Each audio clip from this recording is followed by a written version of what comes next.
I've conquered. They started, now it's over. My power uncovered. Now I begin.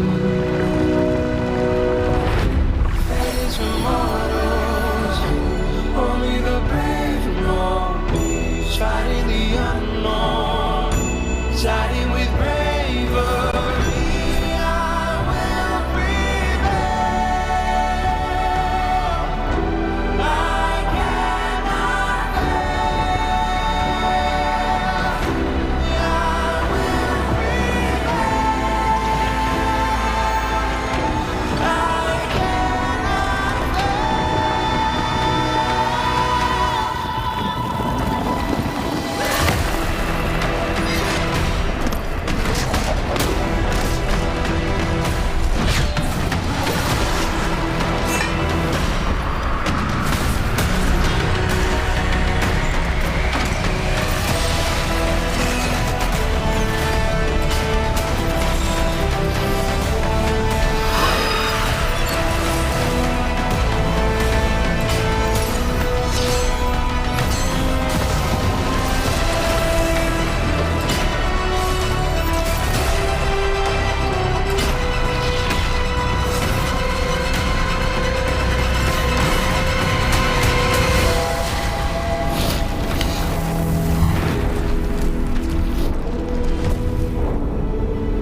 knows no mercy.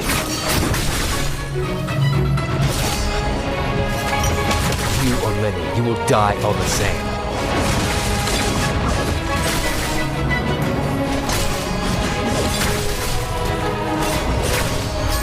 Tired of living. Leave it to me.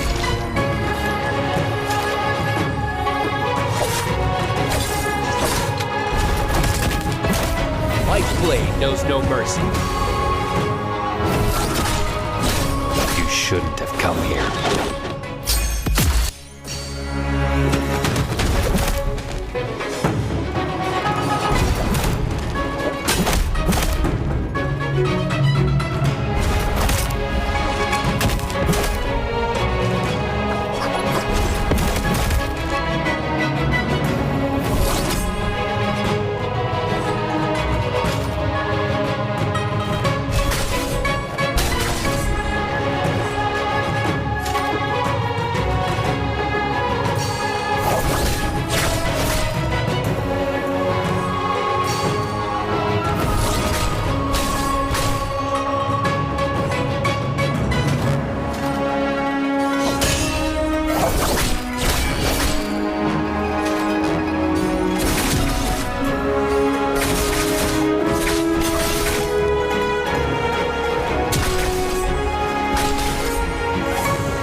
conquered.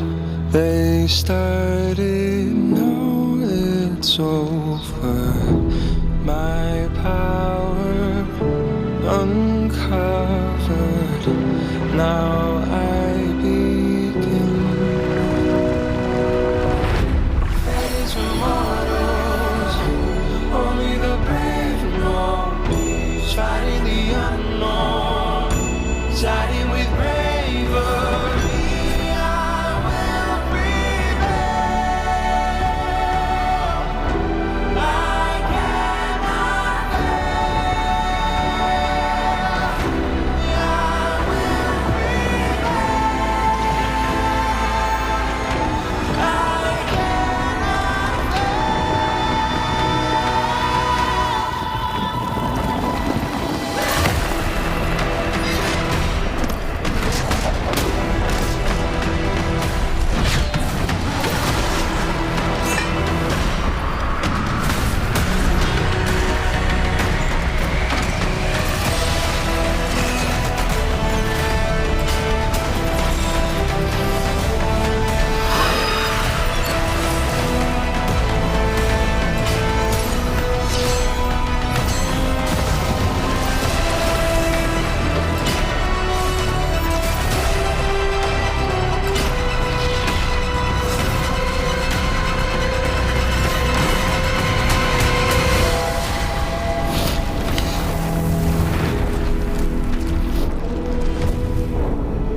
踢但我依然是过分走廊。偷偷领着我才拿到消息，等我来，他们无处可藏。留下一片火海，我挥手继续，所有人脸上都是王炸。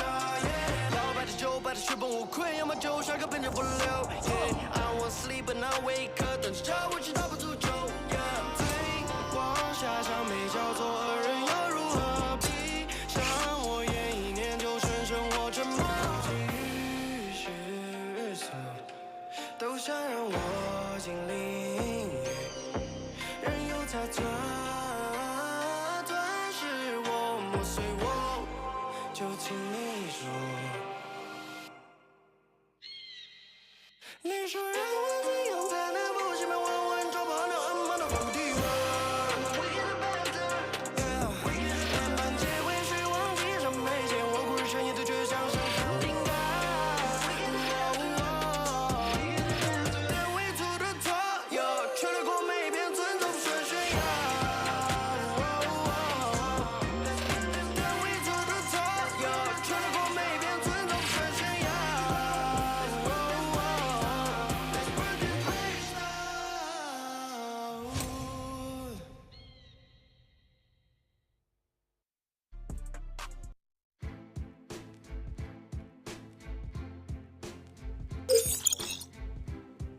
Hello, everybody, and welcome to the Nbpl. We're getting ready to go into our second bi-weekly of the season. My name is HitBrain. I am joined by Raven. Raven, how are you doing? You all right?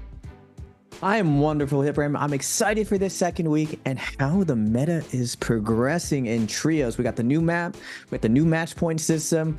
The pros finally get to sink their teeth into it. It's been a long time waiting, and everything they're doing right now, we've been waiting as pro players ourselves in our regions to see what these CN players are cooking up. And so far, we're seeing a shift in the meta, and I'm excited to see how these teams adjust after this first week. Yeah, absolutely. I mean, week one was very, very explosive, especially with the bi-weekly finals. Wolves taking it all in trios in 4 games as well. They only dropped 1 game to JL. That was game 2. Over in solos, we said Shushang win over there. And not Michael Spider for the first time in a very, very long time. It has just been a very exciting start to the summer split already, and that was the first bi-weekly. We've still got more bi-weeklies to go, so it's going to be absolutely brilliant. Now, let's have a look at what you guys at home can be getting your hands on, because there are some Twitch goodies up for grabs. These are the daily drops, so as long as you got your account linked, you can grab yourself all of the goodies on there. And make sure you do tune in for the bi-weekly finals, because that's that bottom row, and you can get yourself even more goodies just for watching. Now, those drops are exclusive, ladies and gentlemen. If you don't get them from the stream, they will not come up. Multiple people have asked me on the stream where and when did I get some of my backgrounds, and a lot of these for free. As long as you guys just watch, you'll be able to receive some of these gifts. So make sure you tune in for the weekly for the right drop that you would like. Now, obviously, today we're going to be kicking off with some trios action. So we'll be seeing our teams going basically into their second run of bi-weekly, our second bi-weekly. So, expectations, Raven. What are we expecting to see in today's games? I mean, who are we expecting to perform? I'm sure Wolves are now kind of moved up to the top of the list after that bi-weekly final, and what a performance they put on. But who else has been impressing you lately, and who are you kind of watching in today's games? Well, the champs, GG, always the team to look at. JL, the former champs, they were TE before, but the 2 strongest players, BBV and TXJ. TXJ is known as the god tactician of CN. A lot of the league copies his lead. So on Perdoria, I was very curious to see what the most dominant combo. Initially, everyone started running the traditional siphon, but now we see a lot of teams switching over to the Hottie, Kylan, Zipping. Now, Zipping kind of faded out of the meta because of so many Zais going around, making her heal irrelevant with the burn. So moving forward, I'm curious to see where these teams are positioning. Now, something that surprised me in the first week is how many Vipers were played on Holleroth. Traditionally, we didn't really see a ton of Vipers being played on Holleroth. It's normally dominated by Siphon, the Takeda Temi. I know from talking to some of the NBPL coaches that they still believe that Siphon is still one of the strongest comps. Just overall, it takes a little bit of going to get going. One thing I'm excited about, I know you're not very excited about seeing Monks hit reign. Monks have pretty much been extinct in the current meta, but recently Takeda Monk has popped up. KLA, not really known for their innovation, have been playing Feria, Monk, Zai as well on Morris. So I'm curious to see how these teams implement Monk in different places as well today. Yeah, we did see, I believe, a couple of Monks showing up in the first couple of games of the bi-weeklies. They were pretty heavily targeted out, and I think the weakness of the Monk right now is due to the fact that we have a lot of very skirmishy, heavy teams, a lot of teams that want to be third-partying, and that has the ability to shut the Monk down, especially with the amount of CC, because I think that was the thing that really forced Monk out of the meta, was the rise in characters that would jump into a fight and use crowd control. Because before you would have, you know, old school like Justina as an answer, or you'd have a Viper, and that would kind of be all they have to really worry about. But now we're like the Tessas and, Viper being very, very meta. Lots of different things can kind of show up and shut that down. I don't expect it to be dead, though, because of the way that the hero points work and the fact that, you know, as we get later into the day, the teams are going to be more and more pushed to think about picking up different comps. I expect to see that Monk show up some point in the day, just so they don't have to burn through all their hero points. The question is where and when are they going to pull that trigger and use those? Obviously, we'll be sticking to the same map rotation, which we've been sticking to all of this season so far, with Padoria being added in to that rotation. So it's 2 on each of our 3 maps. Starting off on Holleroth, if I'm right. I can't remember what we're starting off on. I should have checked. Yeah, it's a little bit... it's Morris. It's Morris, Padoria, Hollow. Yeah, that's it. Padoria, Hollow, Morris. Is that it? They switched the map rotation depending on group play versus match point. I believe we start on Padoria in trios, unless they switched it recently. Oh, you could be right. Honestly, I was looking at the bi-weekly finals on where we got technically more games, even though last week it was only 4. So you could be very right. Maybe I shouldn't speak. I'm going to look at all of our teams, though, who are getting ready, geared up, and to go in. TE, a little bit underwhelming, unfortunately, this year for them so far. They've been a team who, obviously, a lot of eyes have been on TE, picking up some really, really big players, but so far, haven't really been able to kind of find that mark, especially in this season. OUG as well, another team who, you know, very, very stacked team, but again, haven't really been able to kind of put it together at the beginning of this season. So on them to kind of step up today. They were very, very strong last season. They were top 5, but I really believe it was on the backs of you. And now you has moved over to Bauda, and no surprise here, now Bauda is one of the top 5 teams. Yeah. But OUG also, like you said, a veteran to the game, the king from solos to trios. Now I consider him a trios player, but SS is also known for being one of the best tacticians within the league. We'll have to see. You have big shoes to fill in because of you. Now, most people don't remember this, but KLA did get 3rd at Worlds, and they almost got 1st. If you was able to clutch the 2v1, which he was very close to doing, we would have seen a very different result for this last year's World. So seeing him on Bauda, I'm very excited.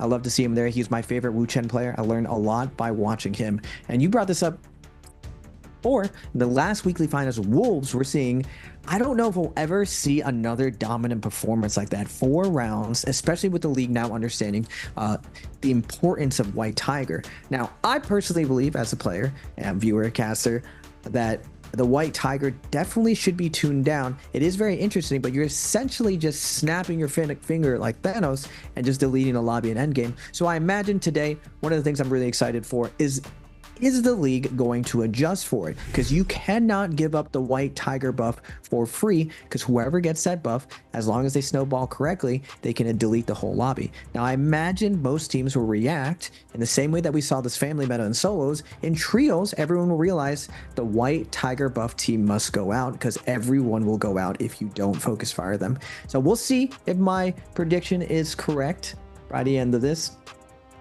I mean, that White Tigers won Wolves the bi-weekly final. It was nuclear going off. You can see our round selection, though, what order our teams are going to be picking in for this first game of the day. Where's the expectation going to be really for the for this first rotation? Because I think we saw a lot of this kind of Kalen Hardy comp showing up in the bi-weekly finals. I feel like if you want to have a good game one, that's a very, very solid team to be picking up. I mean, Kylan with the kind of dashes and just the amount he gets. But actually looking like we're just going to see Sand Siphon getting locked in for a couple of our teams here, along with the Zyphon for JL. And a Kurumi, obviously very high priority, picking themselves up the Zyphon as well. That'll move Kurumi into a increased point selection for that second round. It's going to force the teams to probably just avoid teams that use it, or comps that use it.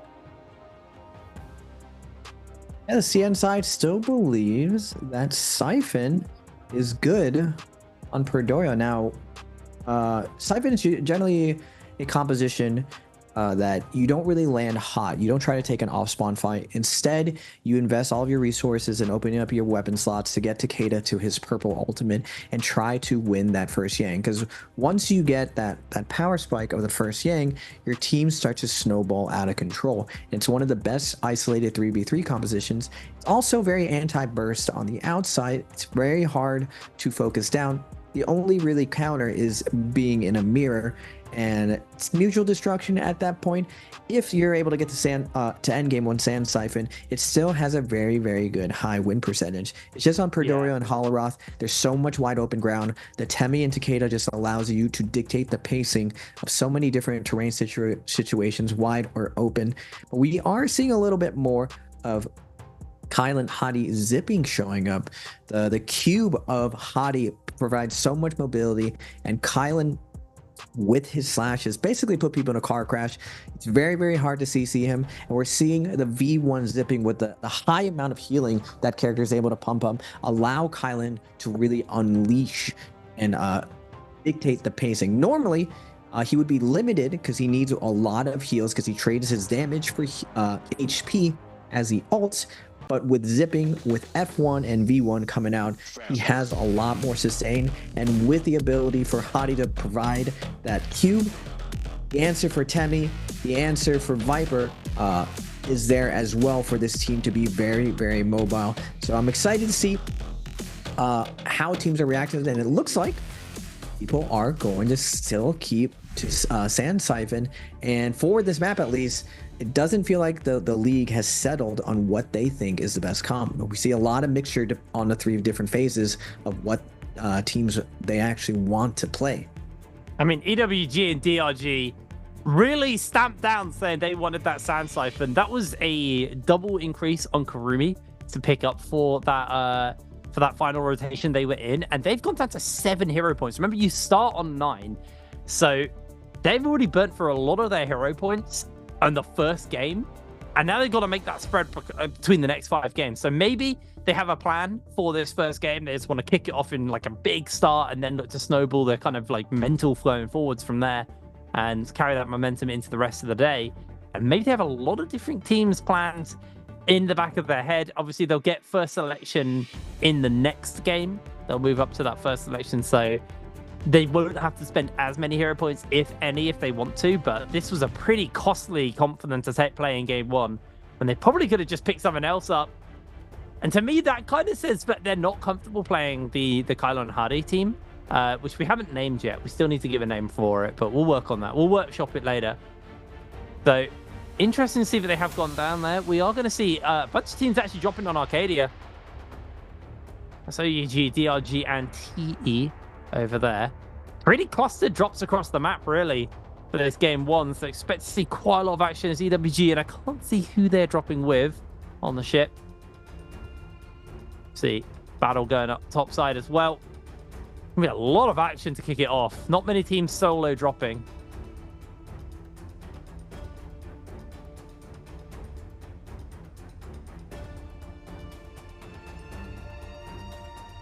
All right, well, it's all or nothing. Let's go. Game number 1.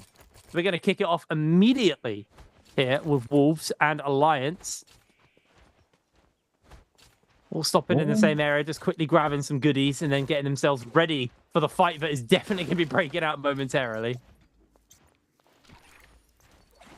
Off spawn has been very spicy in the league so far. It settled down now that everyone's playing a lot more spread out, taking their ISOs, and usually going for a timing attack. The map is still very new, so it hasn't been solidified how the Fireflies and ult timing attacks work out. We're seeing Alliance and Wolves high yield and a nice POI looting up. But in general, everyone has been preferring not taking the pure 50-50 off spawn just because of how spread out all the loot is on the map. We're going to get DRG with the Jellyfishes and OUG going at it. Don Q is going to pop that F1, head in, trying to back up the King. The King, nice weaving to the outside, and Don King is going to be jumping in, gets a nice grab for his team, creating a ton of space for them. DRG trying to pick this back, but the Jellyfish doing a ton of damage to Kakaxi earlier. Don Q already stripped of his armor. It's even fight right now, but OUG is going to lose their first player, but another Jellyfish is going to come out, and it looks like TE is going to come in with a third party.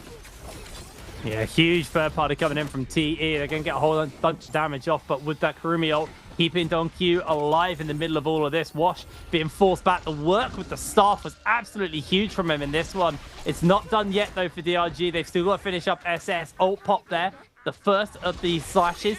Doesn't quite make its mark. Does hit the next one onto SS, though, who is going to quickly jump up into the skies, using that glider just to put some distance between him and Don Q, but Don Q is going to keep the pressure up onto him, catches him mid-air. That was the last slash, though, so SS has to make a break for it, has still got some armor, but Don Q is hot on his heels, going to be finishing him up nice and easy, and DRG, they took a big fight, 4 kills off the bat. I'm surprised OUG chose to challenge this area, just because on the Kylan competition, Zipping cannot cleanse those Jellyfish, and unlike the mushrooms on Morris, the Jellyfish actually do more damage. And just in the middle of that fight and how chaotic it is, they end up taking so much damage just from the Jellyfishes going off. It's almost like being a fourth player using the terrain to your advantage is possible with Kurumi. I know for a lot of teams, Sunwing is usually populated by Kurumi teams. Now going over at Imperial, it looks like EWG wanted to land nice and quiet. They're able to pick off 1 kill. And if you're able to pick up 6 kills in trios in Imperium, you're able to get that red sword and scale up your team significantly. Now, Takeda does get a little bit by the weapon rarity, but not as much as Zai or Hadi, where it would be an increase in damage. We're going to get BBE versus Alliance under the Ballista. Roy Hehe, veteran, Vietnamese veteran, leading his team on the Takeda. Timing ult's going to be invested. Kurumi ult has to come out to stabilize, or he has to get his armor picked up. Both Kurumi ults are going to be invested.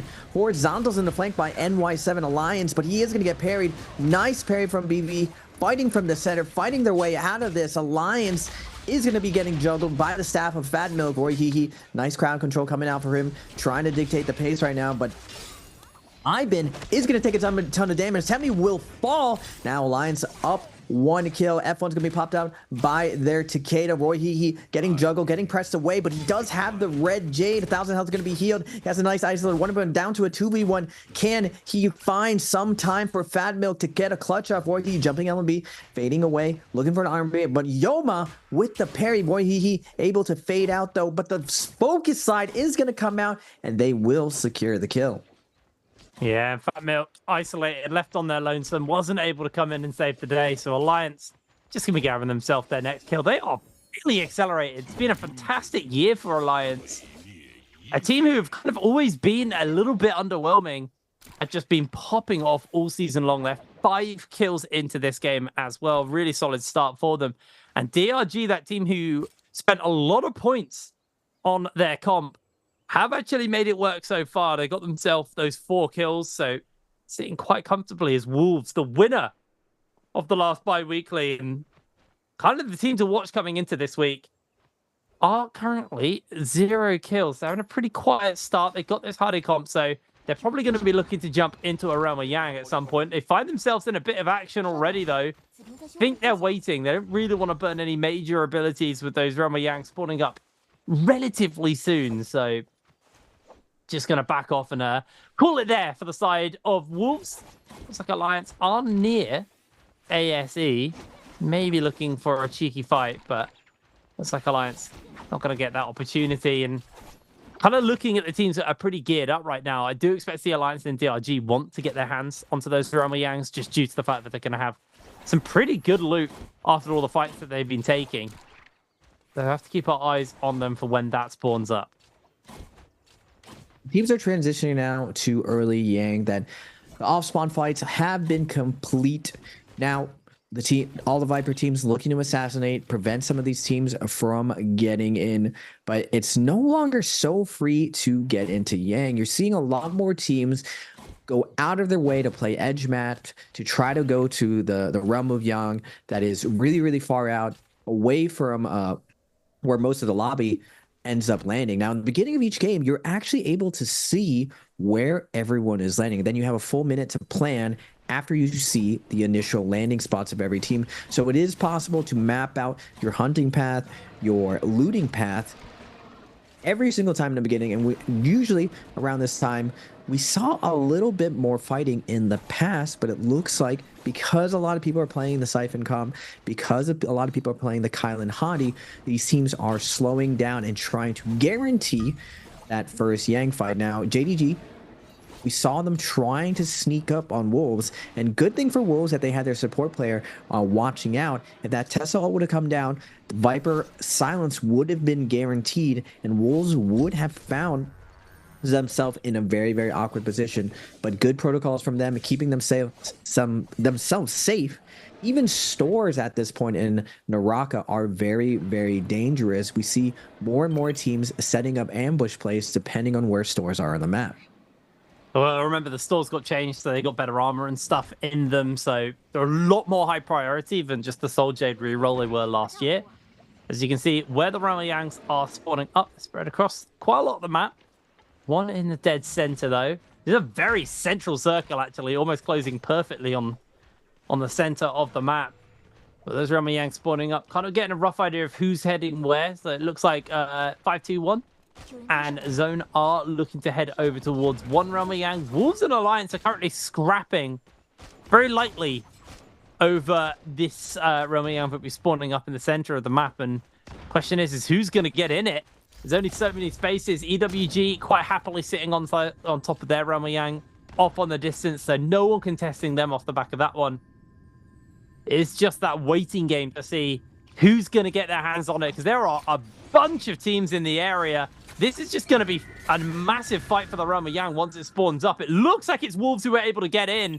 They're going to versus ASE. Across the map, we got Alliance versus DRG and EWG versus Zone, but we're going to keep our eyes here on this Wolves ASE game. Ultimate charged up onto Zem. We know how much work the Kylon can do once they start those dashes, but for now, just going to be holding that trigger. Zem looking for a line of sight onto Lemon. Can't really find that opportunity to jump in already, though. We have seen a fair amount of damage land onto his team. ZK losing half of his armor. Zem just going to get himself up into the sky thanks to the Hardy glider. Just gets himself away. Still waiting for that ult opportunity. ZK's going low. There's going to be the ult burnt there from Zem. He gets one dash on. Goes in for the next one. Lemon loses a lot of HP. He's keeping that pressure up onto him. Zem still very tanky. A lot of healing thanks to this character. He's just going to keep himself going. A couple more dashes refreshed there. Does so much work, but the healing also doing a lot onto the members of ASE. Can they keep the pressure up onto them? So far, his team are doing a fantastic job of staying alive. The rest of ASE now breaking away. Lemon gets himself knocked back. Zem's keeping the pressure up onto him. Down goes Lemon, or does he? He gets the clang off. Finally finished up in the mix of everything. Zem keeping the work onto Corki. Corki almost down. Down he finally goes. Zem trying to find that opening, trying to find the opportunity to close this one out. There it is. Wolves, an easy 3-0. Yeah, ASE, value and effort from them to go against this composition.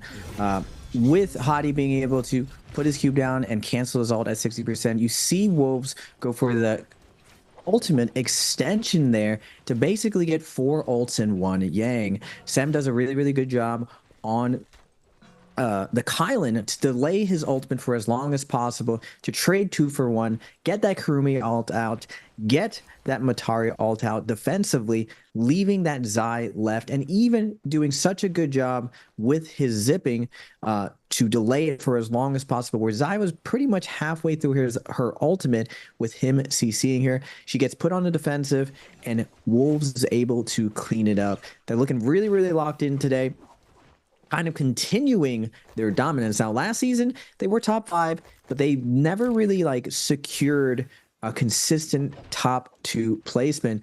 And if they're going to keep this up this season, we might see Wolves finally reach their stride and challenge the top 3 teams, so traditionally have been JL, GG, and KLA. I'm excited to see if Wolves can keep up this momentum. They're looking really, really in form, Hiprain. Yeah, Wolves, honestly, they have found a form going into this split. They had a pretty okay spring, a lot more consistent than we had kind of known of Wolves, because Wolves were always a team for years who had amazing hot drops and then kind of just fell off after that. But they are now starting to kind of spread that into a consistency across the board. Now, I might have to hold my thoughts because they are getting themselves into a fight with Alliance. Both of these teams have the Phoenix, so they will be able to get that rebirth off, as already, actually, Wolves have managed to turn the tables here. Revenge getting turned onto Zem, doing a whole lot of work there. Revenge does get the ultimate off, gets himself the fans out, and there's the Sandstorm to turn this fight around, but Revenge losing a lot of HP. Zem still with those dashes, going to do as much as possible. Alliance down that player. This is going to get really dicey for them. ASE coming in. Remember, they need to get Soul Blooms to get the revives off, as they have that debuff on. Zem going low, gets into the glider just to break away. He can see that there's other teams in the area, so they want to wrap this one up nice and fast. Already got the man advantage over them, but in come ASE. Revenge is able to take down ZK, and this is just getting hairy. ASE pop in and steal it all, cleansing themselves with the debuff, and they're not done. NiHQ getting jumped onto in the middle of all of this, and I think he actually went for the revive, the salty run back. Nope, he has the buff. Down he goes, and he is out of there. ASE, what a tidy up. Zone, though, keeping the pressure up onto Lemon, as Lemon just has to dash away with his F. Great job from ASC to come in and cleanse some of their Yang depletion. Now, they don't end up getting 3 kills, but 2 is more than enough to disengage and find a res later. But X1 going to be jumping in versus ASC. They're not just out yet. ZDL and his squad waiting, trying to find a nice angle onto ASC. They weren't here initially, so they're not sure where their ults are at, but just from the body language, X1 is going to commit to this, guessing that this team is one of the Yang depletion teams and a little bit weaker. They see that blue armor, and they're going to activate, diving onto them. Multiple teams are descending upon this. The second Yang is coming out. VDI is able to pick up 1 kill. Don Q trying to survive the situation. Temi ult's going to be invested by JL. Jumping in to the fray. TXJ is getting juggled by the Kylan, and just like that, the cube, they hit and run, get out of there. Now JL sitting on the outside, looking in, looking at this landscape. DRG is joining in the fray as well. So many teams sitting, waiting for this next round of Yang. Looks like X1 is going to get poked out by JL. Continuing it, JL's Fong is going to fall. The poison splash doing a ton of damage to everyone around. But DRG coming in. They're going to invest this Takeda. They don't need to go around. Can find the kills here, and Wolves now joining in. They thought it was safe. It was not. DRG is all in. They want to find some kills right now. They've got the last 15 seconds. Wolves is DRG have 15 seconds left. It's done. They're not getting the Soul Blooms is ticking down. They couldn't find the kill. Just a little bit too conservative, Hiprain. Yeah, they jumped into the action a little bit too slow. They actually give 5-2-1 a kill there off the back of that one. But they weren't able to close the gap onto Wolves, who are a little bit isolated from one another here. They all join up with one another, so going to get himself back in. Obviously, after winning that Realm of Yang, they got himself a legendary pole sword onto Zem, so he's feeling very comfortable right now. It's just a bit of a waiting game. A lot of teams having a big fight there, Imperial, but it does look like with this Realm of Yang, that second realm, I don't think anyone's actually going to join Alliance. I think they're just going to get themselves a freebie here. Oh, no. Here's EWG. right into the middle of the action. So we are going to get something very, very fun here. Revenge, ultimate charged up and ready to go. That's going to be breaking down. How are EWG going to manage and handle this one? Alliance have had an absolutely brilliant day so far. It's Revenge just staying up in the sky, scouting out, waiting for the perfect opportunity to come down. They found themselves a member isolated. It's Cookie. Cookie taking so much damage from the fan. There's the ultimate for Revenge. There's the Sandstorm as well already. They're low HP, forcing the Kurumi ultimate out. Cookie just doing his best to stay alive in the middle of all of this, but the health bar is being slowly but surely whittled down. They have been able to get a bit of a turnaround and keep themselves going. Revenge losing a fair amount of HP as he's juggled up in the sky for the moment. He's used all of his charges of his ultimate, but he's not done. NY7 very low. They can't quite find that opportunity to turn onto him. Cookie has been able to regenerate all that armor thanks to the Kurumi ultimate, but that health bar, that is a little bit worse for wear right now as they've already lost NY7. Alliance seeing if they can turn this one around. They've only got themselves to play with. Down they go. EWG take the win. Frustrating stuff for Revenge. EWG's Cookie on the Kurumi, buying that time for her two teammates to clean up the fight. She just gets out of there, tap dodges rolls over and over.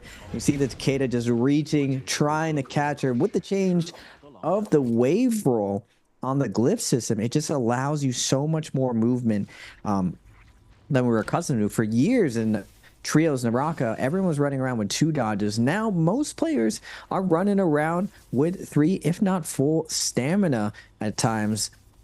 We're going to see Wolves with the Draco Storm. And this is one of the transitions or new things we've seen in the current meta, that second Yang, a lot of teams are grabbing Draco Storm. Normally we saw White Tiger's buff, sometimes Mystic Might, but rarely did we ever see Draco Storm, just because Draco Storm does not refresh your cooldowns. Now in certain situations you would go Draco Storm just in case, like no one challenged you, you got a free Yang, so you might as well double down. But we're seeing teams even bluff it, showing that they have Draco Storm, and teams are now assuming that they got a free Yang. So I'm curious to see if more and more teams pop that Draco Storm. But Wolves being one of the most dominant teams right now, we're seeing the top 5 really change this overall strategy and taking that Draco Storm for their second Yang.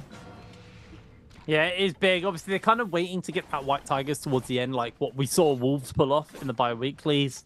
Power that one. Like you said, Raven, you kind of expect people to start targeting the team with the White Tigers when they do pick it up. A lot of Sand Siphon teams mean there's going to be a fair amount of contest onto these late game Spirit Wells.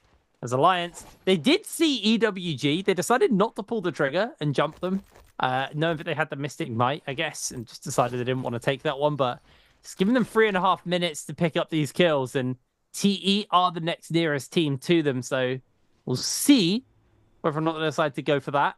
But right now, we're cutting back over to Alliance, who have got TE in their sights. They've hit Wash there with a grapple, I believe, as Alliance. They're just going to full send it. They need to get these kills. Otherwise, their game is done. YZZ losing a little bit of HP. Does have the zip healing. Going to juggle them around in the sky for a bit as Revenge. Gets a massive chunk of damage taken onto his health bar. Loses all of his armor. Now half of his health as well. He may just be finished up here.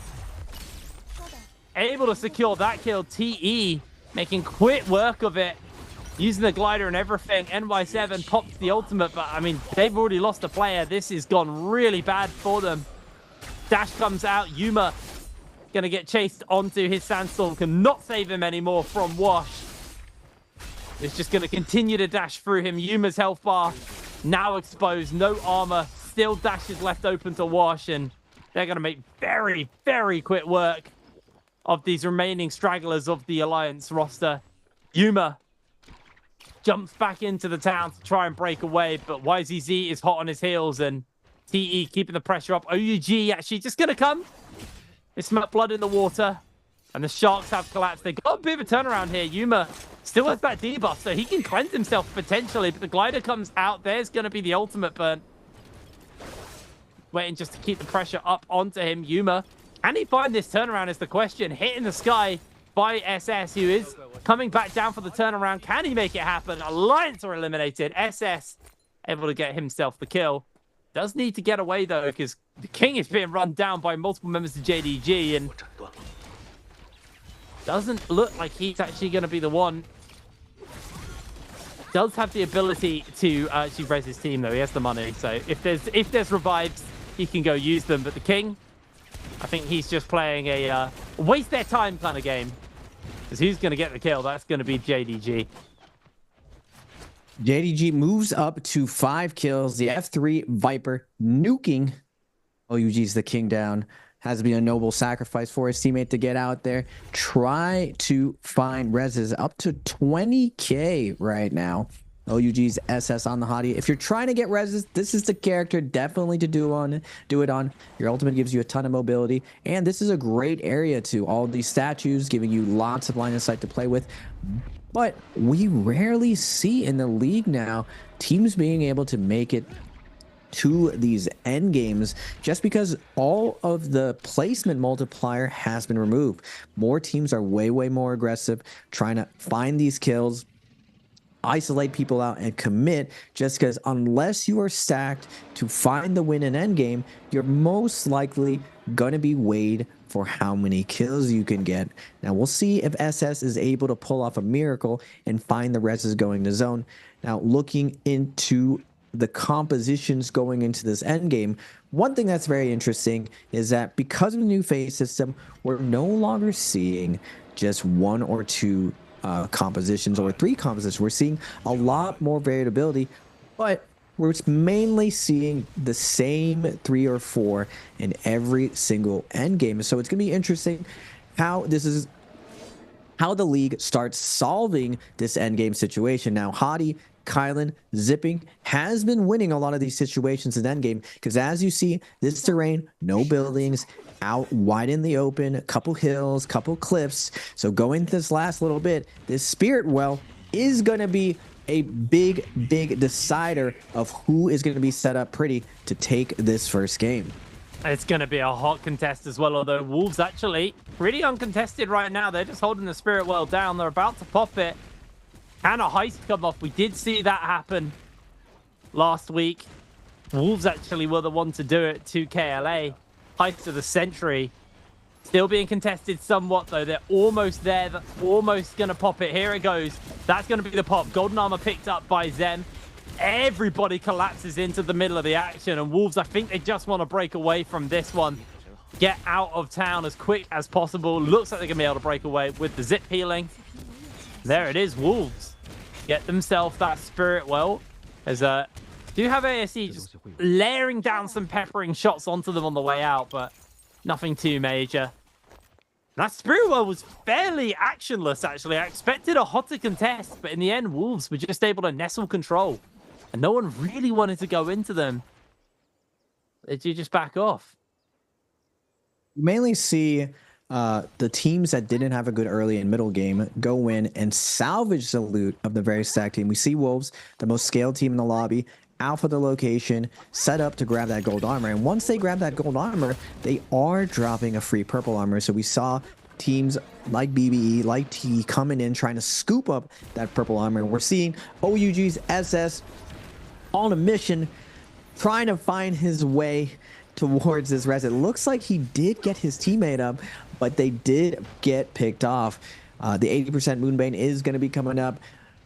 Kind of looks like an eyeball, but it forces all of these teams to the edge. And unless you have some good range, you're going to have to take the tier 2 locations as these teams with good cannon Jades force you to the side. 5-2-1 on the Zai Matari Kurumi. This is where I think Kurumi does a little bit better than Zipping in these end games because she can cleanse a lot of the burn damage. She can keep the tether on, provide that consistent sustained healing.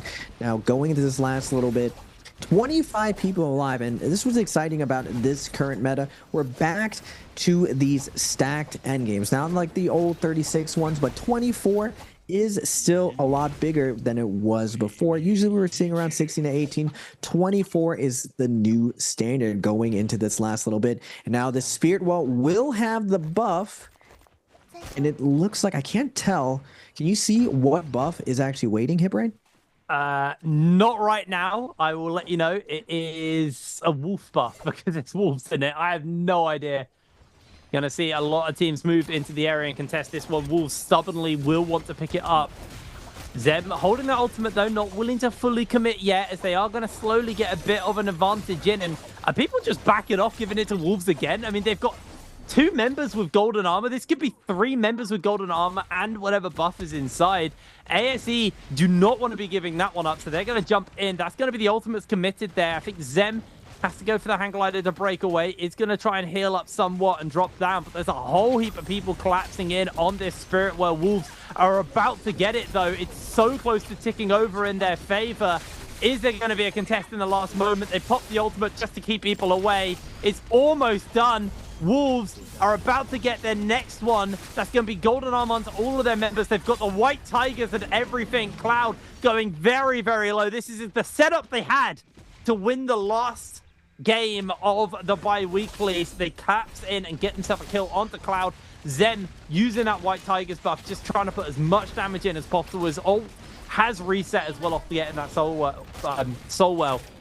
And that is 2 soul wells back to back for Wolves. They've had a fantastic start to this game, and now with that white tigers, they are feeling aggressive, trying to jump in onto EWG, forcing them with their backs to the zone. Instead, they're going to turn their attention towards Wanfeng, and he is just going to get popped. Once he pops, he's going to get that white tigers proc as well. You know, a whole heap of damage. Wanfeng dashing away. They are going to commit the ult here from Zem, as he's just going to slowly work through these JL members one after the other. That's going to be a kill onto Wanfeng there for ZK. As Wolves got themselves 7 kills. There's 3 minutes left in this lobby, and Wolves, they're just keeping the aggression up. There's still plenty of dashes left onto Zem, as Corki next up in the lines of sight for them, as he is jumping into the middle of everyone. Is going to have to force to use the ultimate to keep himself alive. The tether's being used, but Corki going very low. Wolves, their ultimate has timed out, and that's actually EWG who get gifted with that kill. We see NiHQ jump up into the sky with the glider. Lots of teams on the low ground going very, very low in the middle of all of this action, but there's still 22 players left in the game. Sandstorm breaks out. That's going to try and zone Wolves away, but Ivan has been left isolated. It's going to jump away as we see Zem actually go in for the glider and break away from this one. JL taking out Water in the middle of all of this action, and now JDG able to cash in on a kill as well onto TXJ from JL. Wolves keeping that pressure up. They've still got over a minute left on this white tiger, so they want to keep that aggression going. They want to start to chain those pots together like we saw in the bi-weekly finals, as JDG able to take a kill onto Lemon. King gets himself a lockdown onto a couple of people there with the Viper, and everybody's collapsing in nice and close. There it is.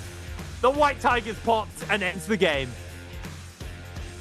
We saw a little bit of resistance from the lobby. Wolves were looking for it. They did a wonderful rotation, keeping Kylan nice and healed up so he can go very, very aggressive with his slashes over and over. He was looking for a zone play to push the team into zone to see if he can get the snowball going. Hadi did a good job of keeping the cube up, and you saw Wolves navigate through the thick and thin of every single team. The amount of sustain that the White Tiger buff provides for the team, absolutely insane. I didn't really expect them to find the Thanos snap, to find the full lobby wipe off getting the kill. They only had like 20 seconds left, and JL was part of that snowball. They were doing their best to survive on the edge, but as the zone pushes in closer and closer, there's less room for the teams to sit there and reset. And as you're trying to reset, other teams trying to take advantage. And unfortunately for everyone else, Wolves had the absolute best situation possible, picking off those last little bit of stragglers, getting those last little bit of kills, and just getting 10 kills in a blink of an eye. Yeah, I think we need to see White Tigers removed from those final Spirit Worlds. I don't think White Tiger is actually bad. I think it's like an okay buff. But the problem is right now, if you get it in the final circle, the way it chain explodes off itself, even is a cooldown on the explosion, or it needs to be not in those final Spirit Worlds, because yeah, that is now the last 2 games Wolves have played have been decided by them getting that buff and just popping everyone in the lobby in the final circle. And like you said, a lot more people are in those final circles than we used to have. So that is leading into this situation where it kind of presents the opportunity for them to pop lots of people and kind of chain a bunch of kills together. Wolves, though, honestly, their ability to recognize the power of the White Tigers and the Spirit Wolves, they are one of the top teams for contesting this early, and it's really good to see that they're kind of recognizing that, and no one's really contesting them. So I think going forwards, teams need to start looking at dealing with these Spirit Wells.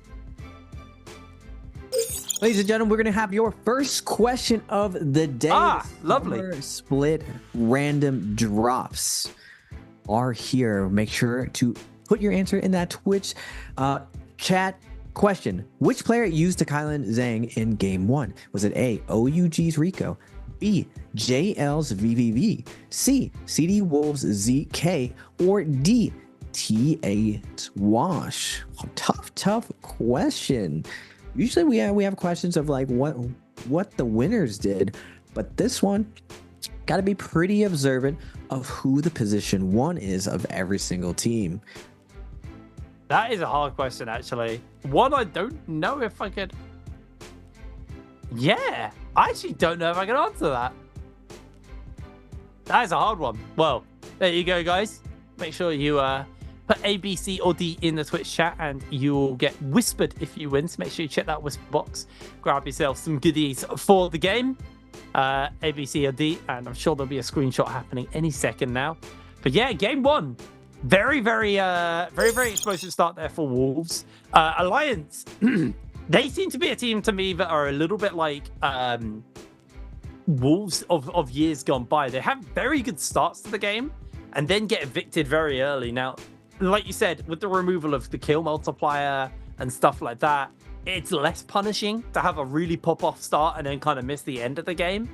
But, you know, you'd like to be making it into the later game, try and get as many kills as possible. So Alliance are a team who I've kind of got my eyes on as a bit of like an underdog story right now, because they've been improving massively over the last like year and a bit. And it feels like with the removal of the kill multiplier, unless you get first place, that changes things a little bit for teams like that. And I'm curious to see how that's going to do them, because they got a fair few kills at the start of the game, a pretty started one. And actually, a great way to bring that up is here's the scoreboard. Wolves, 22 kills. So they end with 30 points at the end of that game. Alliance do go out in 4th, 9.5. And then we have JDG in 2nd and EWG in 3rd. Overall, pretty decent scoring game for some of these teams. It's a massive game coming out from Wolves. 30 points in the current point system is absolutely insane. And we're seeing like the White Tiger, just like you were saying, Hiprain, that it is a little, I would say just a little bit overtuned, but interesting. We've never seen a tactic like this, and it doesn't look like the lobby reacted as I thought they would.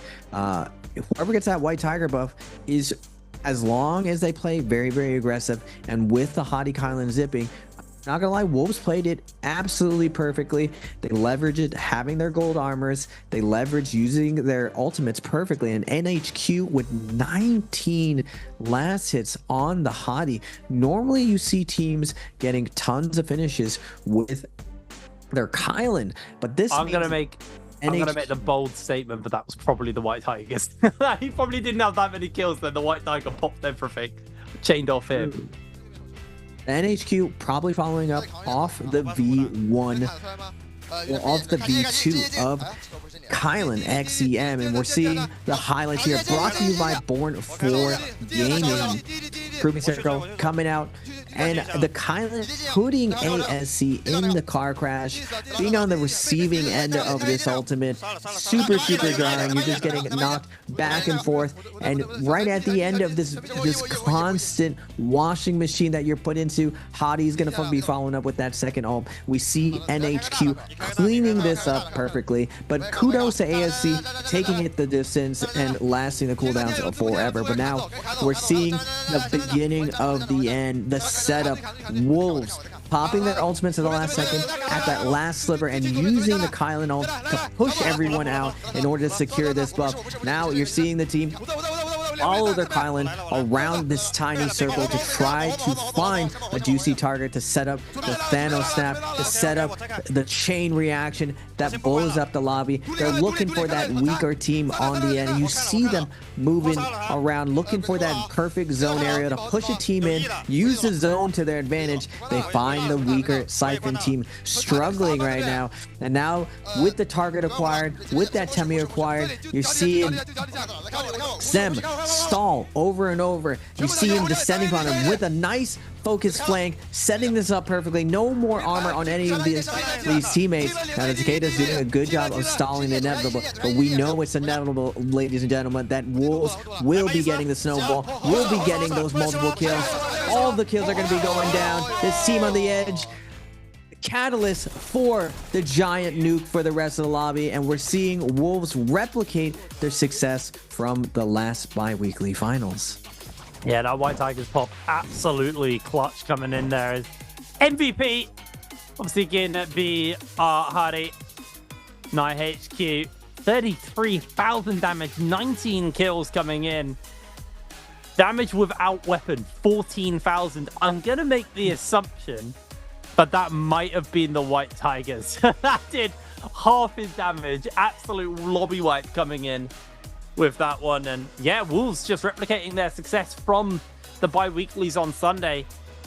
Having an absolutely stellar game one, but we still have 5 games left to go.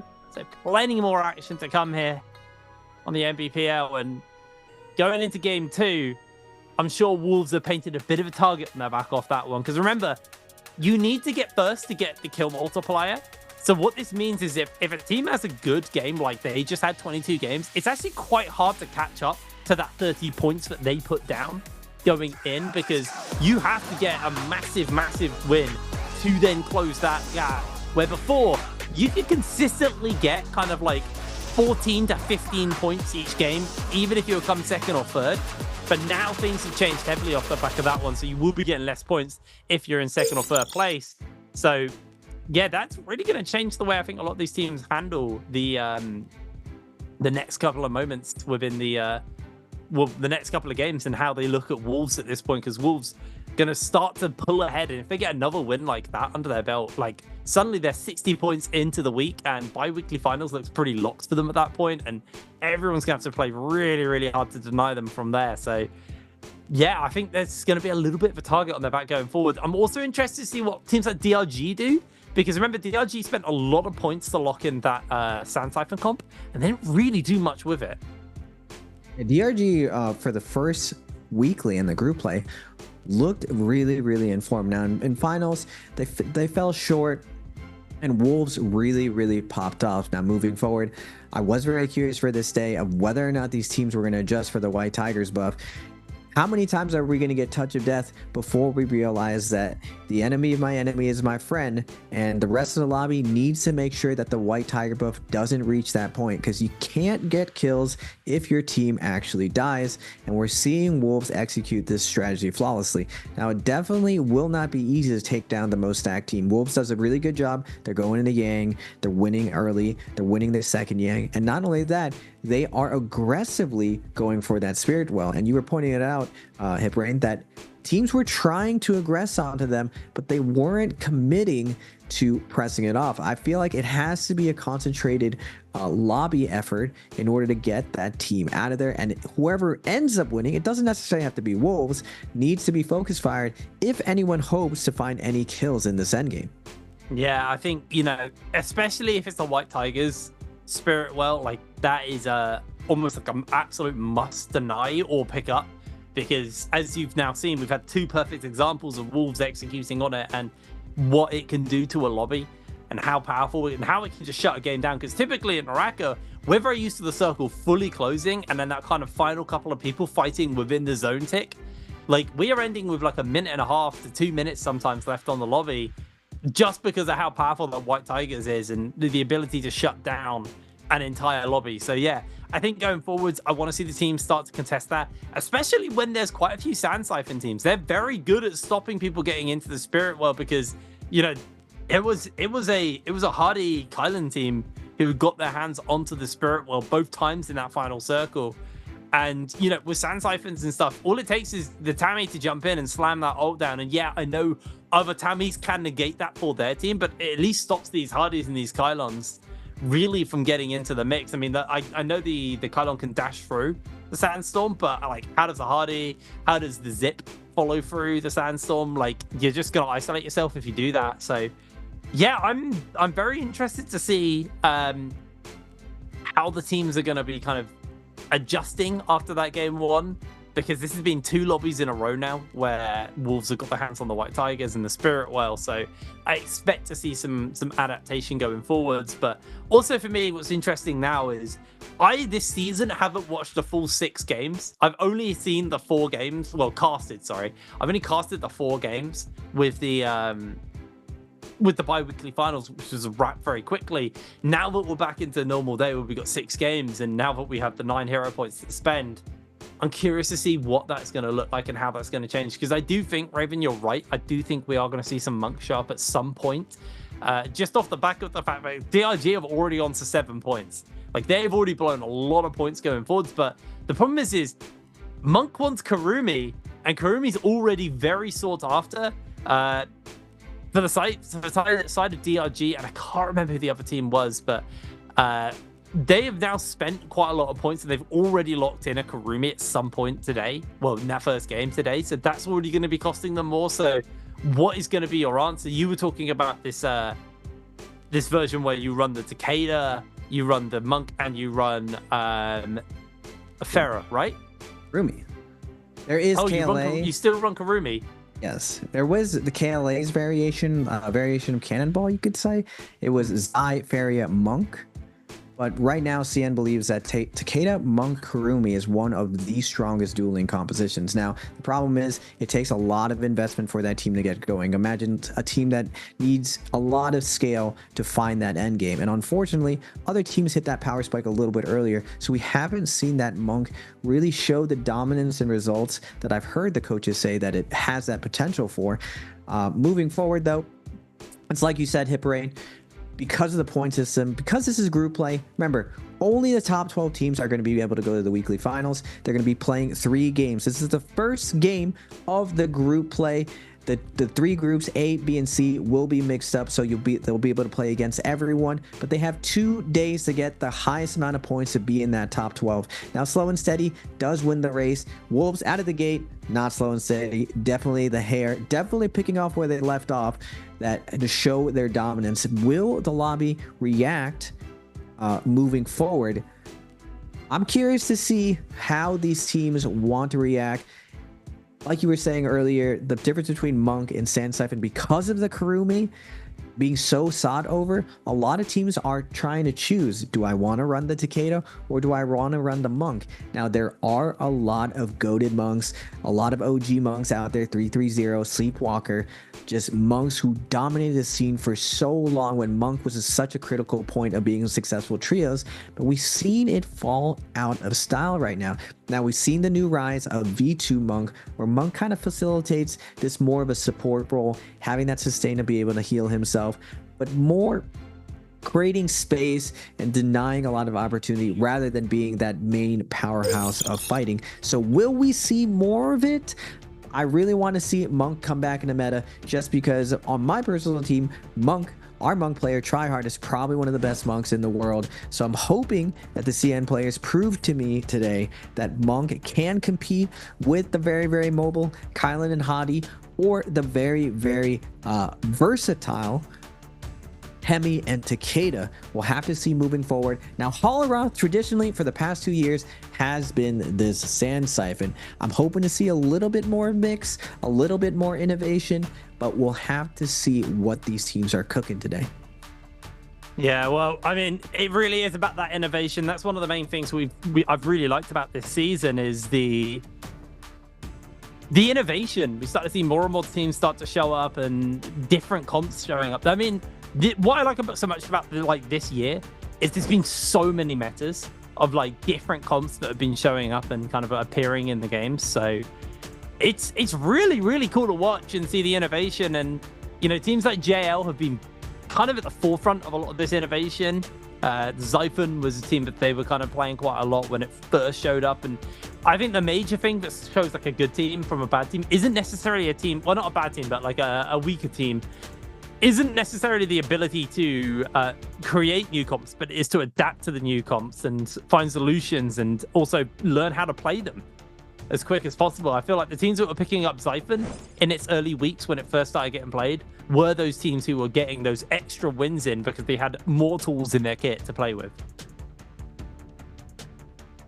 Yeah, this year has been absolutely crazy for NARAKA. We've seen like a tempo change completely. The league, so many good changes being implemented. The game, the new map, new characters, revamping of old school characters. The Matari and Wu-Chen change was a ton of fun. Forever, Matari has fallen out of the meta. For like the last of most of 2023, Matari was not really played. But we're seeing in 2024, she is a staple with her rework. Now, Wu-Chen, a lot of people thought he was going to completely fall out of the meta with his change. They added a little bit more offensive capability that we saw a little bit in solos, but with the new weapon, with the other characters like Kylan and Liam, we're not seeing as much success with the Wu-Chen, but he hasn't faded out into the night like everyone expected. He is still accompanying his partner Viper with the Attack on Titan, with the ambush play, even though when he ports now, there's basically a giant beacon that shows exactly where they port to. The distance was nerfed significantly. We're still seeing that hit and run strategy still working today.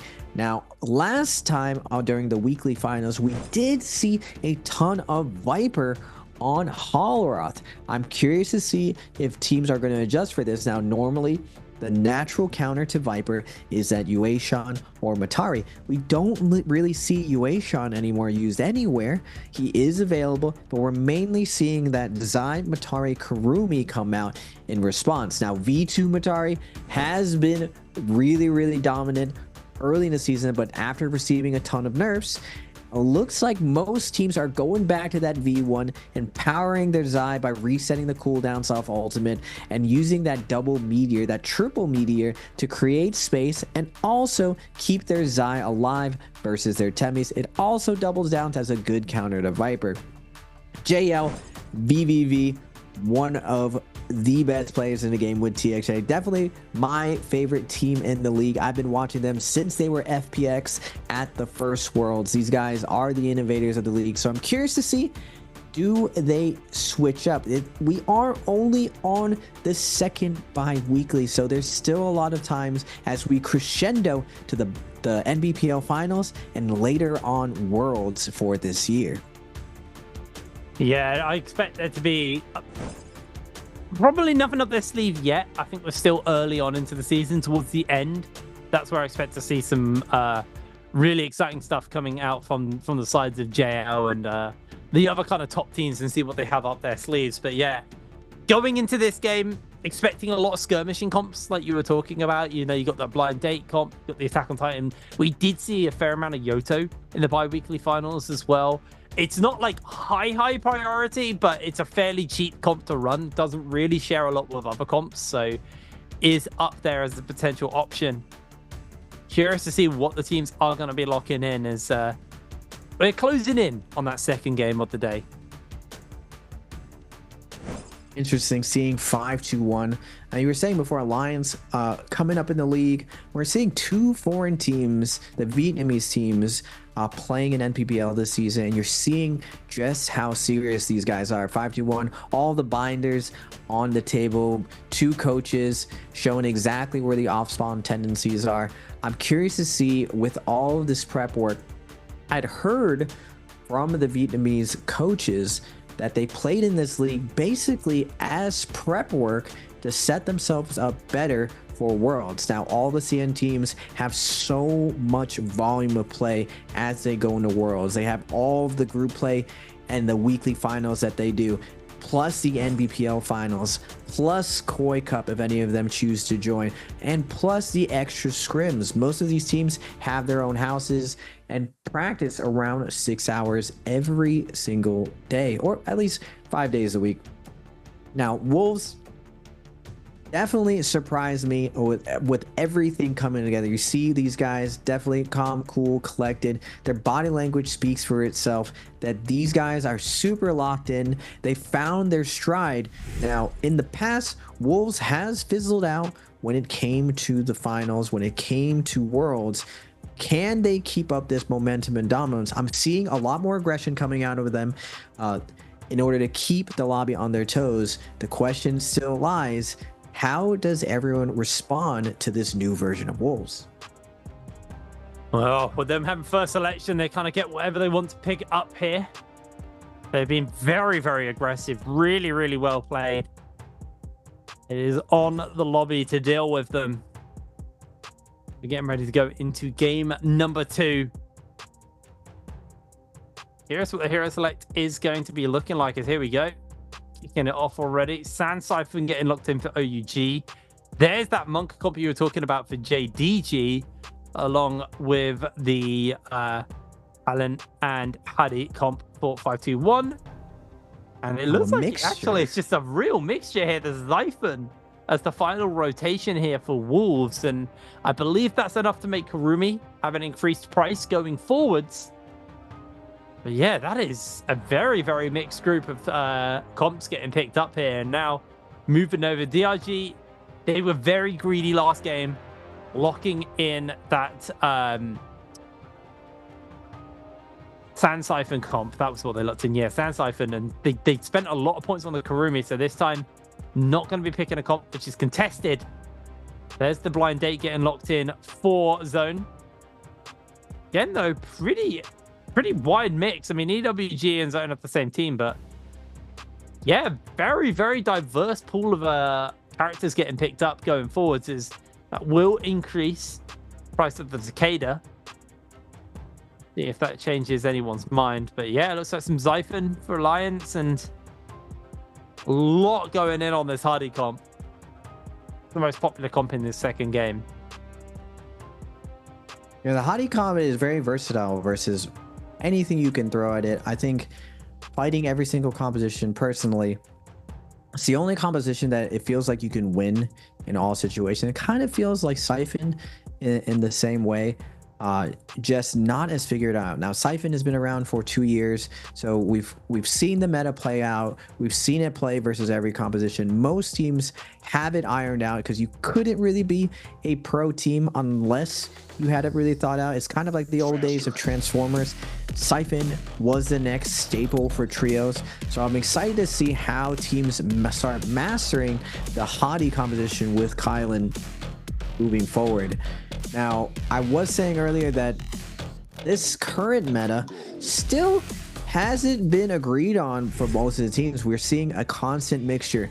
Normally in the past, we've always seen each phase, all 4 teams pick the same first pick, all 4 teams pick the same second pick, and all 4 teams for the third phase usually go with the same thing.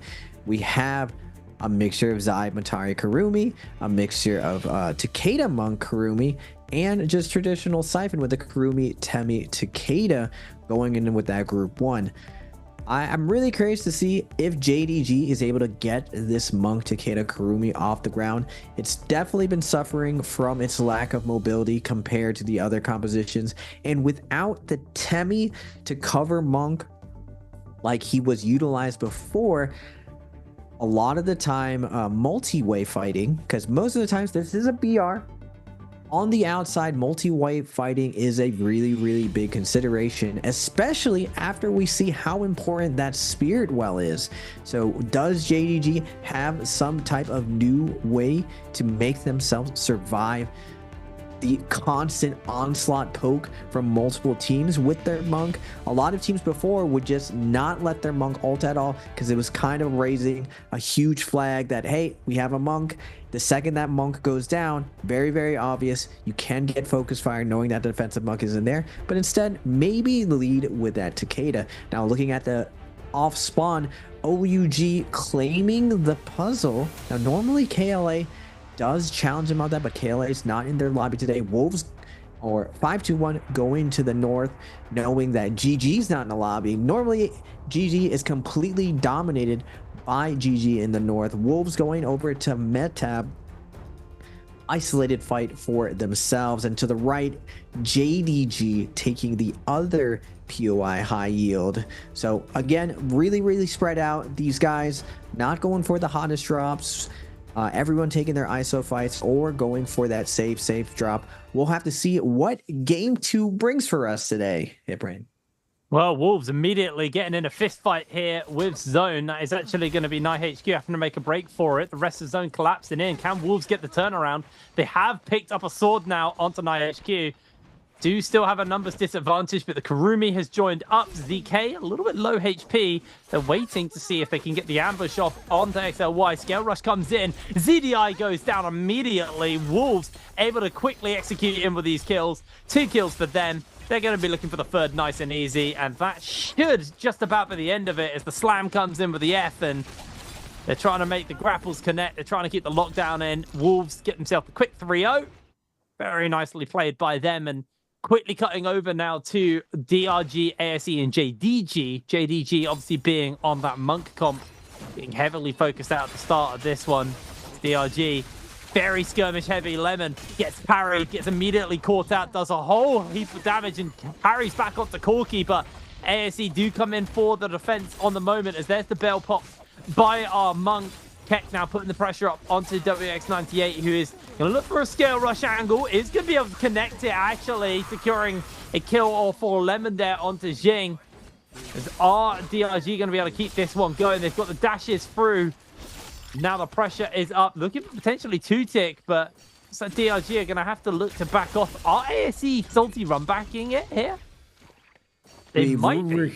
Really risky to invest everything in a salty run back. Now, there's nothing wrong with a little bit of sodium content in your diet, so if it's viable, I'm all for the run back if it seems winnable. But DRG, Kakaxi on the hottie, Don Q on the zipping, just showing so much dominance off this spawn, taking down JDG, claiming this off-center POI for themselves. Winning this first one is huge, especially in Immortal War, because you get so much more money. Now to the north, EWG and 521 settling out their battle. It looks like Viper ult is going to be invested because Pampy just able to take down one of EWG's players. He's able to take down 2. Is he going to get the reverse 3v1 going down? Cookie is going to get juggled, but the Wu Chen port is going to come out, grabbing his 2 teammates out of her. But like I was saying earlier before, a beacon up high, letting 521 know exactly where they are. And like we were saying before, the salty run back, if it's viable, it's all good to get in there to secure the win. Really risky unless you got Pampy on your team ready to hit you with the reverse 1v3. Wolves once again find themselves in a fight. They actually do lose 1 player, make that 2. OUG making quick work of them as now ZK trying to stay alive. Remember, this is Wolves fighting on their own Bane's Breath as they do get a massive hit onto Rico with that Bane's Breath. ZK being zoned away. He's actually going to look to try and revive his team, but he's not going to be able to get that touch in. Bane's Breath timing out in 25 seconds. This is going to have to be a miracle turnaround from ZK as he's hit by one of those slashes there from that fear and shove as ZK now just finds some space. Bane's Breath is almost going to hit onto SS. Now it's about to time out. Can he make that miracle happen? I don't think there's going to be a Bane's Breath that falls in his location. I don't think Wolves are going to find that turnaround. Last man standing. The Bane's Breath does connect onto Zinyu as he tries his hardest to survive. ZK now on the run, being hunted down by OUG, pops the belt, gets some information on where they all are, as now we're cutting over to TE, who are in a fight with Alliance. Unlucky for OUG, the Moonbane just cosmetic, not doing anything for them. Now Alliance, Zyult's going to be popped, Takeda ult's going to be matching. Can Siphon overcome the counter that everyone is saying that Zai is for them? And no, they cannot.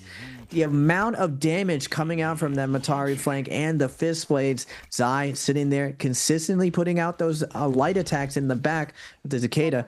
Really tough for Takeda to do what he wants. The shove is very oppressive, but with the stagger coming out, you just cannot position very well with a good Zai feeding at your back, knocking on you over and over. And with Zai having that support of the Matari for multiple F3s, we didn't get to see how the Temi ult goes down, usually one of the dictating factors of that matchup. But Zai still giving Siphon a run for its money. Now, normally in trios, we never really saw Zai in any single meta. This year, 2024, is the first time we've really seen Zai come out and be utilized well. And surprisingly, it's a Zai that doesn't have a gold F, doesn't have that combo break. It's a Meteor Zai.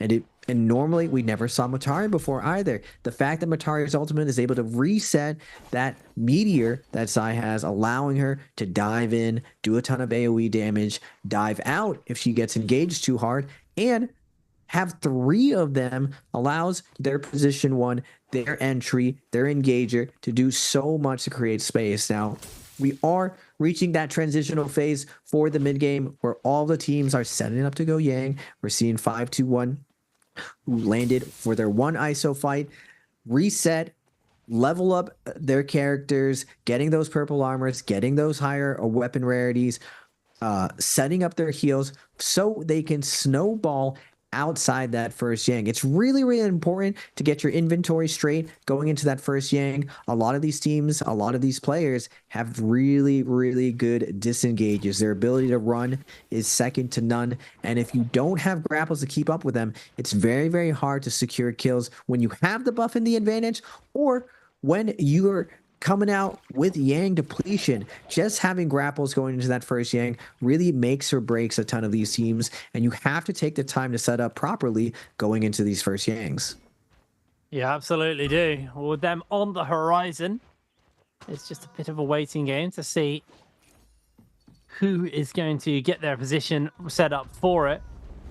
Looks like BBE very close to JL here. Maybe might see a bit of light action breaking out. In fact, JL closing in on BBE's location, but actually they are just going to back off. I think their attention is definitely towards that realm of Yang, so quite happy just to not fight here, not risk it. We can now see where those realm of Yangs are spawning up. Does look like JL are heading in the direction, but they're also going to be contesting 5-2-1 and potentially TE. The Bane's Breath thrown down all the way down over at Plumed, where there's a whole collection of teams meeting up. And the question is who is actually going to turn their attention towards these Rama Yangs? So KOUG will be getting their hands on their one. I think JDG quite happily going to go for this Spirit. Well, they will be contested by Zone though, so might see a little scrap, a little skirmish over that one. Setting up this first Rama Yang, we see BBE to the north, isolated, going for the safe route, but Wolves this time, because their off spawn didn't go as well as they planned, they're a lot more active now, looking to contest this first realm of Yang. A lot of opportunity for the first realm of Yang, and when you're behind, you don't have that good off spawn, taking a calculated gambled risk in the first Yang is really, really optimal. You can take advantage of teams looking to other teams, but it looks like Wolves did end up going in versus Alliance, finding that blue reset. But we're going to first see OUG versus BBE. We're all in. OUG only has 2 kills to them. They need to win this round. SS is going to be dropping down with the spear, looking to crowd control this Kylan, but BBE dialed in. Their Kylan just gets out of dodge, doesn't let the focus fire connect to them. F3 is gonna be invested on the Kurumi, onto SS. No more defensive for him.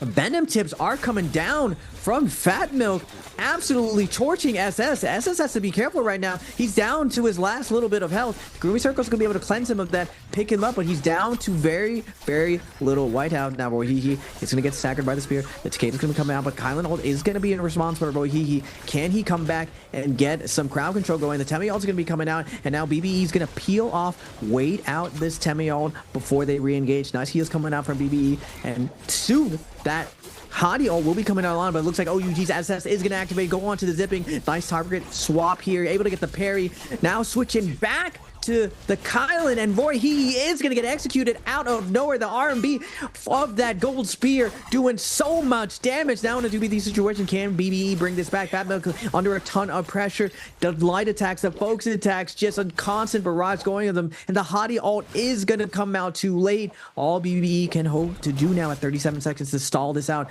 Ivan can drag this to deeper waters. He has the movement capabilities. He has his cube up and a combo break. Can OUG cure this kill onto Ivan? He is going to get D-Mech sent to the ground. Cube's going to be coming out. Tries to make his way to the pillar, but the stagger's going to come out. Dumping LB from the spear, trying to get that stagger off. F3 is going to be invested. No more combo break to his name. Nice clank, but OUG, 2 experience, gonna lock it down and find their victory for this first Realm of Yang.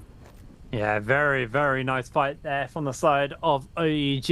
Able to pick that one up. And honestly, SS piloted that fight really, really well on the Takeda. Got incredibly low, but never went down. His team did a fantastic job of bailing him out and went on for quite a while. Looks like Alliance beat Wolves inside their Realm of Yang. So Wolves definitely off to a more rough start in this game 2 of the day.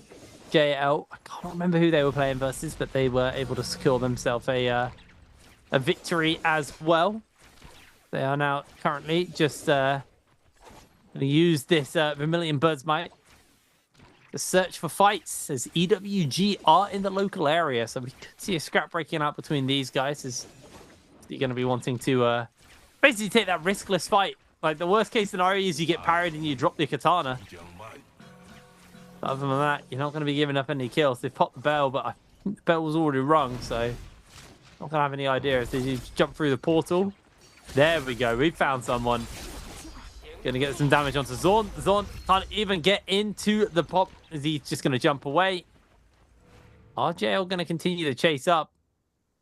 It looks like Wolves with this debuff on now, hunting DRG.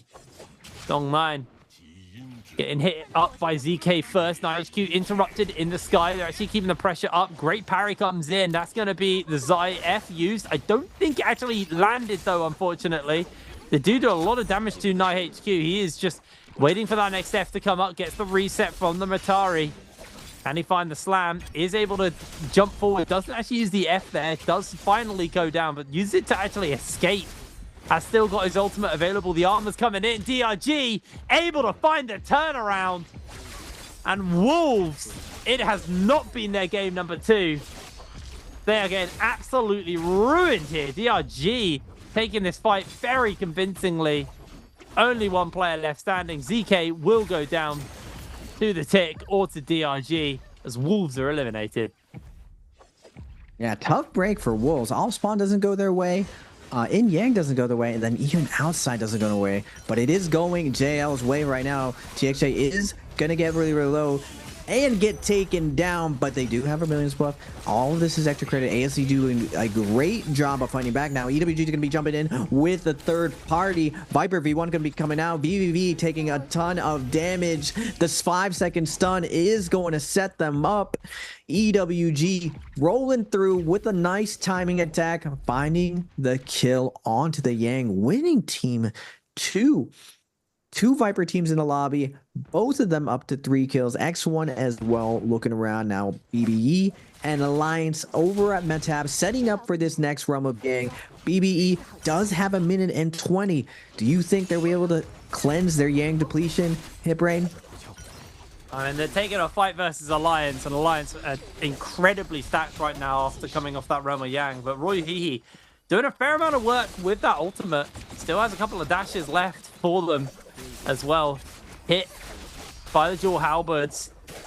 So burst heavy that weapon locks you down as well for that brief time. Doing a lot of damage to Revenge. Still, the dashes just never end on this character. Roy Hehe doesn't have any armor though, so they do need to be careful. Ult has finally timed out, as now Alliance with those dual halberds keeping Roy Hehe locked down, keeping the pressure up onto him. There's the uppercut, and down he goes. There's your answer. No, they can't survive. You were pointing out earlier, Hiprain, Alliance just doing super, super well, and they're going to keep up their momentum. Now, even though we put a lot of talk into Wolves with their massive game, they do fall. The lobby is very, very competitive. With this new point system, we're seeing a lot more of a flat range, 19, 14, 12, 8, 8, 8, 7. It's not a huge range of points because they're not getting a ton from that multiplier. Super, super competitive. And we're seeing all of these teams really come out of their shells, playing for these kills heavily, not just playing for a very, very safe end game. And now we're going to see DRG versus OUG. With this Siphon, I can't really make out what DRG is. I'm hoping to see one of the Kyle. It is the Kylan composition versus Siphon. Noosecom versus the old tried and true. Can SS dominate and dictate the pace like he did before, HipRain? I don't know. Let's see if he's got it in him. Ultimate up and available, waiting it for the moment as does look like Rico gets a whole heap of damage off. There's the ult put, Fear and Shove onto WX98. SS comes in to try and see if he can save that one, but has got the ultimate for the Karumi to keep him going. WX98 gets the bot back once again, just into their own Karumi ultimate. Fear and Shove, still one charge left. There's going to be the use of it. WX98 is just being focus fired, but he's doing a fantastic job of keeping himself going for the moment. Still got those dashes and that sustain available to him. SS now just trying to wait this one out, looking for the parry. Didn't quite make the mark on it. Has got himself that F available momentarily as he's getting himself jumped onto. A lot of damage thrown out. WX98, his ultimate has timed out as well. And now SS is keeping the pressure up onto him here with that golden staff. Is getting Dong locking him in place. The Wisp comes in to save the life of SS, who is very low. He's just trying to sustain, but he is getting hounded by the members of DRG. The turnaround comes in for his team as now he's found that pressure, that opportunity. WX98 goes down in the middle of all of this. As SS low HP over the shoulder. Kakaichi goes, and there's the save. OUG win the Realm of Yang. Wow. SS does it again, HipRain. His buying of time right there at the end. He was bobbing, weaving, dodging.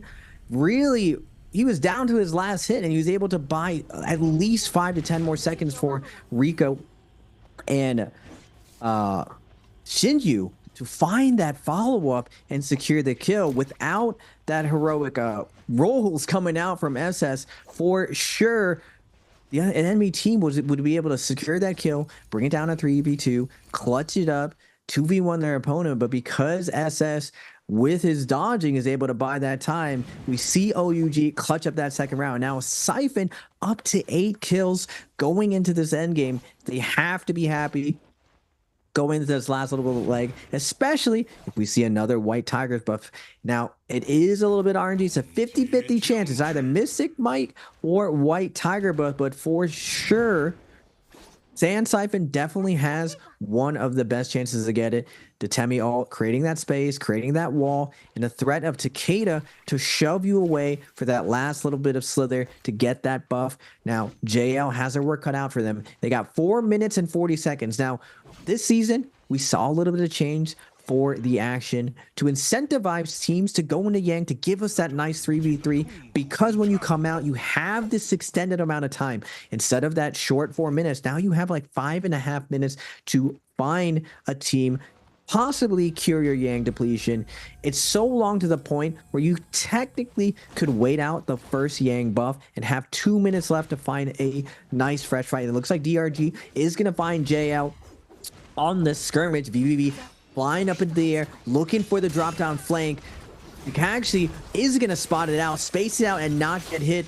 Donkey on the zipping, avoiding the focus fire of the DPS. DRG doing a good job right now stabilizing this ambush coming out from JL. But JL, 3 minutes, 45 seconds. They have a lot of time to work with it, but unfortunately for them, X1 is going to be lurking on the outside. This 3v3 has become a multi-way fight. Multiple teams descending upon this now. Alliance joining in the fray, HipRain. Yeah, Alliance also jumping in. This has become a fourth party.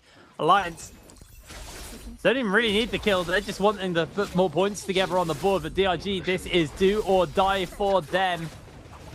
Grabbing it out here. JL also desperately trying to put those kills together. The BX98 is getting focused down, is caught onto one Fang, being able to put some space between them, caught inside the zone as the rest of the team come in. Down they go. Lovely little kill there for the side of JL, being able to cleanse at least one member. Actually, it looks like they've cleansed 2 members, I think. So they're doing all right. It's going to be hard to put more kills together. I say that, and there's like still more people jumping into the mix. VVV feeling very comfortable right now as we are going to see another kill get picked up. X1, the one to pick it up. XLY, the one from X1 to get that one anyway. There's they're going to disengage, move off from this fight. That's a little bit spicy. We're counting at least 4 or 5 teams here. No longer a third party, a fourth party. It's a festival out here. DRG showing up. Don Q, last man alive, finding an ISO fight versus TXA, but TXA is going to take him for a ride. BBB is going to join in, bring this down to a 2v1. Nothing Don Q going to do. Nice stagger play coming out from JL to choke him out, but unfortunately for JL, they are going to lose Fog. They do have around 33k to the both of them. It's around 9 to 11k, depending on what your discount is, to find a res right now. JL has to make their way out, that we know X1 is lurking on the outside on that Viper composition. They're looking to find any type of assassination on these compositions. Good thing for JL, they're working their way to the right, but they are spotted out by X1. VVV is going to have to make a run for it. Will TXJ try to peel for him on the TXJ on the hottie has a little bit more options, but unfortunately for him, X1's gonna come in. They're gonna land the Tesla ult. Combo break's gonna be invested. What can TXJ do in this situation? Another team, OUG in the background's gonna light him up from the range, and TXJ will fall in a matter of seconds. A lovely little pickup there for X1 and a denial onto JL. That is one player down, another player just flat out. And it is all on the one player to get that revive off, but probably being hunted on multiple fronts. People will know that was just a single kill. So there may be a player or 2 left waiting around somewhere.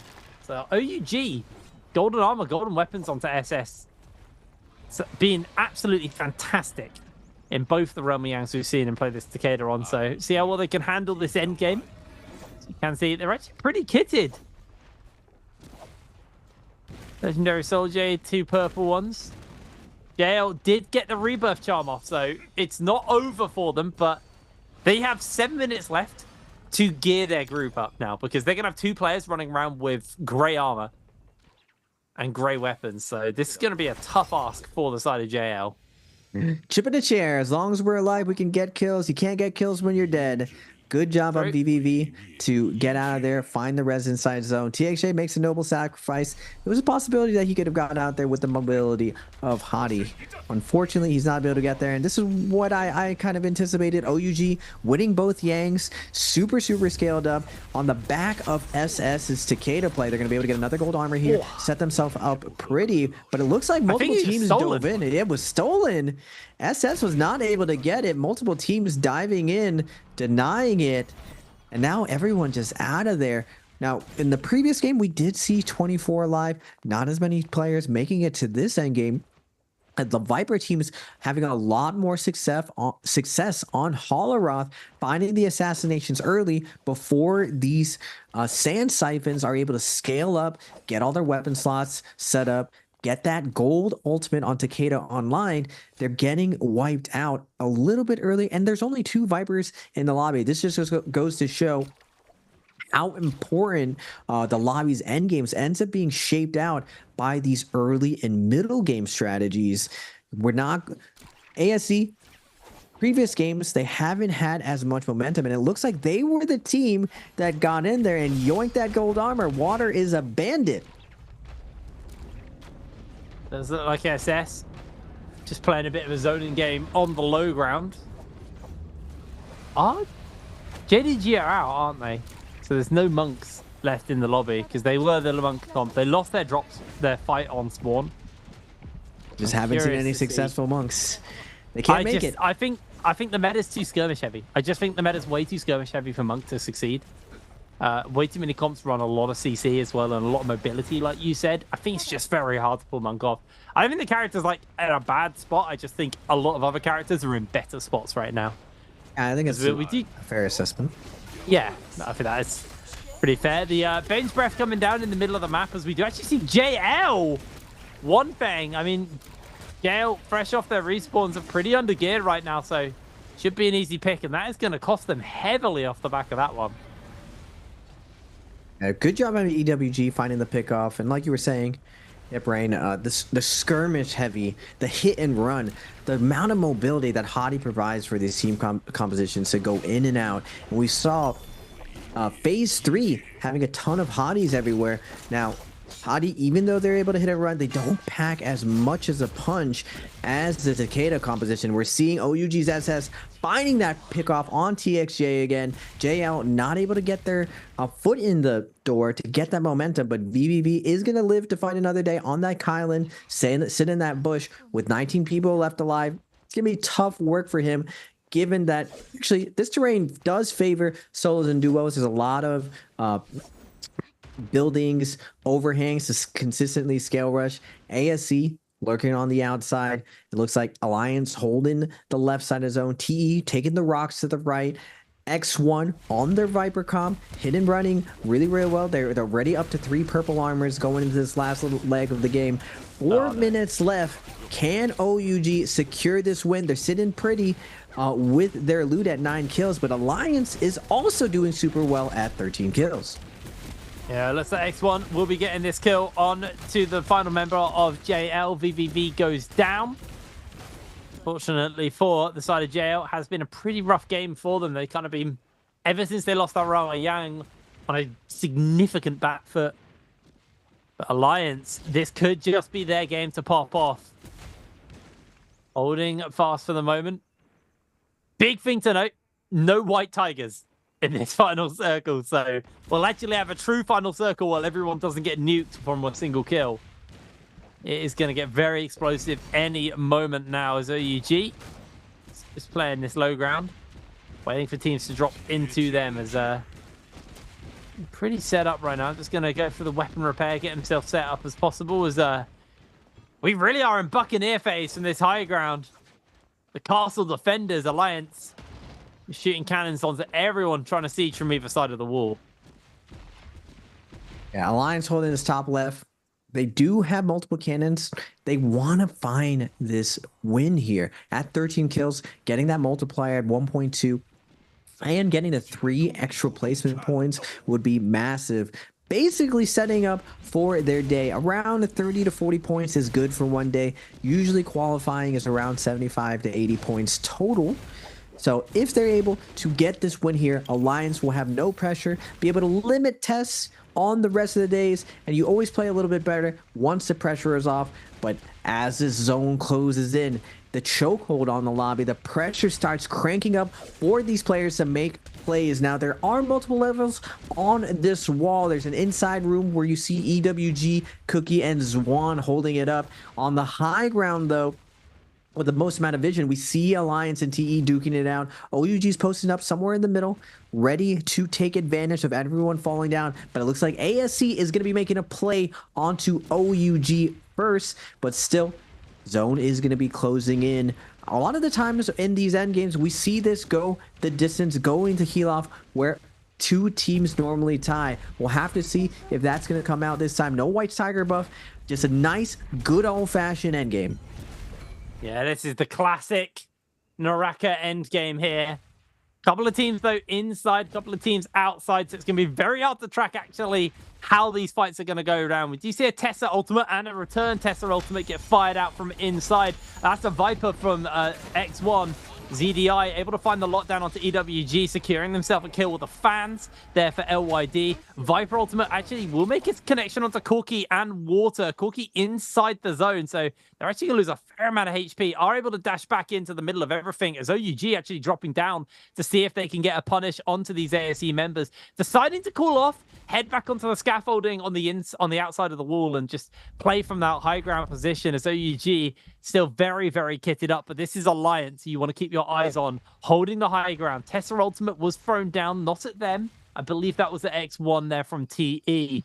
Is that Alliance there? Just looking to jump into this fight now. They find a big chunk of damage off onto one player. OUG involved in that one as That's going to be AFC's Corki taking down X1's XLY. SS holding a scale rush angle. Can't actually find it. Alliance Revenge loses a lot of health already. Has been able to take out Cookie, though. They're getting jumped into. Yuma being forced off onto the outside of the zone. Is going to lose a lot of HP there. LYD going low as Alliance slide through and secure the kill. Yuma's doing a whole lot of work here. Sandstorm's thrown down in the middle of everything as well. It is hairy as this zone closes on the wall. Everyone's going to be forced off as Alliance are picking up kills left, right, and center. They're up to 17. It is a pop-off performance. Revenge taking down people left, right, and center. As Alliance, they're looking for the 20 bomb. They should just be able to get it.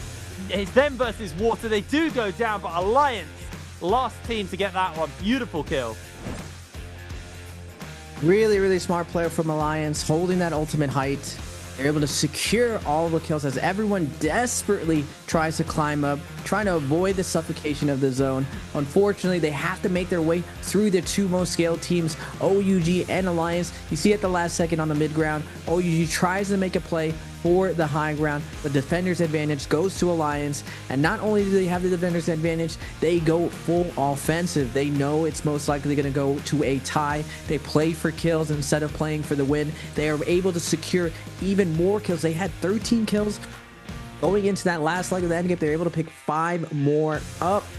Alliance with a huge game 2, basically securing a solid day with just a singular win. If any of these teams are able to get a massive end game, it pretty much secures your day. Now, we saw a lot of really close calls in finals where teams were able to find those 14 and 15 kills, and we're seeing a lot more often than not it coming to a tie. We are not able to get that 1.2 multiplier. Now, this was a very unique situation. The verticality, the amount of terrain situations that these teams were able to hold on forced the tie, and Alliance unable to have that massive game like Wolves were. But it was really because there is a White Tigers buff, like you mentioned earlier, Hiprain. It makes all the difference in those final circles, because I feel like if Alliance had a White Tigers buff, that circle would have just popped again like we saw in game 1, and everybody would have got taken out.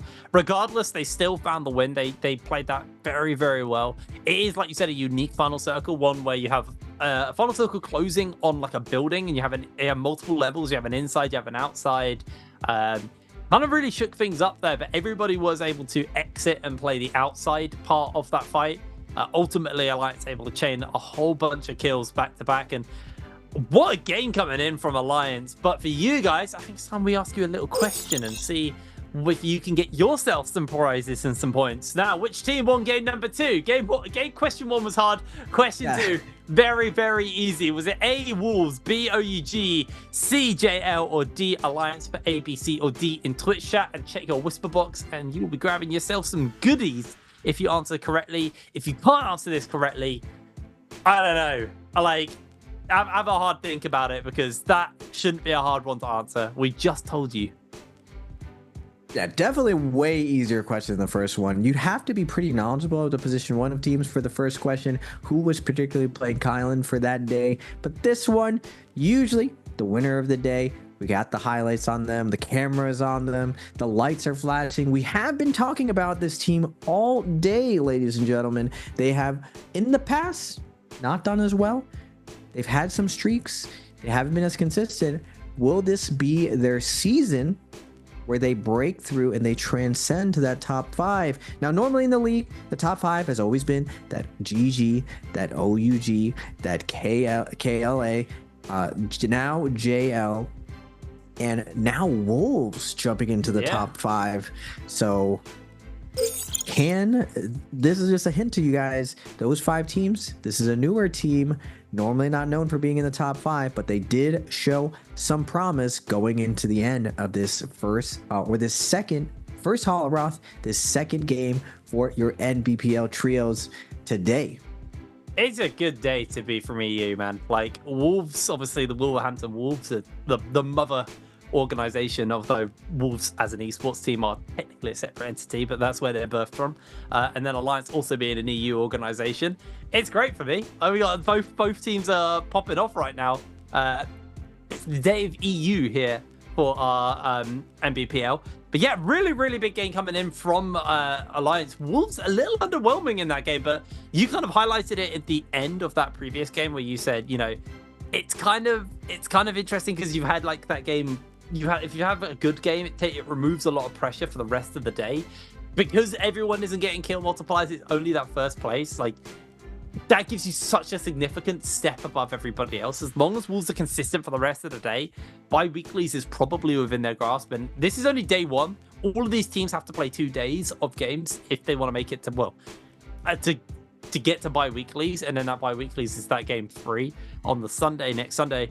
So, you know, as long as they play consistent, Wolves are probably going to be pretty comfortable. But obviously, the more points you put together in your 2 play days, the more points you carry forward into those bi-weekly finals, which then give you a better chance later down the line. But here are the points coming in for that game number 2. Alliance 23 points, 21 kills off the back of that one. OUG, they had 10 kills. That's a 12-pointer for them. ASC 10 points as well. I mean, this is a high-scoring lobby. A 7th place is 7 kills, or 7 points. Like, that is a big game. Yeah, I love the new point system and how it's changed all the team strategies. We're seeing every single team, OUG 10 kills, ASC 8 kills, EWG 8 kills. All these teams going at it, going for it, and we're still seeing really exciting end games. Revenge on the zipping with 28k healing, NY7 on the Zai, almost 25k damage, but Yoma, good googly mooglies, 27k damage on the Matari, coming in big on that Enforcer position 2 roll. Normally we see a lot of the damage being on the back of the Zai, but Yoma facilitating so well, bringing the Alliance to the upper echelon. So here now we're looking at the overall leaderboard. BBE at 8, 521 at 8, TE at 8, JL at 9, DRG at 12.5, ASE at 12.5. We are 2 games in. X1 very at solid 13, start. JDG at 13.5, OUG at 15, EWG at 19.5, and Alliance and Wolves a step above everyone else, transcending that first 30 points, and we're not even at the halfway point. Really good stuff. even with a bad game too, Wolves still comfortably sit at that top spot. I say comfortably, it's only a point between them and Alliance, but Alliance had a much better off game than their win. But that game 1 was just such a big win there for Wolves. I'm sure they're going to be looking to come back into game 3, where we'll be heading over to Morris Isle. But yeah, one absolute killer of a start, as we will just take a look at the highlights. And this is where things went right for Wolves. They had a really good fight on Spawn versus X1. Managed it really well. I believe it was NiHQ who kind of just ate a lot of the attention while his team ran around and grabbed weapons for them. Immediately turning up and getting the fight to go in their favor. And then Alliance, I think the major thing which Alliance did well in this game was, this isn't a good example of it, but they were just third-partying very well. We see this was a fight that actually started between BBE and X1, I believe, and Alliance showed up, tidied up, and just picked up all the kills. And AUG, I have to give it to them though. They were the MVPs of Roma Yangs in this game. SS played their heart out in these games. He came out massive for his team. Definitely carried a lot of those team fights. But we're seeing Alliance surgically play this last little bit. NY7 holding the center on the Zai, getting all of the support from Revenge and Yoma on the zipping Matari, keeping his health pool super high, and leveraging the burn damage of the Zai, picking up a couple more kills, really setting up for Alliance to take that MVP. Now, even though this is qualifying round, this is groups, you only have to make the top 12 to go through. You do take a percentage of the points that you make here. So none of these teams ever take their foot off the gas. Having a massive point difference does set yourself up better for the weekly finals. So Alliance in the step of the right directions, and we're seeing Yoma, I pointed it out earlier, Matari with his first MVP, 27k damage. Now we saw the Zai carrying that end game, but it's on the backs of the 2 support players lifting him up, and when their support player is out DPSing you as the main enforcer, Alliance doing a really, really good job. Everyone contributing well to the team. They're firing on all cylinders, but can they keep the momentum? You were saying, Hiprain, it's a day of EU right now. Wolves and Alliance stepping up big. Will the other foreign orgs step up big? BBE 521 also in the lobby. We saw how prepared they were looking in for the first 2 games. Now, I always say first 2 games are warm-up games. Some teams are slow starters and then heat up past that halfway point and have a solid end game. So all the jitters are out. Warm up is done. We're going into game 3. We're going back to tried and true Morris. Anything? But first, ladies and gentlemen, we will be taking a short break. Don't go anywhere. Come right back. It's going to be game 3 on Morris for some NARAKA Pro League trios.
And we are back, ladies and gentlemen. Game 3, NARAKA Pro League Trios.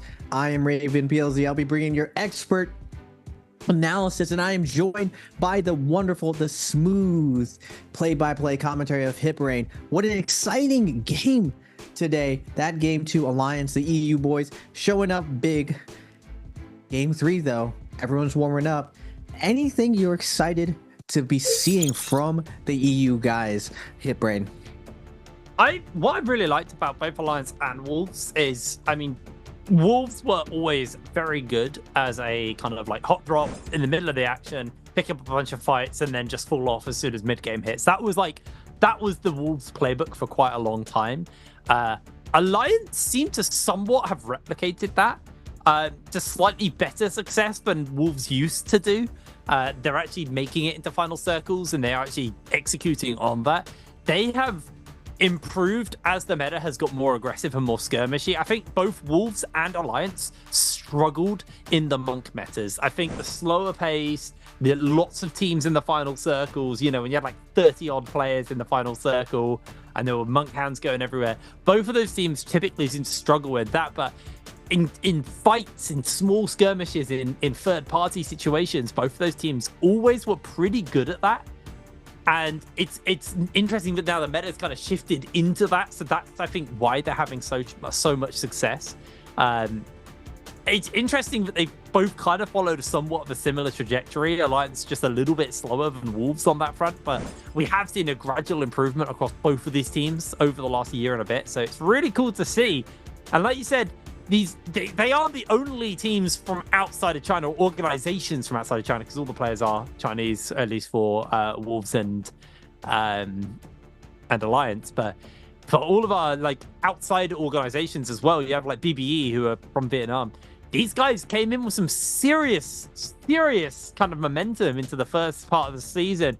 But as season 1 went on, or our spring season went on, they did kind of lose that momentum and fall off a little bit more, where, you know, this second season, I don't think I've seen that fire in the side of BBE, and it's a shame because Roy Hee kind of took over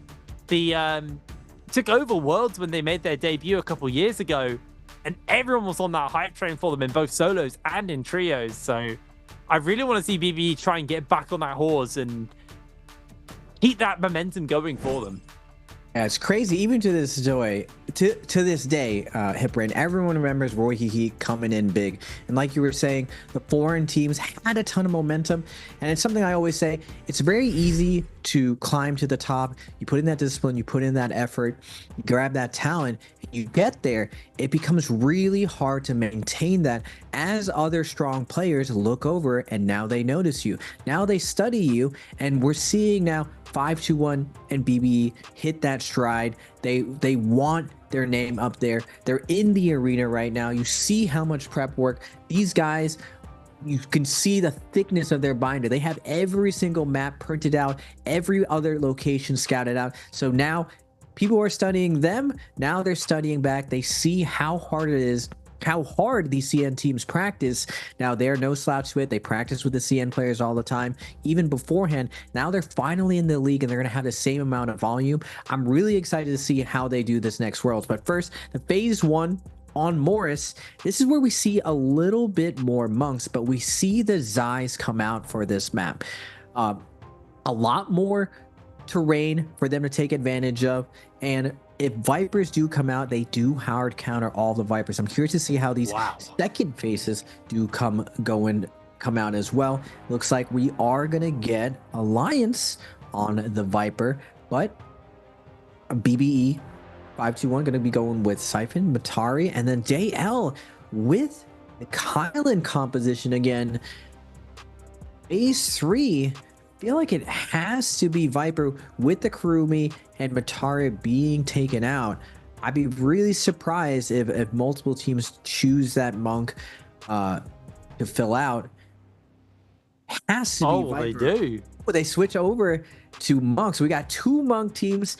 I got to see how these teams play this Cicada Monk. I don't know if I'm a full believer. We do see JDG as well busted out, and the old school Yodo coming out from SS on OUG, the ideal of the team, and to round it all out, a little bit of Kylan Hadi. So we got a nice mix going into this last game. We're going to the third game, Morris, I'm curious to see, can we actually see a Monk team survive to get to this endgame? I mean, I'm a big fan of a lot of the comps put together here as answers. I mean, the Yoto, the Attack on Titan, is a classic counter to that Monk. Old school counter, but now it just feels like there's even more counters on the board. I'm curious to see how the Monk handles, say, that the Kylin and the Hardy comp, because there's so much mobility there. You've got the glider, you've got all of the dashes. I mean, Kylin has a million dashes provided the resets are there. Like, there is so much to shut them down. There are 3 monks, so the big thing is typically the monk team is focused out of the lobby very quickly, so they just can't make it to late game. There are 3 monk comps, so it'd be very hard to focus them all out. I'll be surprised if we have all 3 monks in that final circle, but if we do, that could really define how this next game goes, because having 3 monks in a final circle is pretty brutal.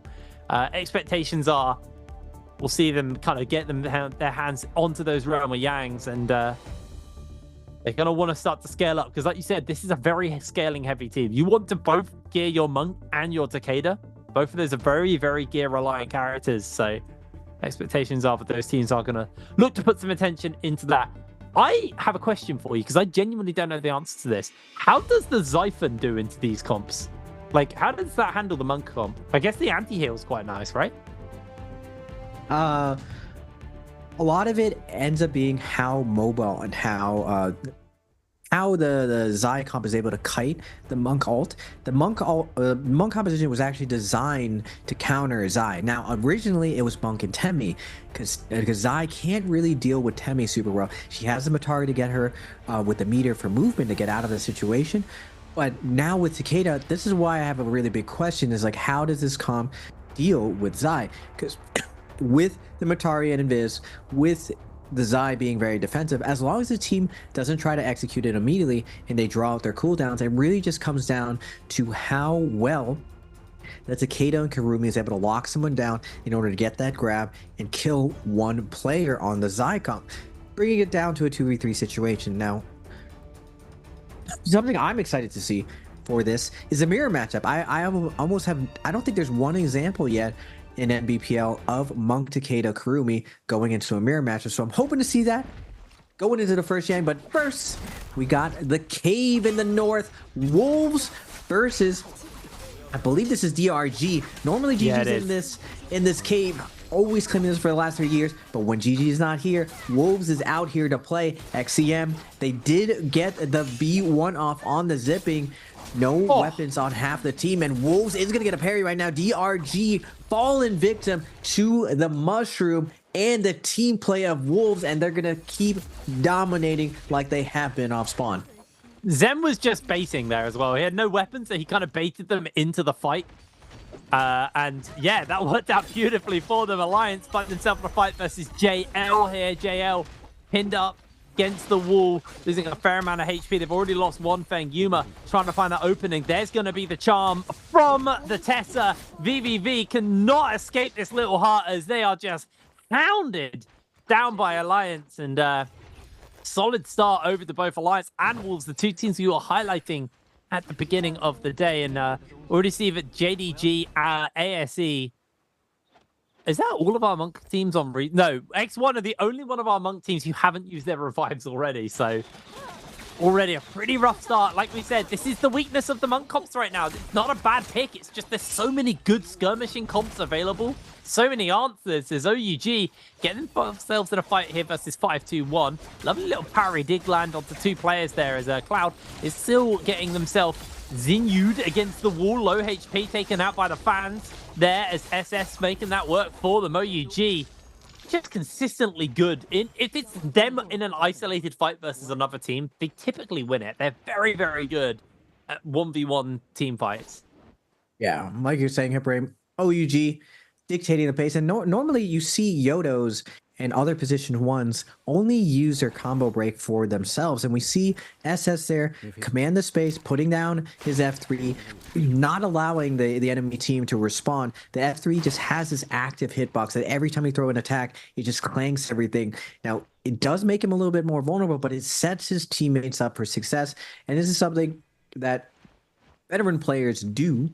and something we don't really see as much because Yodo has been out of the meta for a really, really long time. She was a little bit more prevalent with Cannonball, but she was quickly replaced by Hadi and Valda pretty much a few weeks after its creation.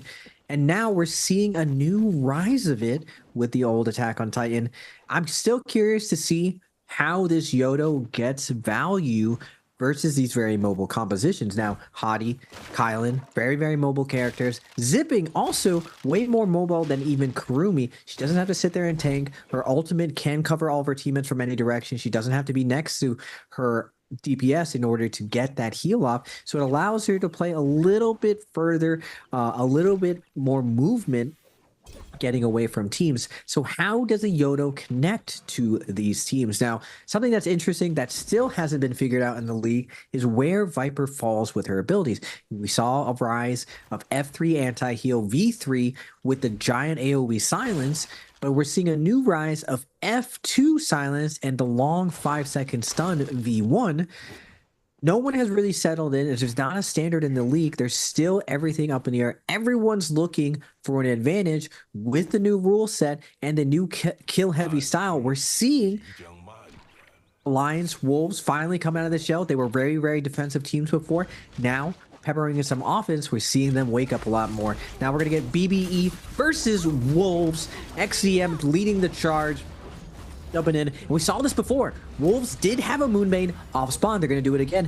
OUG didn't beat them last time. BB is going to go on a defensive, and this is the strength of the Moonbane. It's not necessarily getting the hits, but it's these free hits that you get when a team fades out. But good job by BBE to be able to cover and move, lay down the covering fire, and get a ton of damage onto Wolves on their way in. But XEM doesn't want to take his foot off the gas. He's going to come flying in. Roy Hee with the parry. Kurumi ult is going to come out from BBE. Nice disengage coming out from Wolves. They don't want to fight in that Kurumi circle. Big parry going to be coming out from NHQ, and now XEM is going to activate, popping his ultimate. The car crash is coming through. Everyone's getting juggled by BBE. Roy Hee on the Zai, diving back in, trying to create some space for his teammates. Sits on the outside, gets a little bit of CC onto XEM, but what can you do with these slashes coming out at lightning speed? XEM blitzing down BBE. BBE, no more defensive cooldowns to their names, and it looks like TE is going to be joining the party. Yeah, this is also Alliance coming in as well. Wolves are getting turned on to TE. What a third party from them.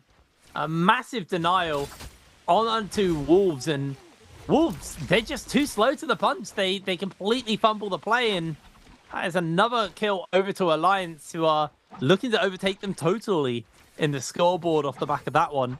Wolves going to have to go for a reset. I believe they kept their Zip alive, so they will have one player who is going to retain their gear at the end of this.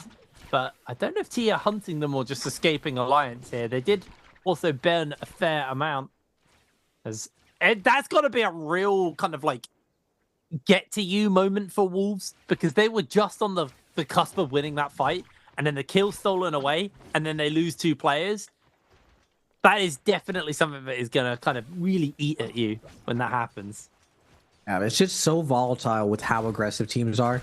That's why you see all the maps layouts, the hunting paths being so dialed in. It looks like Alliance is going to spawn out TE. They saw them in this fight earlier, so they might have a read of what their ults are be looking like. Alliance, NY7 on the Viper has the Dragon Roar, but there's no ult zone right now. TE knows this. We're going to try to take advantage of it. Good job by NY7 to fade out using the LMB focus attack, but he's going to get parried by Wash. Kurumi, Battle Kurumi coming in. NY7 trying to survive the situation, but it looks like TE has the advantage right now, and JDG is going to be closing in the distance, seeing the no ult zone from the distance. Wuchen Port is going to come out, and Alliance is going to try to stabilize right now, but DRG wants to come in, and this is a tough part of playing that Viper composition on Morris. The Mataris do come out, and they do hard counter that Viper comp. They are going to make their way to Eventide to see if they can kite this out, but Don Q and Kakaxi and WX are hot on their heels. They do make their way into the building. It looks like Wolves is going to be resetting here as well. Zyle's going to be invested. What can you do versus the Zyle? Nice assault from Yoma. Can he create some space for his team? Don Q is going to just lay down the pressure, smothering Yoma, but he's going to make it out with 1 HP. Now, Don Q is going to go back to the rest of the demons, and 7 is going to fall. Revenge, it will fall shortly. Wolves on the outside, though. Will they opt to come in? And for the third part, it looks like they're just going to recover, and Alliance will fall to DRG. Nice little third party there from DRG, a team who I honestly kind of underestimated a little bit going forwards. I thought they were a bit of a free win team, but right now, on a very, very solid showing in this game, getting those 4 kills off the back of that third party. And Alliance fall victim to the same trap they just laid on Wolves, getting themselves caught out. But ultimately, that does mean that they are going to be behind on item scaling and are probably not going to be able to jump into a Ramayang. So far, BBE and X1 have got their hands on one. It's ASE and EWG is our final one. We're going to follow JL versus JDG. BVV, ultimate ready to go.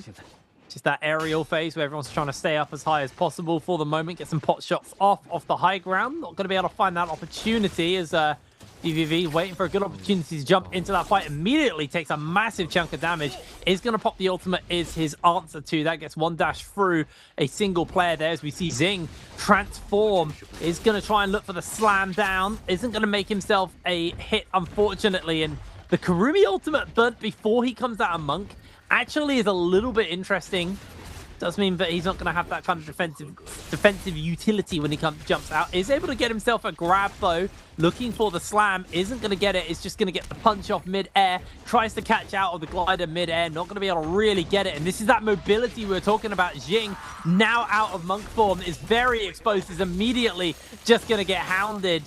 They did wait out VVV's ultimate most crucially though. But JDG, this is a rough fight for them. BBV gets the hang glider to break off. It's parried mid-air. Just to catch his breath in the middle of the fight. Re-spears up JDG, though. This is going to go very rough for them off the back of this one. 2 players down already. JL just looking to finish this one up. Wait, sorry, it's JL who are in the bad position. It's a 1-for-1 so far. BBV's putting some damage in onto 2-tick, but with no Monk, this is going to definitely be a harder one for them. So it's all on 2-tick to try and make the turnaround play. Is Keck going very low. They're just trying to finalize them off here. But JL putting the pressure up. 2-tick finally goes down. And this should just be the end. JL able to secure the Roma Yang. We did get to see the Moncom inside Yang.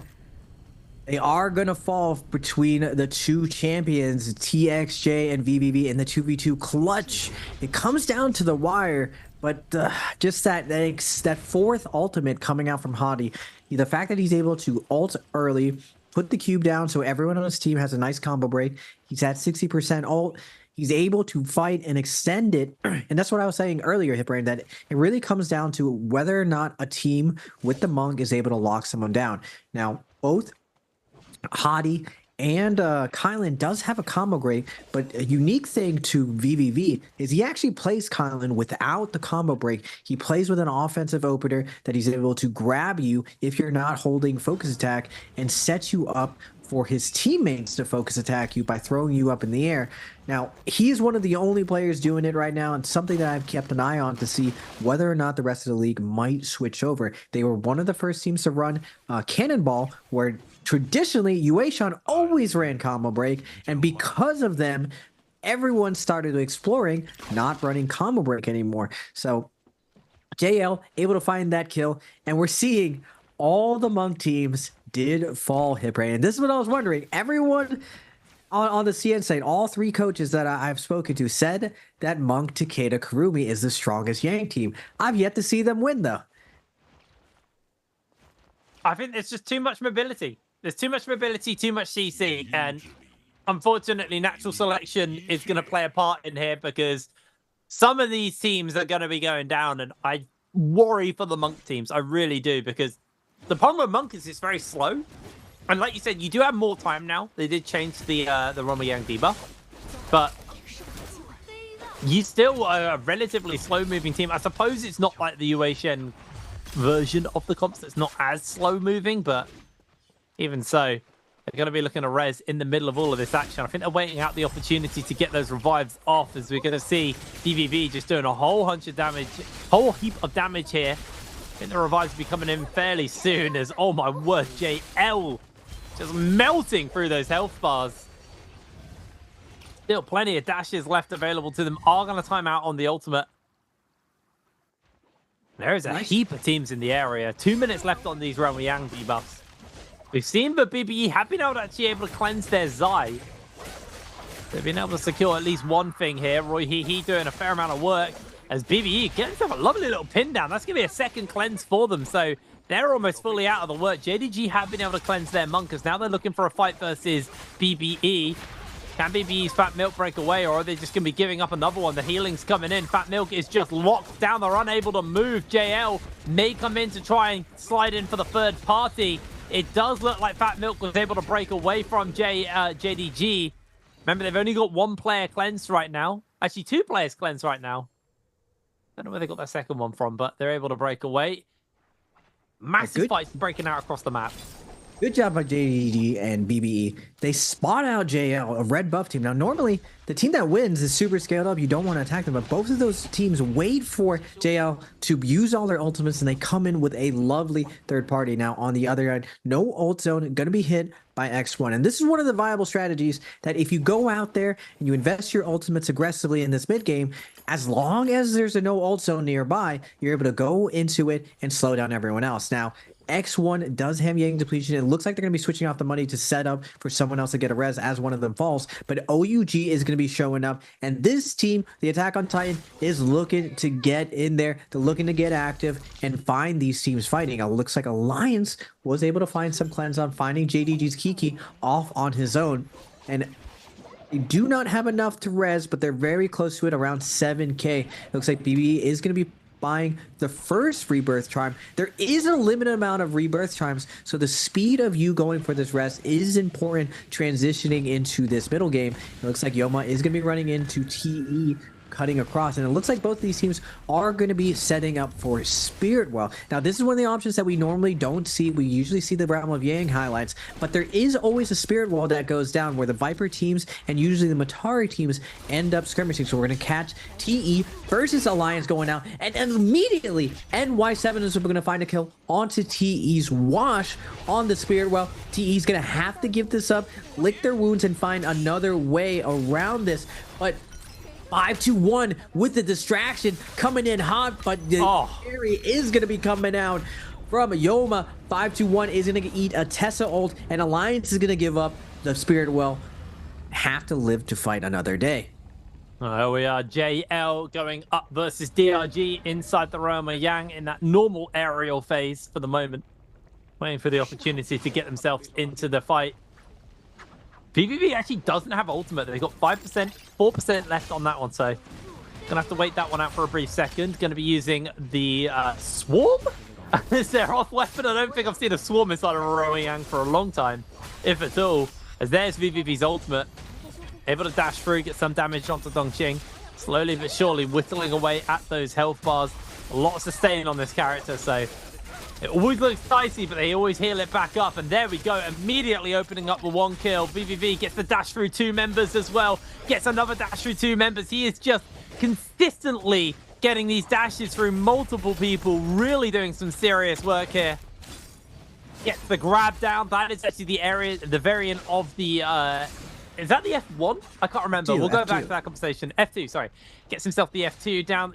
Gets the ability to really lock people in place and secure that kill as DRG. WX98, the last man standing. JL going to make very, very quick work of them and secure themselves this Realm of Yang.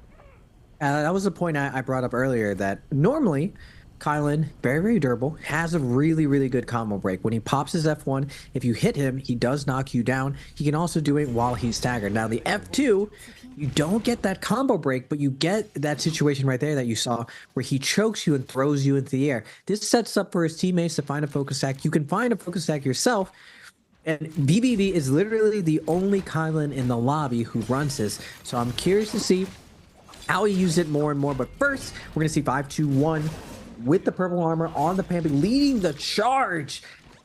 Absolutely deleting LYD. Now, LYD was part of the TE team that did win Worlds. Out going over to JL, the champs themselves as well. VVB and TXJ finding X1 and XLY. They did go with the Mystic Might buff for their second buff, and they aggressively hunted this team down, finding the double charge, and TXJ with the Hottie couldn't secure the kill. Now, normally we see this team, Hottie, go down, pop their cube, but it looks like now when JL goes hunting after the second Yang, they're going to lead with that Hottie ult instead of VVV leading the charts. Interesting stuff and adjustment coming out from JL. And this is the type of mid-maxing that I've been really, really looking for as this meta progresses. It's all these subtle differences that make a huge difference as we lead up to Worlds. Oh, we have now seen 2 of the Monk teams get taken out. There is X1 that's technically still in it. They've just got only the Kurumi left, and I don't know how much money they've got as JDG. Very smartly decided not to go into that run with Yang. We are seeing, though, DRG getting run down here by EWG. The Kurumi ult is going to get broken out here from Dongqing just to keep them alive for a little bit longer. Going to see some healing breaking out as well off the back of this one. Dongqing very, very low. Really wants to get out of this, out of the zone, but the fight is just not letting up, and that's going to be the end of Dongqing. They go down. The EWG secure that kill. As DRG, they didn't even want to make a break for it. They just ran. They just stayed in the zone as long as possible, and I think this might just be the end of DRG. EWG able to secure that kill. Was that a ballista shot? I don't think it was. I saw an explosion. I don't think it was. Twin shot cannon, so there's a lot of explosions going on. That'd be why. Now, it looks like Wolves was able to claim the Draco Storm. I'm not sure if they're challenged or they just went for it. It looks like XEM did pop his ultimate already earlier, and Draco Storm, one of the most oppressive buffs, really, really hard to lose. I've never seen a Draco's team ever lose except from double grabs. And JDG, it looks like they did pick up their teammates. Remember, every single Monk team did fall earlier. They're going to find EWG's cookie, try to run away on the Kurumi, but the jumping LMBs from Sing is going to close it out. Super hard to run away from the jumping spear. EWG on the zone moving in. We did see EWG fighting out there earlier. Zai loves fighting in the zone because of the burn damage and the threat of it, but unfortunately for them, they are going to get caught out by JDG on their way in. They see the health of the Zai. They're putting a ton of pressure on. And Wolves is also going to be jumping in with the Draco Storm.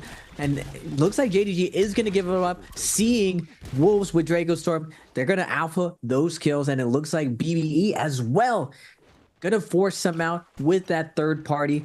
Looking at the scoreboards right now, Wolves going to be at 8, leading the lobby still, but Alliance at 6, EWG with 10, and so many kills all around the lobby. OUG with 7, JDG with 7, JL with 7, and BBE. Just kills everywhere. Everyone is getting very, very aggressive off spawn and transitioning to this mid game. So much action going down. Can Wolves have a solid third game? We did see them fall earlier. Game 2, third game, it looks like they're fired up again and staying consistent. Yeah, I don't think they let that game 2 get to their heads. I think they just accepted they made a mistake and they paid the price, jumping back into this one. But again, there's still plenty of teams capable of contesting them, but they are looking to get a couple of kills. EWG getting very, very low there. Zen with the golden fan able to output some serious hurt. I mean, if someone hits that water wheel, they're going to have a great time. Oh. There it is. Someone hit the water wheel. Unfortunately, it was a little bit too late. Looks like we are going to see JDG's 2-tick jump into the face of Wolves. They're just going to back off, and there's still 8 minutes left in this game. It is very, very aggro here for our third game of the day. Multiple teams just coming in from the zone, and everyone looks to be settling out, realizing they did get to stabilize. Good job from JDG coming in from zone, and EWG gets picked apart. They are able to stabilize, and now looking at the scores, 15.5, 16.5, 21. It's still very, very close. And this is something I noticed even during the weekly finals, is the points were very, very close. We had 5 teams going to that match points, with 6 and 7 being right on the cusp. So not as heavily stacked forward. I don't believe the meta is fully flushed out yet.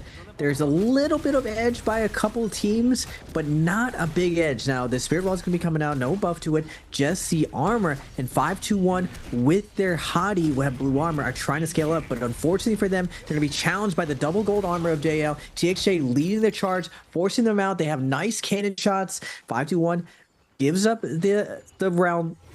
Now, the dome does protect against projectiles. You have to commit inside a dome if you want to get range shots off. Now, with JDG coming in on the Monk and Takeda, Wolves are surrounded on all sides. But we've seen them over and over when they've gotten to this position. These guys have specialized in securing this loot and fighting this multi-way. Now, we're seeing Aurora Burst on their zipping. They're going to be isolating us out. TXJ on the Hottie gets punished for poking in, but JDG's Monk, Shin, threatening the Dragon Slayer, but Wolves is on phase. They do not care. They're going to get this loot again, and they're going to try to make their way out of here. Will they be punished for this? BBE coming in with the cannon shots, but it looks like, again, Wolves with a very, very clean play, able to scale up even further, getting ahead of this lobby. I mean, how do you push into the Aurora Burst? It's so hard to push into that one. So Wolves able to secure that. And again, this is the Wolves playbook. They are typically a very aggressive team, but when it comes to late game, they play for these Spirit Wells every time. Very consistent play from them. They're able to secure that one. And I believe we still have one more Spirit Well to come as well. So keep your eyes on that one. It could be the full golden armor, White Tiger pop once again. The classic Wolves at this point. There's 6 minutes left on the lobby. 21 players left in the game. 7 teams. It's just a bit of a waiting game now. Bane's Breath comes in, slams down into the middle of the map, and for another 40 seconds, teams are probably just going to avoid standing in the middle. This is pretty typical what we do see. JL also very geared up. They've had a fantastic start to this game. Golden armor on multiple players, golden weapons as well. Onto VVV with the golden halberds. Wolves just exchanging some cannon fire with BBE. Nothing too committal. See, that is a dead center Bane's Breath as well. But the Spirit Well spawning up, and Wolves are actually on the wrong side of the circle if they want to contest it. They do have Alliance at their back. They look to try and rotate around towards it. They're going to actually surf through the middle of the Bane's Breath towards the Spirit Well. You know they want to get this one. This is the White Tigers as well, so this is an absolute must for these teams. Aurora Burst coming out. Spirit Well will be spawning up any second. Now Wolves immediately taking a whole heap of damage, though, as they are desperately trying to hold this position, but the cannon fire totally shutting them down. They're a little bit too early to the punch, and that may just cost them the Spirit Well here. They lost way too much armor to the shots. JDG are the ones who are pushing in on this circle. Wolves not letting up yet. Oh, we're seeing the Monk comp. Is this where the Monk comp shines? They're able to get in this dome. Now, remember, the dome prevents all the range attacks from coming in. He's going to scoop up TXJ for fiddling a little bit too close to the Monk. Flying around on the Hottie, trying to find the opening right now, but Xing is going to get focus fired right now. Wolves makes their move back with the Aurora Burst jumping into the middle, but it doesn't look the lobby is going to give it them for free. OUG is going to come in and contest with the F3 on the Yodo, blistering on SS, throwing them out over and over. He is going to get knocked down by the Kylan, and now JL is going to be jumping back in. No one's going to just give this up for free, but Wolves with the Aurora Burst, with the massive amount of zoning from that Aurora Burst, putting out the silence, putting out that hitbox for he's going to be coming in, doesn't want to give that up as well. Zai able to take priority over it. Now Zem is going to pop his ultimate, slam through, try to clear it out. BBE is making a play for this. They're going to invest everything. They're all in. Kurumi ult is going to be to the center. Can Wolves hold on to it? Hottie is going to pop the cube, trying to give them that opening, but again, OUG is going to make their way in with the F3. Kylan ult's going to be dashing through. SS is going to get juggled down, and then Alliance is going to come in with their Viper ult. They're going to try to secure the buff. They're not able to. They're going for the kills instead. There is no time invested onto it still. JDG is holding the center now. The Monk composition. We're playing musical chairs for the Spirit Well. BBE still on the outside lane for the cannon shots, and now Wolves is coming back in for it. Can they make it in, Hiprain? The Aurora Burst, the wind spout is so big here for Wolves. They're desperately trying to force JDG off. No one wants the Monk comp to get the gear. They're able to actually take down Keck. OUG the ones to secure it. ZK losing a lot of HP. There's the Aurora Burst once again coming out. I believe it was interrupted this time, so they don't get it down. Aurora Burst coming out from Zem into the wind spout. What a wombo combo from Wolves. They're desperately trying to hold this position. There is no shield. There is no defense anymore. This bubble is gone. OUG pushing forward. NiHQ goes down in the middle of the fight, so Wolves are down a player. OUG may have just done what they needed to secure this Spirit Well. They are fighting their hearts out for it, securing the kills, but nobody is willing to give this one up. OUG are going to stand onto that point, but they're going to get hit by the Zai, the burst, the damage. OUG are wiped by Fat Milk. That was beautiful. 1 versus 3. Now we're seeing Wolves with that wind spout putting out some serious damage. Just 5-2-1 go down. Alliance are just house sitting. They don't even care about the zone anymore. Somewhere out of nowhere, BBE just popped off in the last couple of moments. ZK, the last man standing, no, the second to last man standing for Wolves, on the focus fire here from BBE. He has been able to buy himself a bit of space and break away from this one. 1 minute 30 left on the zone. There's going to be the Kurumi ultimate thrown down in the middle of this zone. Revenge gets caught out by the grapple in the mid-air for the moment. ZK has been able to get a pretty decent reset off. Windspout still available to them as Rohihi going to stand on that Kurumi ultimate, top that armor up, and just fire those cannon shots out. It was an absolutely flawless play from them to secure that kill for the team and stop the Spirit Well from going down. Yuma will fall to Rohihi's cannon in the middle of all of this one.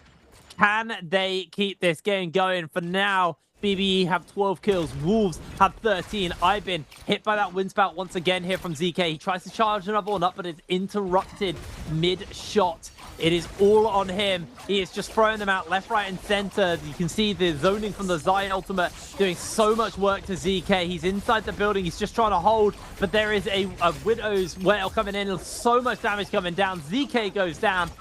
BBE, last team standing. Actually, there's 7 players left. Where are they? Oh, they're all in the sky. Just leaving them alone. Zem, the last player to look for that hero play on to the members of BBE. He's still got the ability to turn this game around for his team. Fat Milk's able to take down Revenge, and now it's all about those hero plays. I've been low HP in the middle of all of this as JDG. Zing is actually going to transform in the middle of the fight. The Wolves are eliminated. I don't think they can make this work as down they go. I think that was a BBE victory. Yeah, BB comes in huge. And this is what I thought the lobby needed to do. Everyone needed to be calculated and make sure that White Tiger's buff didn't just go to anyone. And now it's pretty much revealed exactly why all these Attack on Titans are going back to this Yodo. Yodo F3, one of the most oppressive Fs in the game. They're able to contest Spirit Wells very, very well. Now, that last Spirit Well where there has a White Tiger's buff, the only reason Wolves was not able to take it was because of the constant pressure from that Yodo F3. They would come in with the Viper ult, make their way out, come back in every single time that F3 was up. And on the outside, the reason why BBE was able to secure it, they just sat there with the cannon. They just made sure that no one is able to secure it, but they never invested in going in themselves. They sat in, watched everyone else go in, and with their superior range, with their cannons, they made sure that anyone who attempted to go in was going to be low health coming out of it. The second the Yodo team was able to secure it, OUG was able to secure it, immediately BBE just triple ults them, make sure that they don't get out of there, and they instantly execute them. Then BBE goes with the classic closeout, but unfortunately for them, JDG's Monk, that old school end game heal off, he waits to the last second, tanks the zone, goes all the way down to 1 HP, and immediately pops Monk going back to 100, and they're able to steal away that multiplier and that nice first place finish. So we did get to see the two things that I was looking for, Hip Rain. I wanted to see Monk make it to endgame. I wanted to see them in Yang, and I wanted to see the CN lobby react to the fact that this White Tigers buff is just too strong. You cannot let a team get that and snowball out of control. Everyone will die anyway, and we see BBE coming out with the winning strategy.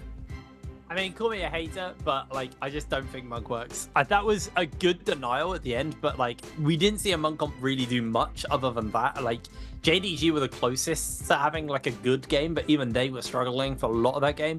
I think the meta is just too skirmish heavy for them. And like you said, you know, you were expecting to see them win inside that Realm of Yang, but so far we haven't seen a Monk team win in a Realm of Yang. And I just think it's because there's too much burst. You're taking the armor variant of Karumi, so you don't have that kind of sustain on the Monk while they're transformed because of that. So they just get cut down very quickly off the back of that. There's, you know, things like Zai have the ability to cut healing as well. And then I could go on and on, but yeah, ultimately BBE played that so well at the end. Like, it was Ruihihi who got like the 3-man hit with the Zai ultimate, well, the Zai F into the Zai ult, which then chained in, and Fat Milk was able to tidy up the 3 kills for them. Like, they played that final circle really, really well. That was very clutch, and from a team who, you know, realistically, I didn't have overly high expectations on. Coming in at the beginning of the year, I was very much on the BBE hype train, but as the season went on, it felt like they were struggling to keep pace with everybody else. And this feels like, you know, it's a win, yes. So it's hard to say, yeah, they've caught up, but that was a very, very impressive performance from them. And, you know, we need to see them replicate that fight more and more just to prove that they are, you know, still one of those front runners, one of those teams who can stand up versus the best teams in the league. Yeah, no doubt in my mind that BBE puts in the work, and we see it come down there. They played very, very meticulous in order to find that situation.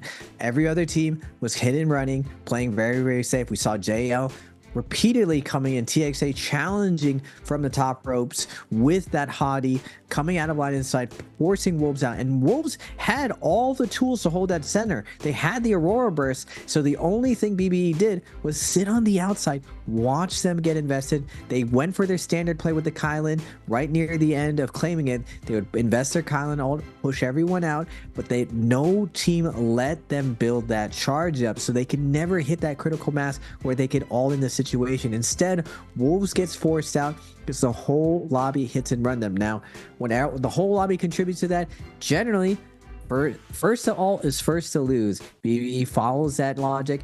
They ult last, and they end up winning and taking down the most amount of kills in this lobby. Now, moving forward, I'm wondering if Wolves really steps to the plate. Are they phased by this? This is the first time the past couple of games, including the bi-weekly, that actually been forced off the Spirit Well. Now, looking at the scoreboard, we're seeing the overall, just how many kills all of these teams had going into it. It's an absolute slugfest out there, Hip Rain.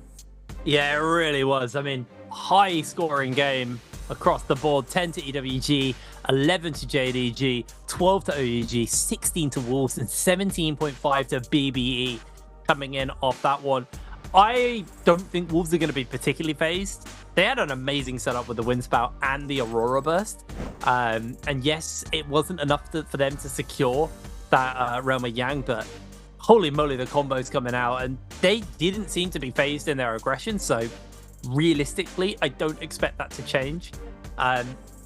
Also, especially when what you kind of got to keep in mind is this was Morrisile, which is arguably the map that the teams are the most comfortable on, the oldest map in the game, the one we see the most. So in my head, we then go back over to Padoria for our next game. And, you know, there's going to be a whole heap of teams who aren't as comfortable on Padoria as some of these other teams. So if Wolves are feeling comfortable here, this is the kind of maps that you can pop off on and you know, get those extra points. We can have a look at the overall scoreboard right now, 5-2-1. Fortunately, as a team, not sitting too pretty at the bottom, but Wolves have reclaimed their spot at the top after Alliance's brief stint ahead of them. And there it is. Overall, pretty close stuff towards the top end of the table. I mean, JDG and BBE do have some work to do to catch up to Wolves and Alliance, but still a good start to the week for them. Now we're past that halfway point. The teams are warmed up, firing in all cylinders, and we're going to see the highlights brought to you by Born For You Gaming Alliance, having that strong off spawn, taking down the veterans, taking down the champs, JL off spawn. And we're seeing OUG with the Yodo finding 521. 521 having trouble this time around, not getting the footing that they would like off spawn, running into OUG and his team. The F3 just coming in big. DRG gets the chase down on Alliance into Eventide. Alliance does their best to try to bait and switch to get some space, but they do end up falling. EWG inside zone. Zai's love fighting in zone, but when you got another Zai on the other side, no advantage here. And DRG is going to fall to the momentum of EWG. Now, BBE going back to the highlights, sitting on the outside, inside zone. Roy, he is going to get that massive F3. And just as OUG feels like they secured the win, it is taken away from them as BBE comes in with the perfect. You see them, they're just like, yeah, we got it. And instantly taken away from BBE. Now JDG Xing, veteran play here, able to last to the last second, ult at the last second, jumps away. He almost gets shredded down. That transformer does take a percentage tick from the zone, but good job by him to monk jump out of that situation. Now looking at the overall scoreboard, MVP is gonna go to Roy Hehe, his first one of the season. 41,000 damage coming in from Roy Hehe on the Zai. I mean, that was a big game. Lots of damage from our Vietnamese star. An absolutely huge performance in game number 3, securing his team that victory. And it is really on them to replicate that going forward. We're only halfway through the day, so we've still got 3 more games of NARAKA to go. It's going to be a team who've been underperforming all day. And to be honest, you know, the end of last season into the beginning of this season haven't really been able to find that mark. So it's nice to see them have a pop-off game. But, you know, I don't like to get too ahead of myself. I want to see that kind of replicated. We've always known the BBE, and especially Roy Hehe, is a very, very good lineup and a very good player, him individually. So we knew there was a level there, but it was kind of on them, like you said, maybe just to kind of get into that mentality of like the Chinese teams and how they were playing, because like you said, they got massive folders, they practice a lot, they're very prepped, and sure, BBE have now started to pick up and learn a lot of the kind of tricks that these teams are pulling to kind of get their training down and be as efficient as possible. It is interesting to see that growth coming in from BBE. Anyway, we are going to throw ourselves over to our interview after that game 3, so we'll be back after this. Ladies and gentlemen, welcome to the post-game interview, and this is Jaeger. And now I'm standing here with Revenge, and let him say hello to our audience. 好的，欢迎徐焕来到我们赛后采访，先跟观众朋友们打招呼吧。Hello， 大家好，我是 Revenge。欢迎 Revenge 来到我们的赛后采访啊，也是就是第一次来到赛后采访，也非常的开心啊。Okay, so we can see that you guys really did excellent job. But first, I would like to know, so like every team now in the Trials game, they are like put a lot of like emphasis on the buff. So how you guys just your strategy in the final circle? Because I saw that you guys, it seems like you don't want to choose the buff. 那我这边想先问一下，因为现在目前我们都知道，在3排的运营当中啊，这4项之力非常非常的重要，每个队都在4项之力围绕4项之力进行了很多的战术搭配。但是我看到刚才这把，其实在最后一个争夺当中，好像 A 队是直接放弃了，这是为什么？能给我们解答一下吗？因为我们抢4项之力的阵容都是沙桃鬼这样的阵容去抢，因为有沙男的风之牢笼控场，然后我们火加阴没有胡桃，然后战场就很弱，所以抢不了。我们一般都是看情况，然后第2队、第3队的时候进去。明白了。So to be honest, I think the buff is needs like these teams who have the control, and they will need to like chase the buff together. And for us, because our hero combination, we don't have the Kurumi. That's why it's not a good choice for us to choose the buff. And also, when we will just join in the final circle, fighting in the final circle, we will choose after like 2 or 3 teams after the killed. So that's the timing we will choose into the fighting. Okay, let's move on to next part. Answer for treasure. 好的，也让我们来看一下今天的题目是什么。Okay, so you guys can see the question on the screen, and if you know the answer, just type them in the chat box after our player counting 3, 2, 1. We will take a screenshot, and please don't leave the screen room because if you are the lucky guy, you will be whispered. Okay, let's see today's question. 好的，我们先来看一下今天的题目啊。刚才也是给大家讲了一下规则，我们现在来看一下题目了。Okay, today our question is how many kills did Team Aliens get in Game 3? 这道题目呢是在刚才这把比赛当中啊 ，A 队到底拿下了多少的击败积分？那说到刚才这把比赛，就不得不说 Revenge 对我们来说特别特殊的一点，因为自己这个无尘其实也是代表了团队活到了最后。So I have a question for the latest game because you know in the final circle you are the only 无尘 in your team and like how you survive to the end. So what's like you like communicate at that time? 那我这边要问一下，当时只剩下最后一个人的时候，队内进行怎么样的沟通，让自己可以存活到后面也是很久？就是死掉的队友帮我标梅花桩，然后看我有多少根钩子，让我 B 级上天制空，然后规避集火。还是用制空来规避了一些伤害。So to be honest, our teammate they are helping me together because at the time they will like they mark the final circle the point and tell me, and I use the grappling hook in the sky, and that's why I can just avoid a lot of damage. Okay, I think our players prepared and let's start counting. 有马应该对不起，那个 Revenge 应该准备好了，对不对？那我们接下来就进入倒计时。3, 2, 1. Screenshot. Okay, let's find out the correct answer. 也请我们的 Revenge 来公布一下正确答案到底是哪个。B. Yeah, the correct answer is B. Okay, at last, because we know the last bi-weekly, and I think you guys really did great job. But I would like to know, so you guys, you satisfied with it? 那最后要问一下，其实对于上周的周决，我觉得你们已经就是打了一个跟上个赛季比啊，你们这个赛季进步已经很多了。但是还是要来问一下自己满意不满意呢？不是特别满意，因为我们的最强的阵容只出了1把。比赛结束的太快了，对不对 ？Okay, so to be honest, I think we are not very satisfied because our hero combo, the strongest hero combo, because you know the matches like finish quickly. That's why we don't have more times to use our strongest hero combination. 那我这边只能说期待一下接下来你们这个赛季的表现，因为包括其实看到今天的这个表现非常强，也期待一下这个周决能不能给我们上演一些惊喜，好不好？那祝你们加油！好的 ，Okay, good luck to Aliens and thank you for today's interview. And we will take a break and be right back later.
Hello, everybody, and welcome back to the Nbpl. We're getting ready to go into the second half of the day. So far, we've had Wolves, Alliance, and BBE all pick up a victory, and we're moving into the second half of the day, going back to Padoria for this game number 4. Hero points actually getting spent quite aggressively by some teams. Some teams are quite happy to take the Karumi or the Zai or something when it's worth more points.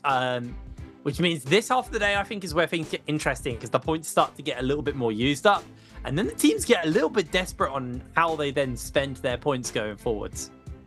Yeah, we saw during the interview, the team admitting that during the finals, because Wolves won so fast, a lot of team strategy when you're going an extended amount and depending on your phase, they keep their strongest comms for later. Because like I said before, you start off early, you try to warm up, and you want to keep your stronger comms when you need to clutch up. Now, there's a different philosophy where you start off fast and you take advantage of it. And you see JL, JDG, a lot of the veteran teams take advantage of all these teams who need a warm-up. They start off and blitz very fast. Wolves starts out the day with Siphon. They dictate the pace. They do have a bad game 2. They do well in game 3. We saw them finally contested, and now it makes a lot more sense to me why Yodo's being used. That spirit wall, we see OUG's SS able to claim it with his team, but at the last second you see they're surprised that they just get executed by BBE. And this just shows me how prepped BBE is going into this season.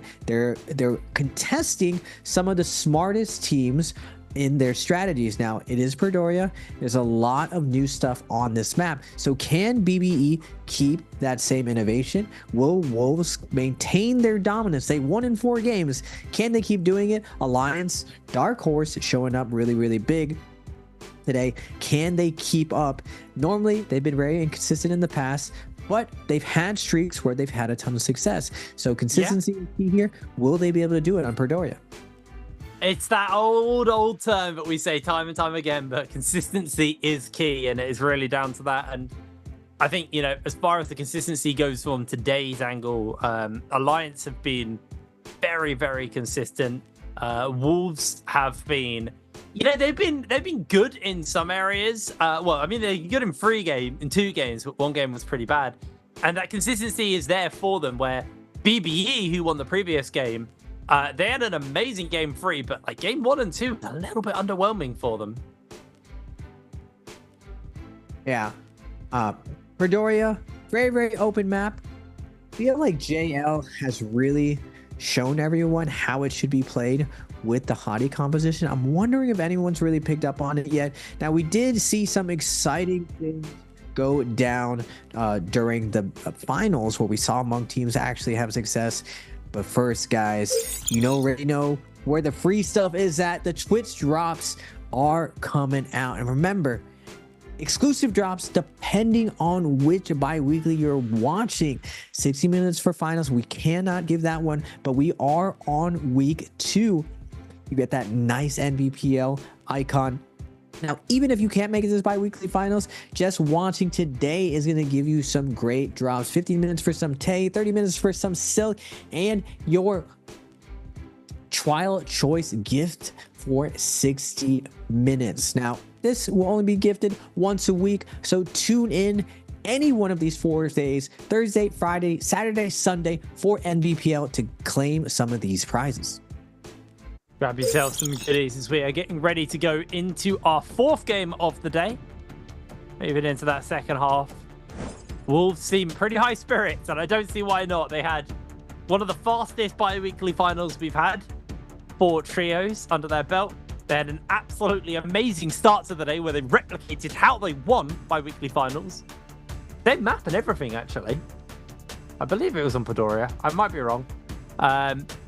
Even so, I feel like I was talking a little bit about how like some of these teams have learnt the maps. I think Wolves put a lot of effort into Padoria, knowing that there would be teams that weren't going to be as good on it. So they knew that they could get an example, that they could get an advantage and pull ahead of the rest of the lobby. Like, if you remember when Holoroth came out, there were certain teams who just really, really shun on Holoroth, and some teams who would completely fumble because they hadn't really practiced it enough. They didn't know where to drop. They didn't know what they were doing.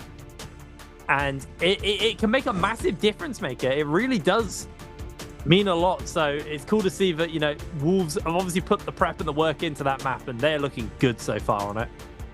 Yeah, I agree, Hipper, that they definitely found an angle on Predoria before any other team. And you're right, they did win first game of Predoria today. They also won it during finals in the same fashion. They got the White Tigers buff and ended up executing the rest of the lobby. So we're seeing really, really sound endgame fundamentals coming out from Wolves.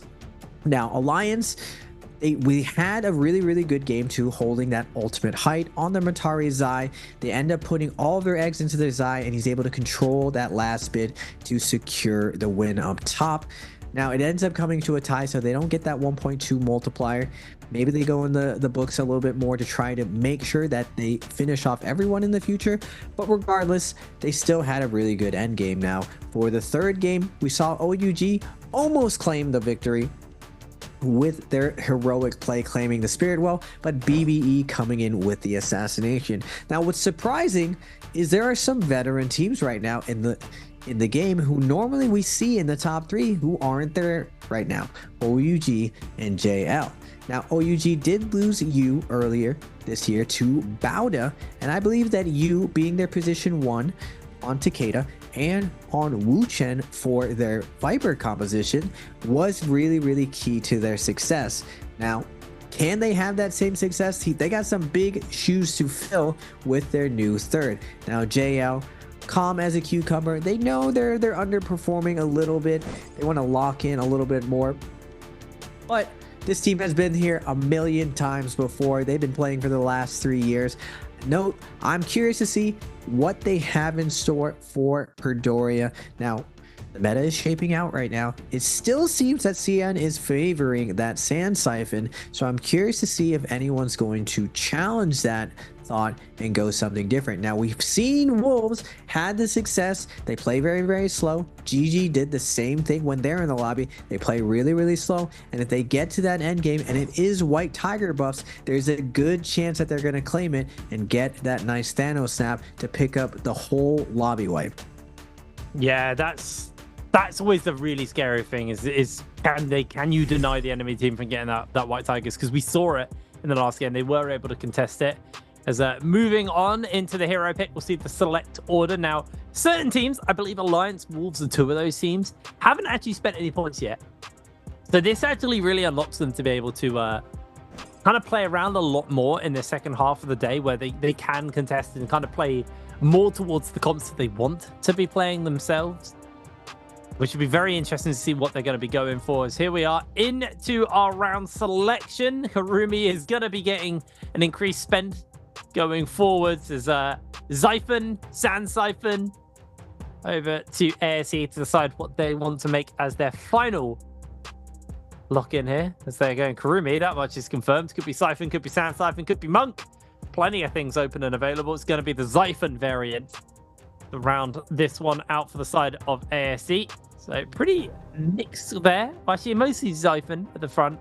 A lot of teams are really loving Siphon on this map. We saw a lot of that, and that is all of those characters have increased selection. Wolves, they just spent all of their points. That's not right. I swear they had 9 points. That must be a bug, right? Huh. 9 points. I'm not sure how they are recording the actual points. They went from 9 to 0 there. That's got to be a bug. The way the points works is that no character is worth points the first 2 times you play it. Yeah. After if you pick it the 3rd time, it all counts as 3 points. So they probably just invested finally into this lobby to get that character pick and put all 9 points into it. Oh, you're right. Yes, that is a very good point. That's probably how they did that then. Wow, that means they know, because they'll know where they are in hero selects for the next 2 games. So yeah, like they'll have free selection next game because they were last select last game. So they'll probably have a free comp they know they're going to take in this next game where they haven't actually picked them yet, and then they'll have an answer for that last game. I don't know where they'll fall, whether they'll be last or second in that final game, but they're going to know roughly what they're going to be doing here. Very interesting though. Big gambit from Wolves. Let's see if it pays off. So we're getting ready for game number 4. This is a benefit of having a very deep player pool. You don't really have the phasing doesn't affect you as much because of the point system. As long as you have 4 characters or 4 compositions that you play, you'll always get the compositions that you're comfortable with on each map. Doesn't matter what the phase is, but you have to have 4 because there's a chance that one of them will get banned out for the day that you want. So as long as you have that backup, you're good to go. Now looking at how this all rounds out, Wolves, nothing different to F2 V1 on the Hottie, F1 V1 on the zipping. Same thing with Sem.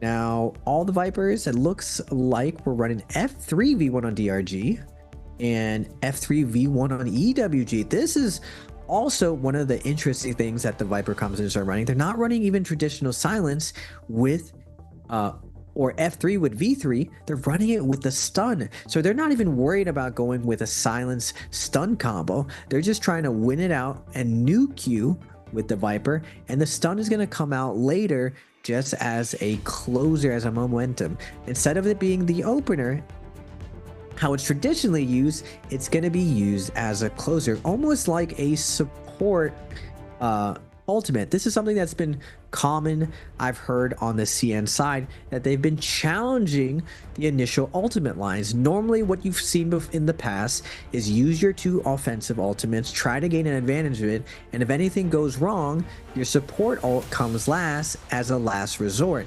Now we're seeing a lot of teams flip the script, running their support ult first and their second offensive ult second to try to burn cooldowns, and they have their really strong offensive ult to close it out.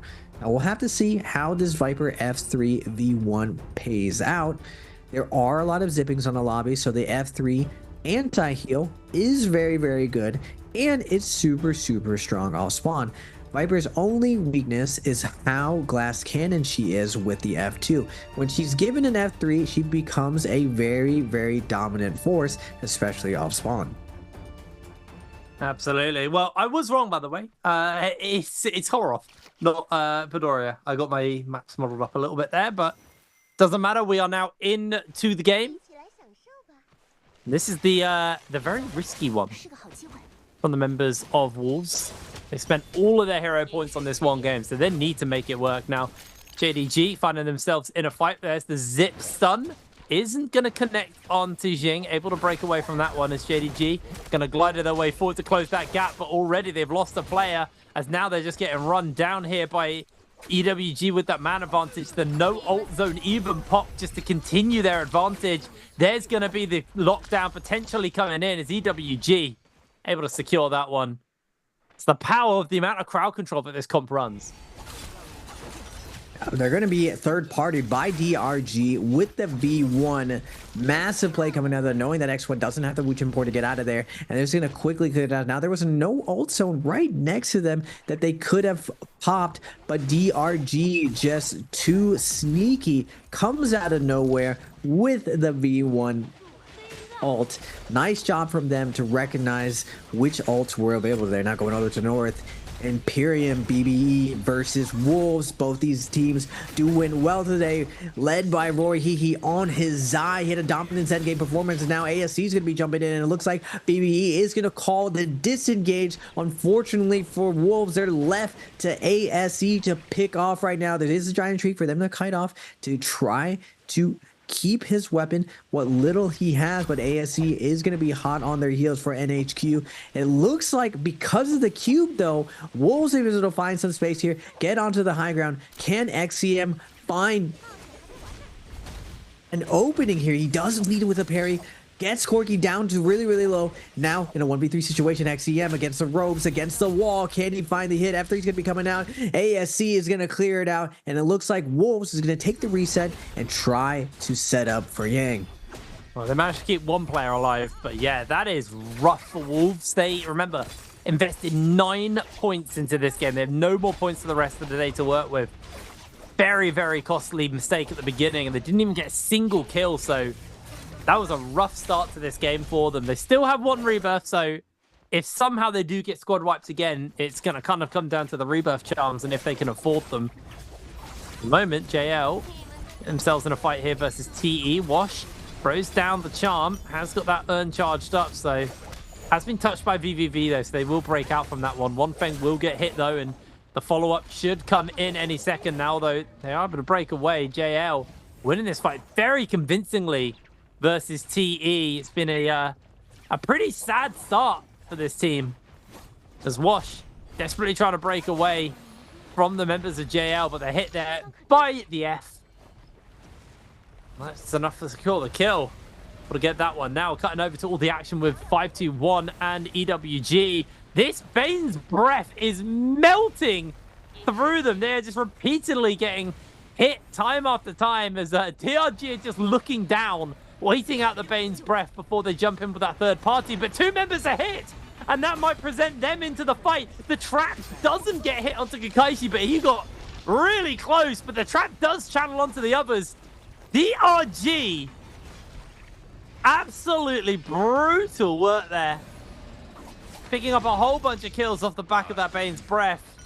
Third party comes in nice and big as Alliance getting themselves in a fight versus OUG. There's still dashes available to Zinyu.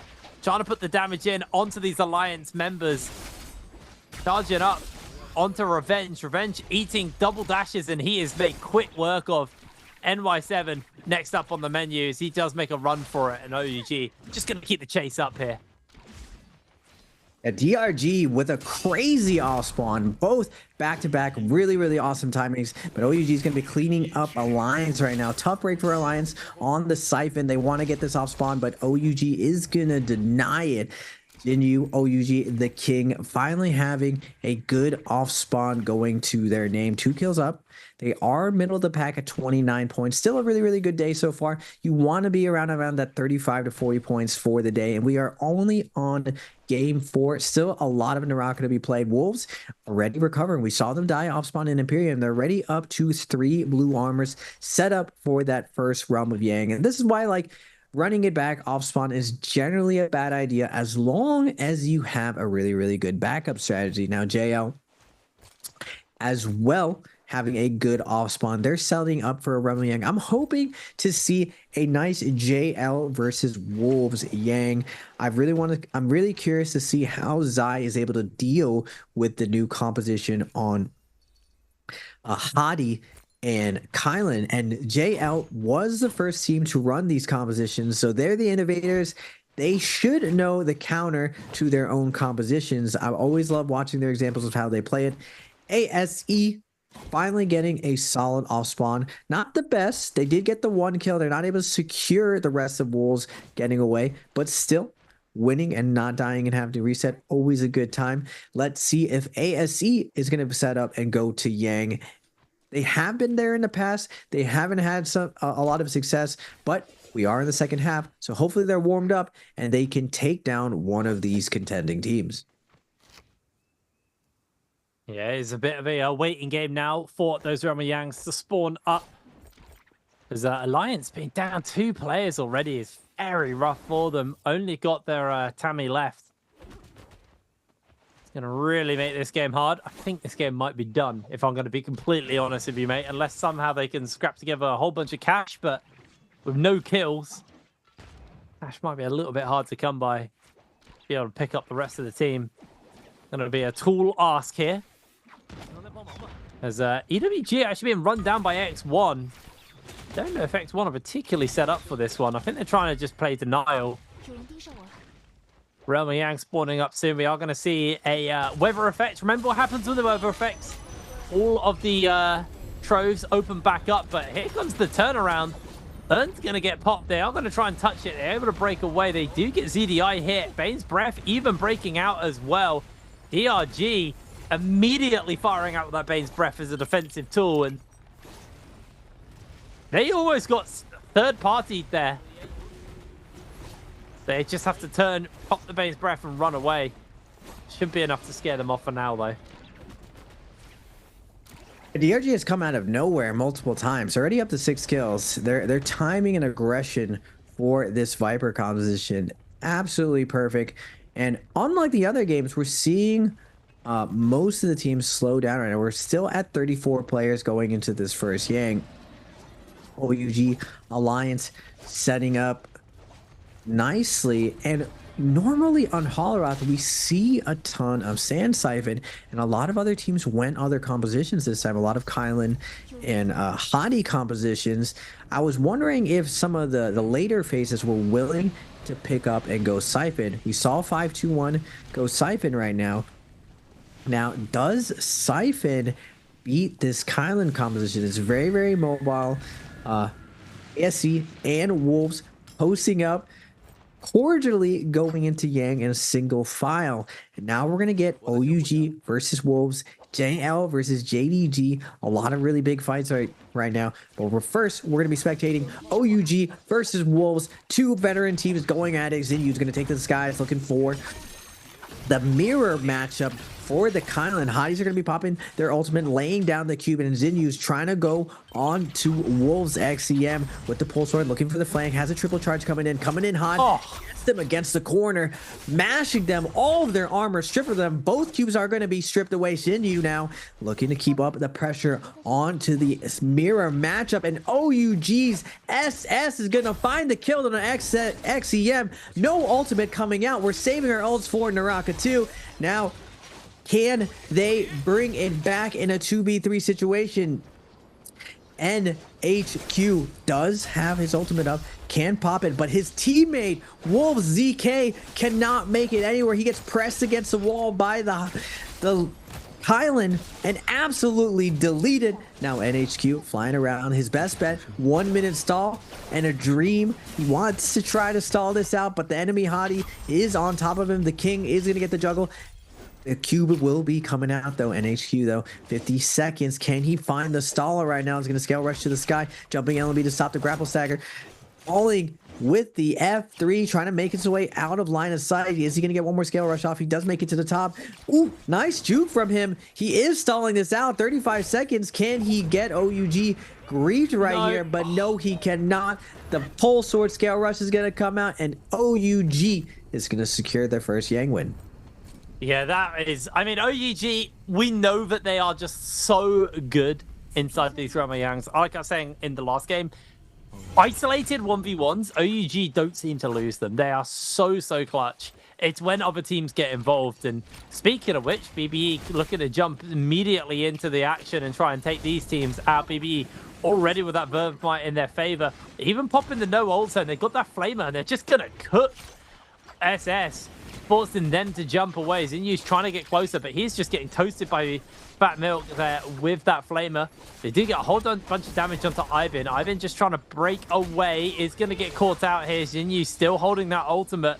Remember, OUG, they know there's a no ult zone behind them, so BBE could just kite them into there the moment Xinyu pops that ultimate, and that's exactly the game plan here. Looking for the parry, able to connect it onto Fat Milk. Roy Hee caught in with the meter dump. That is absolutely massive. Xinyu secures the kill with the nunchucks, and now Fat Milk will be next up. Ivan's going down. They're trying to heal, and OUG didn't even have to commit an ultimate for that. Huge. Yeah, Xinyu with the parry. He doesn't go for the parry punish. Instead, he goes for the full meter dump and combo with his teammate. The double charge ends up holding and stun locking his enemy. Now JL versus 5-2-1. 5-2-1 still trying to recover their game. Very scuffed versus the super stack JL. Temi also going to be coming down. Krumi also going to go down as well. VVV stuck in a wisp. Nice job from the Temi to buy some time. 5-2-1 is fighting back the best they can. They have TXJ against the ropes right now. VVV has to make his win. They are going to lose TXJ. They do have Vermilion's buff. JDG on the third party looking in right now. 5-2-1 is having an excellent resistance to JL. And now JDG with the Yang depletion, 2 minutes and 25 seconds, wants to come in, wants to get some kills right now, and Fong is going to fall for JL. JL with every advantage ends up getting torched by these two teams. Now 5-2-1, happy with their win, tries to get out of here, but they are going to have to sacrifice Unique. Unique does fall. VVV, last one left standing for JL, and his Vermilion's buff is going to fall as well. And JDG is going to pick up 3 kills out here on the edge to cleanse their Yang depletion. Actually, 2 kills. Yeah, only been able to get one, so they still need to find another. Wolves have been able to successfully cleanse themselves. able to pick up some kills as OUG. Birds might wearing off fairly soon, so this could be risky for them. Doesn't matter though, they secure the kill onto TET. Blink out of that one, but again, it's the alarm bells. You don't go far enough, and there's too much of a signal. They're going to have to look to try and find the turn. SS trying to go in for the heal. Here comes the stun from YZZ. Can he make that connection? No, he can't. Yes, he can, actually. They're able to secure one. That's now looking for you. They're trying to get washed back up in time as OUG putting some pressure down. They are about to lose that Bird's Might. This could get very dicey for them. Leo goes down, however. As OUG, the Bird's Might wears off.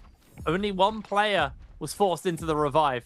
It's TE's YZZ trying to make a break for the zone to break away from this one, but there's now another team waiting and gatekeeping the zone from them. Down go TE.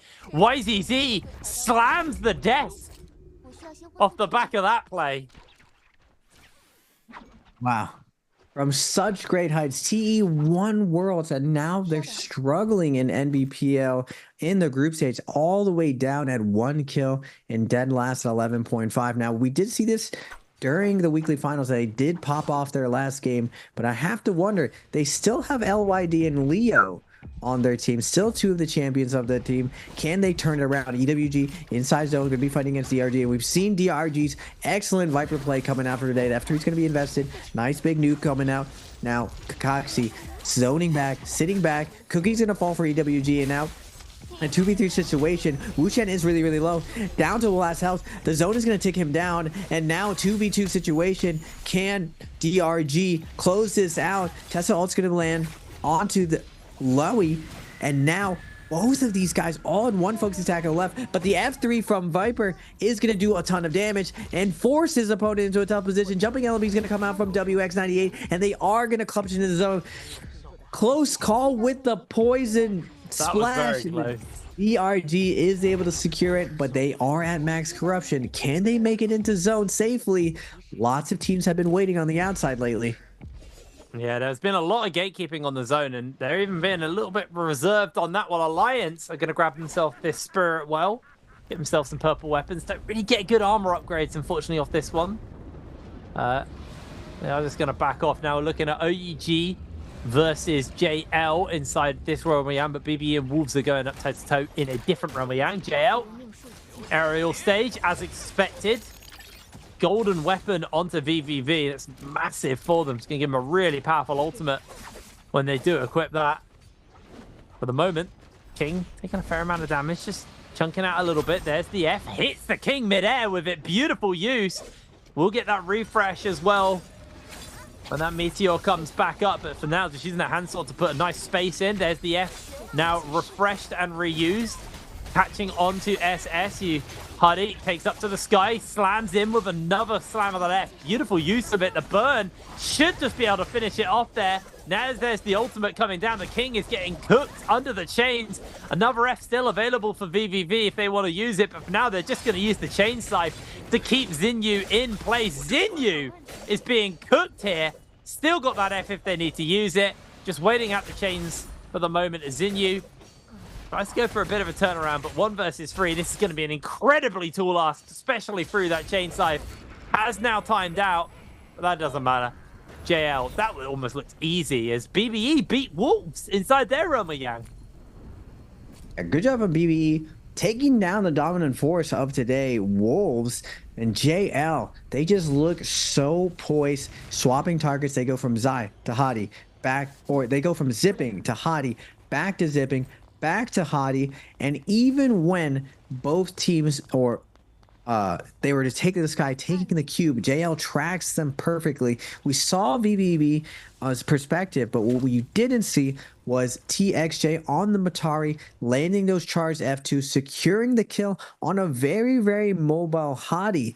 Now, Kyle and Hadi tries their best to extend their cooldowns, but their one vulnerability is getting rushed down on that Hadi before his second ult comes online. JL shows that weakness, and capitalize on it. But this takes an intense amount of coordination between VVV and TXJ to capitalize on all of that midair damage. Both of those players are able to initiate a juggle, and both times they're able to secure the kill. It's very, very tough to pull this off, but this is why the originators will always have an advantage against the copycats. They understand why instead of just emulating. They know exactly why this works and why it doesn't, and we get a masterclass out of JL for their first realm, or for their second Realm of Yang versus OUG. Yeah, really nice coming in from them off the back of this. 11 minutes on the clock, so still got some time, but Wolves, they put everything on this game, and so far, it has not gone in their favor. They lost their drop spot. They lost both of their Realm of Yangs. They have some serious catching up to do, especially when OUG, even if they do have the C buff on right now, they got 10 kills. Like, these guys have been performing very well. BBE have 10 kills. JL have 10 kills. There are a lot of very, very strong teams in the lobby right now as Wolves found themselves a spot to respawn. They only have 3 minutes left, though, so they need to kind of get on with it. Just seeing if anyone's ready to ambush them immediately upon spawn. Looks like they are going to be A-okay. Here they go. And it's on Wolves now to find these kills. They got 3 minutes to make it work. Well, they are donezo, and they are on 0 points for the last 2 games of the day. Unless they have rebirth charms, which we did just see Unique use, so kind of forgot about those as an option. 2 minutes, 45 seconds for OUG, the King and SS. Can they find a first kill? And this is a good sign. Xing is going to fall from JDG to SS's pole sword. Now, OUG still has a workout out for them. They need to find more kills. They do have almost 20k on SS. They can opt to go play zone, try to res their team. It's always a little bit risky for teams hunting out. Now, Wolves as well in the same territory. 2 minutes, 20 seconds. They need at least 1 cure, but they don't have any money in the bank. They need to find every single kill here, but they're going to be running into OUG right now. Full sword slash is coming out from SS. XEM does a good job with his F to knock off them. Now we're going to take the skies. The wind carrying them massively while XEM tries to jump again. We get his opponents off of him. Cuba's going to be set down by OUG, and they're going to keep up this pressure, keep up this aggression. Jinyu still has ultimate online, has to be careful. The King is going to pop that V1 heal ticking down. Now Wolves is going to be cubing away. Multiple teams around here, though. Wolves turning some of this momentum back, connecting to Jinyu, but Jinyu is going to pop that Kylanol, and now the damage is going to be coming out. Car crashing left and right, juggling juggling Wolves back and forth. Both Kylans coming out big. But the V1 keeping everyone super, super healthy. Jinyu, though, trying to end ZK on the zipping, but the zipping is battling it out. Battle support coming back. SS is really low. Jinyu is really low. SS first to fall on the hottie, but now the rest of the lobby noticing 2 teams all in each other. BBE coming in hot, and they're looking super, super scaled. Gold armor on Fat Mill, gold armor on Roy Hehe, trying to pick up kills, picking up where they left off, already up to 13 kills. BBE is looking poised to take this game but OUG's Jinyu, last one left alive for them. Can he find an opening? He's surrounded by enemies on all sides. JDG closing the distance. Jinyu double jump, getting away, throwing out R&Bs, but the Tessa ult is going to put him in a tough position. He does get a parry. He does make it off, but for how long? Brain? Not long at all. There it is. Not long. DRG slide in and secure the kill, and they kind of just baited everyone to fight each other very early. Both these teams with the Realm of Yang debuff going toe-to-toe, and suddenly there's only 16 players left in this lobby.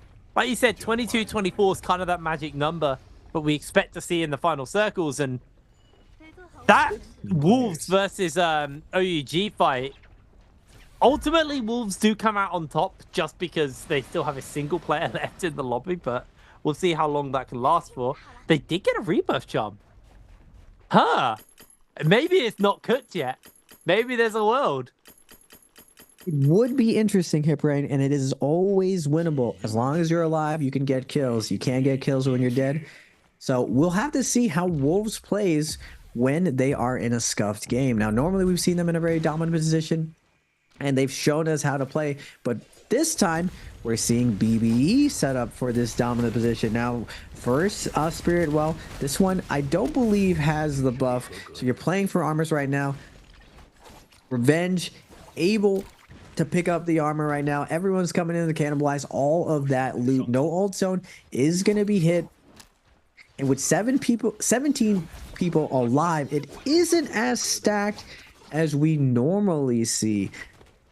X1 on the outside. We've seen X1 always in these end games. They haven't had the same amount of success as Alliance, BBE, and Wolves though. But still, getting into this end game healthy, even if you have blue armor, still is commendable. Can they find an opening though, challenging Alliance? Alliance is going to rotate off right here. They did have to invest in Matari or their Kurumi and Temi ult.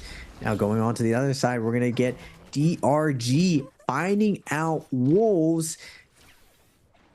Unfortunately for Wolves, they are going to lose one more player. I don't believe anyone else is left alive, but going into the current lobby leaders, BBE, will they be able to set up to win their 4th game? Well, if they keep toasting Wolves like that, yet Wolves are out of the lobby now. That is them donezo. The revive did not really buy them much more. As BBE very set up. Golden armor, got the flamer. They got all of the control they need. And you can see Bane's Breath is about to break out. Well, it is actually broken out in the middle of the map right now. So BBE just going to get himself set up quite comfortably. Using that spear just to control the edge of the, well, the entrance to their little hidey hole.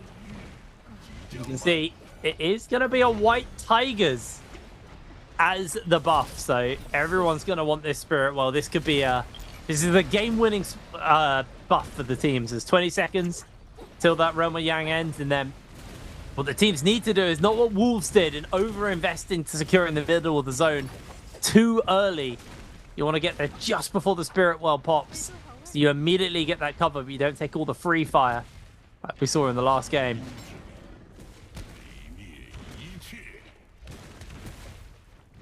BBE is at 16 kills, DRG at 13, JL at 10, X1, no kills to their name, but still, they're here. They can find some kills. Same thing with Alliance at 1 kill. We saw Alliance almost fully pulled out with 2 of them down. They managed to res their 2 teammates and getting geared up. We're seeing gold armor and double purple armor Alliance. Now it's all going to come down to this white Tiger buff. It looks like Alliance is posting up, but X1 does want to challenge immediately. JL as well. Doesn't look like anyone's going to sit in the center directly, and BBB is going to take massive amount of damage already on the Zai. Armor circle is going to be invested. The cannon shot's going to be coming out from all left and right. BBE does have a roar burst. They're going to hold the center right now, and it looks like JL is going to opt out and slow down and back off. Now Alliance is going to make their move for the center. Alliance coming back from the grave. Revenge going to pop the Takeda ult. JL poking in with the Zai. Roy Hehe as well doesn't want to give this up for free. The charge is already at half. All the teams, only 15 players left alive, all poking in. Temi ult's going to come down for Alliance. It's going to buy some time. The other teams are going to have to hard commit if they hope to contest for this. It looks like Alliance may take this. It's all the way up to halfway. Aurora Breast is going to drop down, coming out from Ivan from BBE. He's not able to get it off, so now Alliance is going to invest their Kurumi.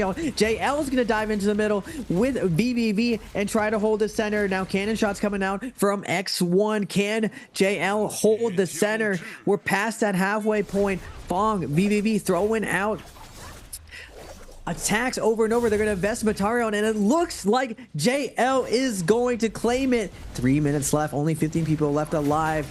The OGs are going to show us how it's actually done. VVV with the Zai. He's going to have back-to-back ultimates going into this last leg. Now TXJ gets his armor stripped. DRG on the high ground, Alliance just below, and BBE with triple gold armor still can contest JL. Now, in order to get that down stab, JL is going to have to get multiple players low at the same time. It looks like they are on this corner. Alliance down to their last leg. JL, BBV trying to secure this last kill, but Alliance with the Temi ult is going to buy some time, go through the wall, and be able to get back to safety. And now on the top road, so VVV is going to spot out DRG, but he's not able to secure the kill just yet. On the other side, Alliance doing a good job of icing off the pressure of this white tiger buff, though.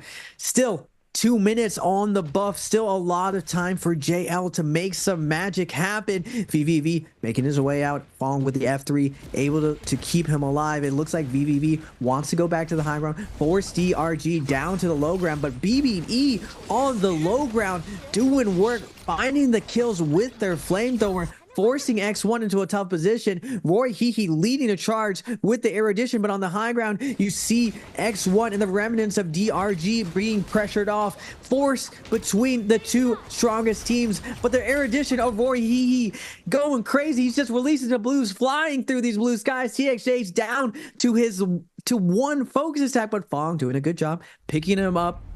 Still, JL not able to get the kill on one of these players. X1 doing a really good job of surviving on the high ground, repeatedly scale rushing over and over. Now JL coming up to the top with There it is. the focus attack. First hit is going to go down. Can they get more? BBE's Roy He's going to get pushed into Zoin by VVV. But Roy He fighting back with the Zai ultimate is going to be responded to by VVV. Can he get another kill? He's going to find Roy He down to half health, securing the hit. Teammates coming in, TXG and Fong trying to find the kill, but this Rock is just doing so much work for all these players to survive. VVV taking his grapples to the high ground, not able to secure anyone just yet, but Roy He is going to get sent to zone by TXG. Another AoE is going to go down. VVV finding the center now. No more high ground left to anyone, but an ult is going to be coming out from Kakashi. The V1 stun is coming down. The whole lobby is stunned. TXJ doesn't have ultimate. He's praying for his teammates, so the Kurumi circle is going to come out. It looks like VL, even without all the kills, is going to secure this. Big parry's going to come out from TXJ, and JL is going to secure game 4. I will admit, the White Tigers obviously played a part in that, but that wasn't defined by the fact they got the White Tigers that time around. You didn't see that kind of chain pops. It was only like maybe 1 or 2 extra kills coming in off the back of it. I am so surprised that Alliance gave that zone up. They almost had it, and I think they just got spooked off. Like, one player lost like a fair chunk of their armor, and they were like, oh, we could lose here because of this. I don't really understand their thinking. They kind of just rolled over and gave JL the game because they walked away and they decided to chase BBE after getting chunked out by them. A bit of a fumble, but speaking of fumbles, Wolves went all in and they got 3 points. They got absolutely eviscerated in this game. So it really is all to play for going forwards now. 2 more games left in the day. And Wolves are going to be doing that with 0 hero points. JL finally getting a victory under their belt. They've been pretty underwhelming today. But this game was a real redemption arc from them. Yeah, that's what I was saying. JL, the veterans of the lobby, normally we see them in the top 3. They started off the day very slow, but in the second half they pick up, showing everyone how it's done. Now, the White Tigers buff, we're seeing the lobbies evolve, and I think you're completely correct, Hipbrain, that Wolves, they went all in on that last Spirit Well. They came from the depths. They had gold armor on their Takeda, double purple armor on their Temi, and Zipping, or Kurumi, and they had the play. They had it set up. They invested everything in. It was pretty much live or die in that situation. It's just if they would have fought it to the end, at least when they get the White Tiger bus, they get all their ultimates online, and they get a chance for another 10 kills by snowballing the lobby. And Takeda, Temi, Kurumi is one of the best snowball compositions. Now, the fact that they back off just goes to show how good JL is as far as forcing out. You see initially TXA get fried and forced to reset, so they back off, but they manage their cooldowns perfectly and able to secure that Spirit Well. Now, BBE also was contesting during that whole time as well. They went with their tried and true poking from the outside and doing the cannon shots. But first, we got another chance for everyone, guys, with another question. For your summer split random gifts, your answers ready in the chat. How many players chose Hadi in game 4? Was it A, 3, B, 4, C, 5, D, 6? We're saying Hiperain? That is a hard one.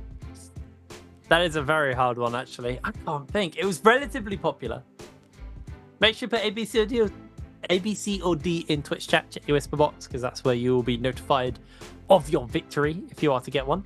That is a harder one. We've had some real stinkers today, to be honest. We've had some good ones, but like this one, whew.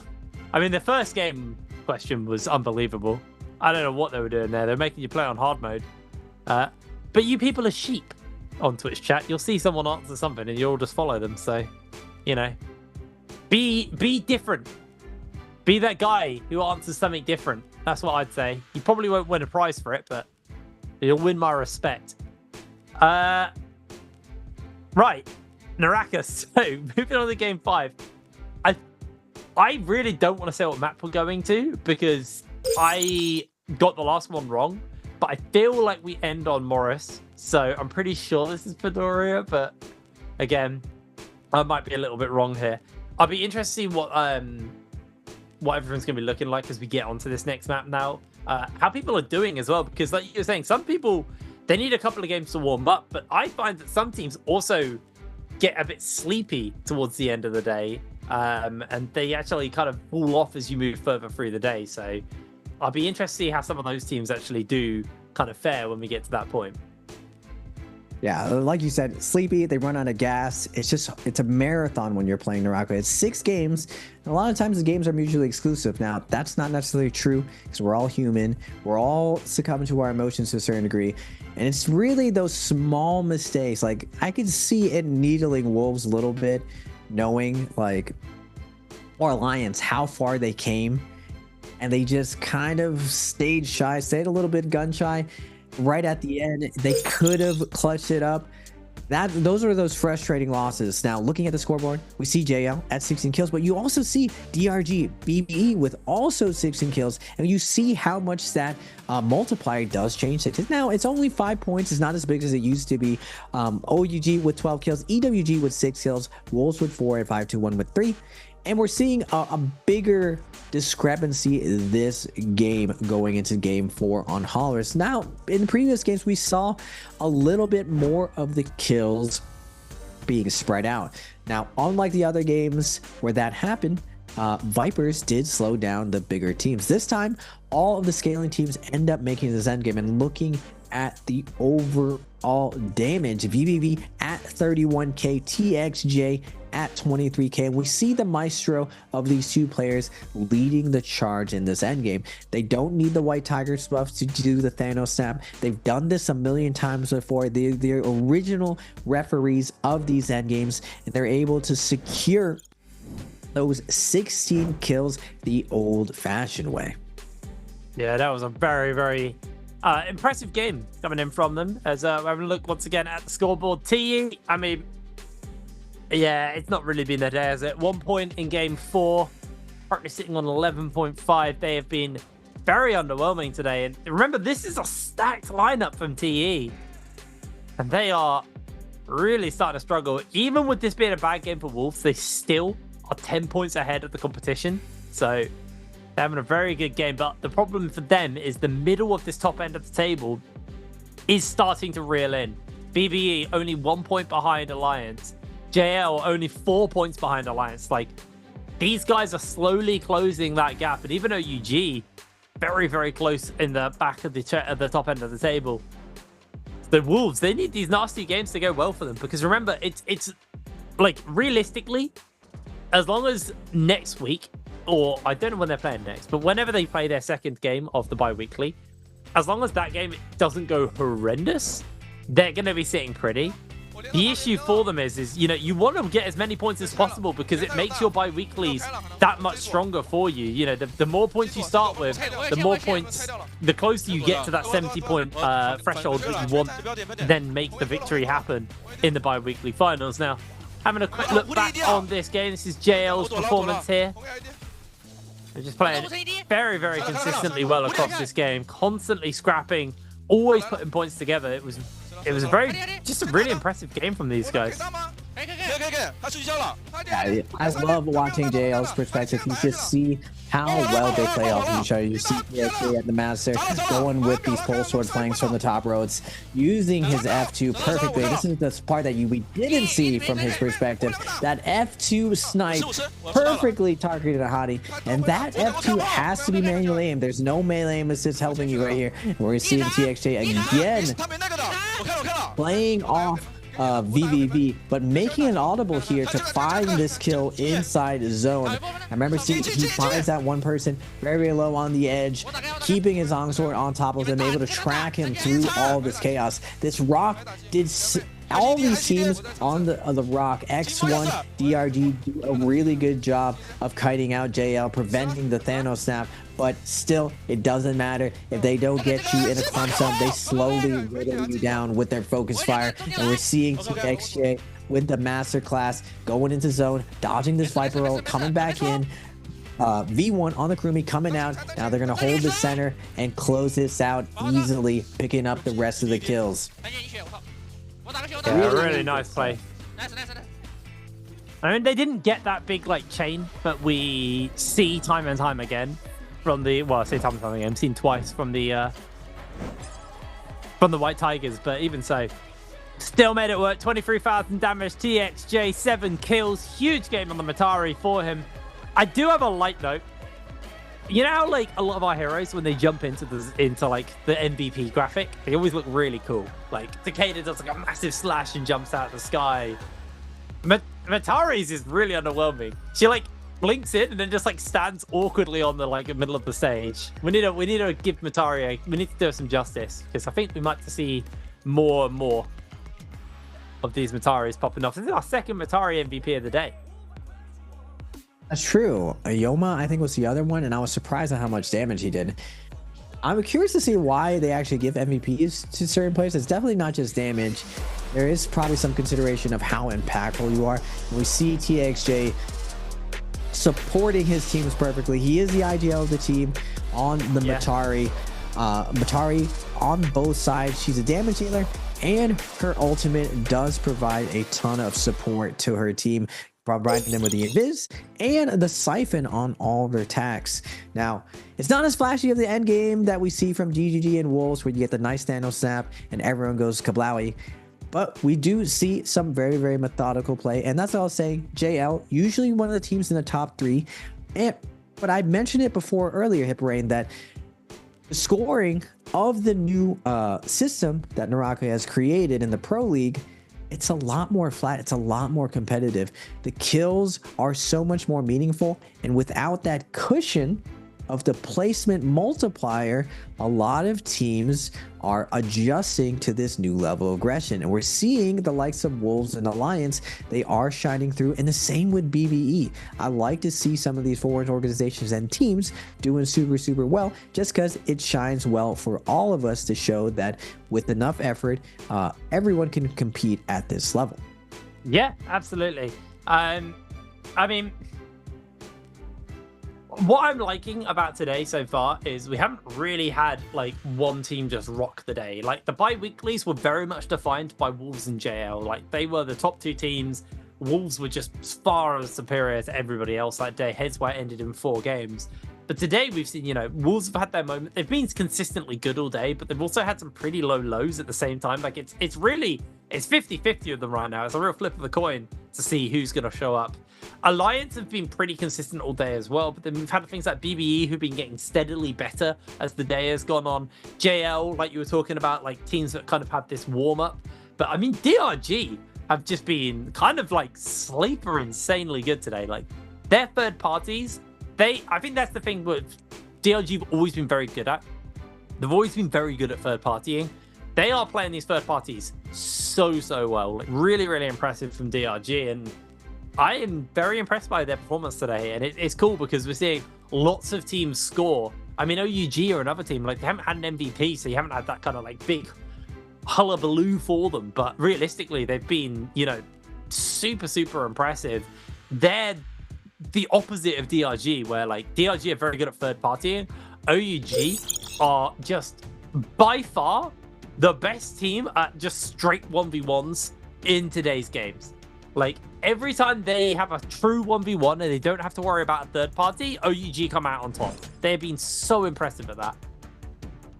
Yeah, OUG with SS leading the helm, always one of the strongest Yang teams, and not every Nbpl team does go Yang. Only the top half of the lobby goes in, so we see a lot of familiar faces going in.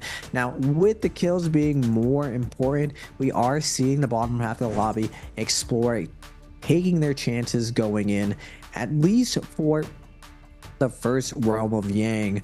It really sets you up pretty. They did buff what you get out of realm of Yang. You do get gold weapons and gold armor out of the second one, so it's a lot more reward with a little bit less risk with the change in the actual Yang depletion timing. Now, going into game 5, I always say this is always a championship round, the round that really matters the most in 6 games, just because if you go into the 6th game and you need points, generally the bottom half of the lobby also needs points, so people tend to overextend. It becomes a little bit more chaotic and more of a gamble. But in game 5, everyone is still going to be playing very slow and conservative, so you're not going to get a team all-inning overextending on top of you, so you can still take advantage of some sound play. Now, we did get to see in bi-weekly finals multiple teams that rank 11 and 12 come out huge with 15 kill, 16 kill games for their game 6. Now, looking forward, a lot of these teams today, it doesn't matter that they're in 12th place. It doesn't matter that TE is all the way down there. There's still 2 players from the championship world team. All of these guys are incredibly skilled, and any one of these teams can pop off and have a better game. But it's all about consistency. And you said this earlier, Hiperain. I think you nailed it on the dot, that Wolves has put a lot of effort into all the new things this season. The new hero, the new map, and it goes to show with their success right now. Same thing with JL. So I'm really curious to see what they still have in store. We still got 2 more games. I still want to see more Monk gameplay. We did get to see the fight that I really wanted to see, JL's versus OUG, with the Zai versus Kylan comp, and we do see JL show the perfect strategy of how to win out versus that extended ultimate. I still want to see the Monk mirror if we can see it. Now, JL has run that Takeda Monk in previous days, and every single time they have died and not made it to endgame. So I'm curious to see if JL is able to make that work. They tried it in Koi Cup. It didn't really work there. It's back in Nbpl. Everyone's telling me it works. I still need an example of how it works. Yeah, I'm a famous hater for it, but like, I don't think it works right now. I think there's just too much that shuts it down at the moment. I understand the strength of the comp, and I think in a bubble, obviously very strong, but you never get into that bubble, especially with how fast the game moves now. Like, Monk shined when the game went late, but the game, obviously it technically still goes late, but the game spikes immediately in tempo, and it doesn't really cool off. You have like a brief second after the first fights, after like spawn fights and Realm of Yang, where there's very little action, but other than that, it is pretty explosive. Now, here we are, Zyphon getting locked in for Wolves off the back of this one. So Karumi once again will go in for those increased hero points. There's a bit of Blind Date, bit of Zyphon, and a bit of our Kylan and Hedy comp. Maybe we should call it the Kylink, because he has a glider, you know? A glider. We're gonna the put Kylink comp. More. I think a server was saying something similar. He mixed Hadi and Kylan with him. Like, Kaidi or something. Kaidi. Kaidi's quite cool. I like Kaidi. We'll workshop it more, but that is pretty good. Mostly just blind dates towards the bottom of the table. Nothing really too exciting over there. JL, I'm excited for the last game because I think it was them and Alliance haven't spent a single point yet this day. So they're going all in on game 6. I'll be very surprised to see them not do that. Wolves locking in the Xiphon. I'm curious to see because they're going to the bottom, I believe. They may go into second, but I'm pretty sure they're going to the bottom now for the next game. So they're going to have very low priority on what they're going to be playing, or at least a lower priority on what they're playing. So it'll be very interesting to see what they're going to be locking in. But as we are getting ready for this game number 5, comps locked in. And yeah, Wolves definitely putting a lot of their attention on the newer stuff. Like Xiphon is still a relatively new comp. Some of it kind of showed its face last split. And I mean, this Kaidi comp, as we're now starting to call it, they have a 46% or 42% pick rate on it. Like, they really like this comp. They didn't do particularly great on it in the last game, though, so time for them to have a redemption arc as we move into game number 5. Curious why the heavy Viper pick. Now, on Perdoya, we saw a lot more Viper, and I knew that the second a map would kind of show signs of heavy Viper, that's where all the Matarias show up, just because it's such an easy pickoff. Now, I'm curious to see if we're going to see more F3 Viper into V1. Alliance is going to go with the traditional silence F2, but BBE is going to go with F3 V1. So you got the anti-heal plus the 5-second stun. What is JL going to do? Because it seems to be what the CN teams are standardizing now.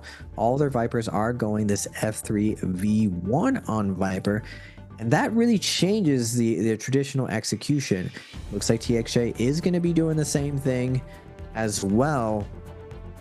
Nothing else very tricky, and all the Kylan's still going with the combo break. Nothing different on any of Zai. Still that F3 Meteor. We did see Zai once go V3. It might have been a misclick though. Now on Morris, it looks like we're going to be ending the day on Perdoya. We are going to get that traditional Morris map, and this is generally where we've seen a lot of the Xiphon comp come out, just because on this nighttime day, all the Vipers going in with those timing attacks. We've seen this for 3 years. Everyone is accustomed to all these fireflies, but in the north, we're seeing 4 teams stack up on the cave. Wolves 5-1. All of these teams in the north, it's going to be crazy amounts of timing attacks. Alliance No UG in the south, JLJDG on the left, but pretty much 60% of the lobby all in the top right. I imagine this game is going to go a lot quicker. We're not going to be getting that stacked end game that we did get the first 3 games. No GG means secret tunnel is anyone's grabs. And yeah, I think we're in for probably quite a quick day. Oh, Night HQ. There was no weapons. Did they get a weapon? Oh, they are struggling. Okay, they got themselves a weapon. That could have been a little dicey for them. No weapons off the start. Able to grab himself a couple of goodies, and they're getting jumped immediately. Night HQ loses so much health. Does have the ultimate, though, on the Zai. Can do a whole heap of damage, but losing way too much health as well. Gets the second slam back down as they're getting jumped onto. Night HQ does fall here, and Wolves crumble off the drop. X1 with an explosive start. Harry comes down onto ZK, and he'll be joining the rest of his teams in the respawn. That was so explosive from X1.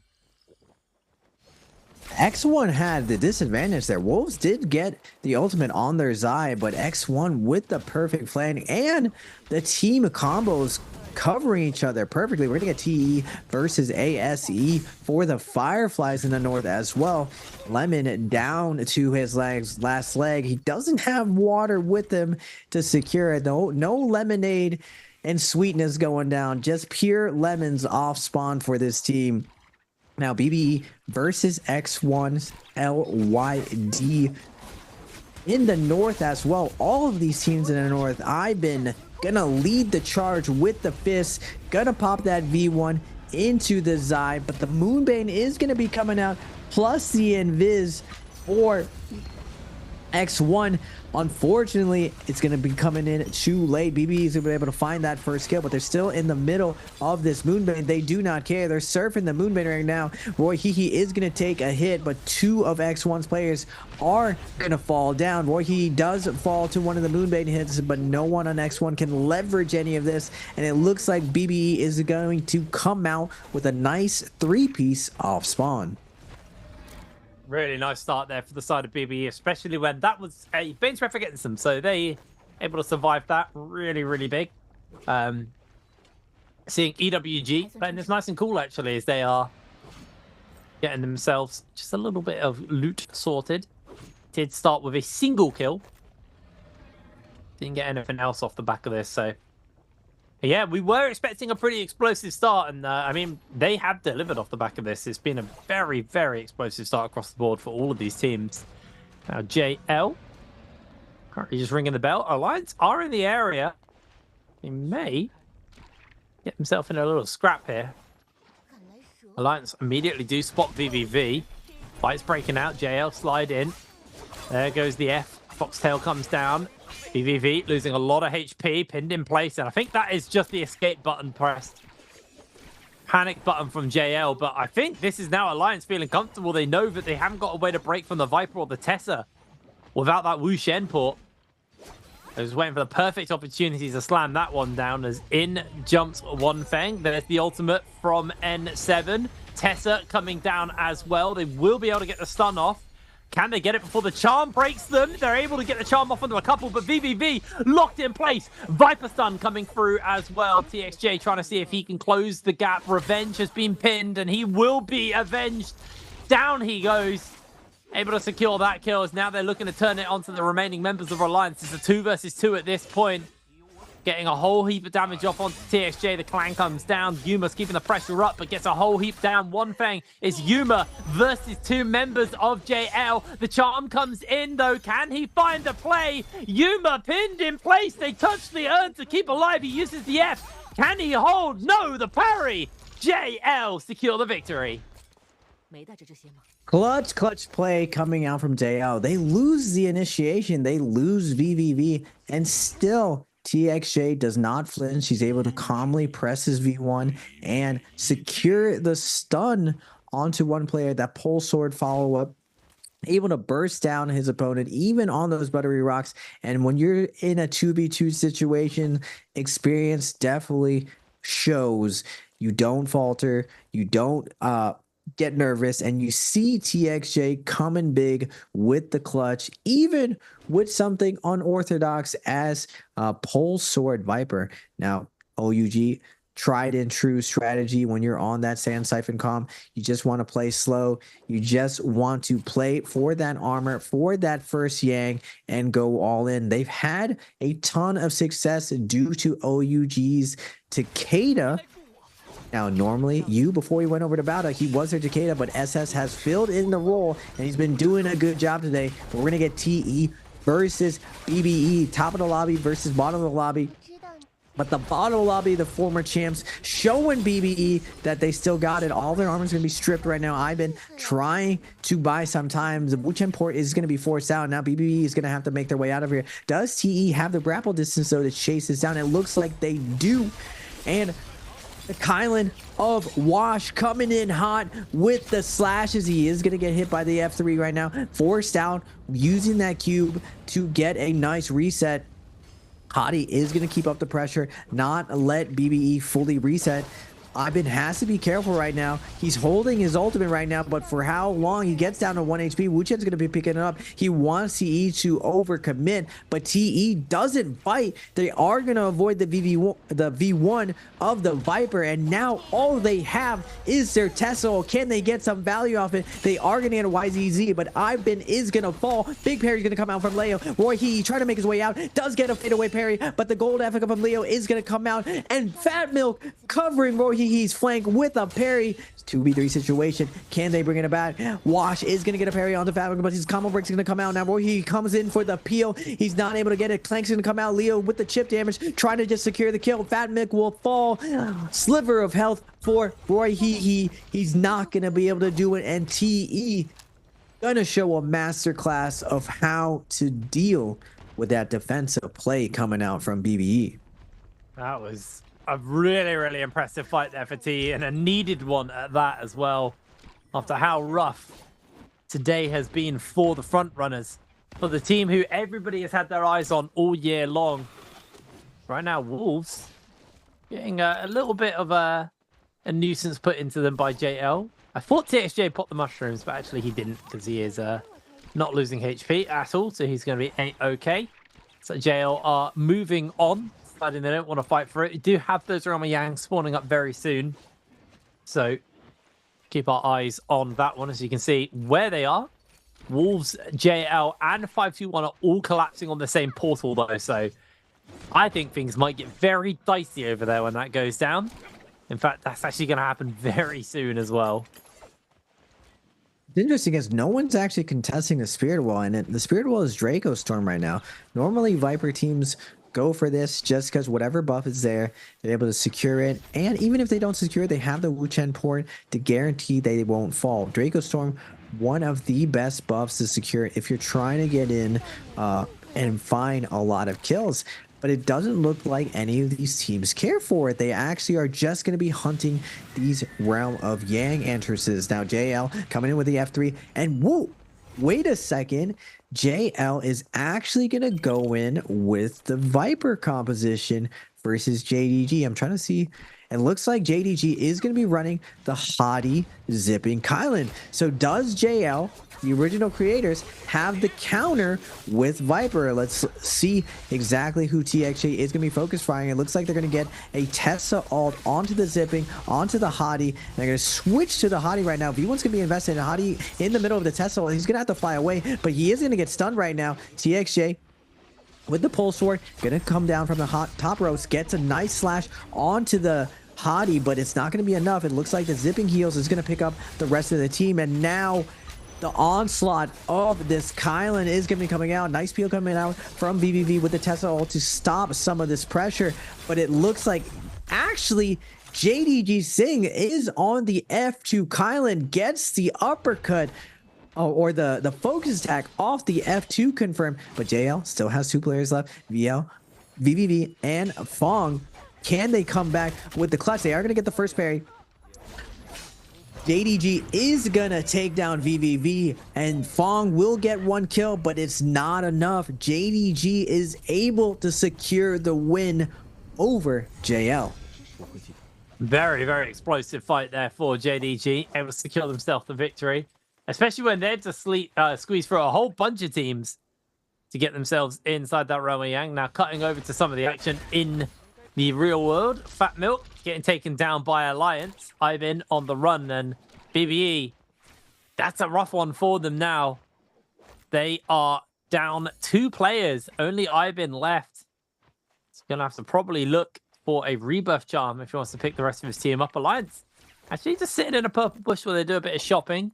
JDG grab himself a couple of goodies. Golden weapons, purple armors across the board. Pretty strong at this point in the game. The vault, I can't remember what it's called now. It's lit up. Does that mean it's been opened, or they can open it? You're talking about the chambers or the keys? Yeah. They changed it so that periodically throughout the game, they're available to take. You no longer need a key for it, though. Oh, cool. Well, I missed that change. I think it happened within the last 2 months. It was only an Immortal War change. Oh, I see. Okay, that would be why I'm a little out of the loop on it then. Well, at the moment, are Wolves down all their players? No, they're down 1 player. NiHQ is just hanging out at the top of a building. I don't know where the rest of his team is. Well, his one other player is Zing. Get himself in a fight here versus EWG. Bit hard to fight them with the Matari invisibility. Does make life a little bit more of a nuisance, as they are just going to look for the dashes through. I've been able to pick up a couple of extra dashes off that. There we go. Whole heap of damage. Ultimate will be timed out due to the no ult zone, and down they go. Really nice punish using that no ult zone just to shut down the Kylin. EWG, a heavy punish off there. There's Alliance. They're going to see if they can jump in. Massive dump on the spear. Big charm from the Tessa. This is getting explosive because X1 are also showing up into the middle of the fight. So many teams scrapping it out as we do have EWG 2-tick trying to finish up a kill as it looks like they may be able to do so.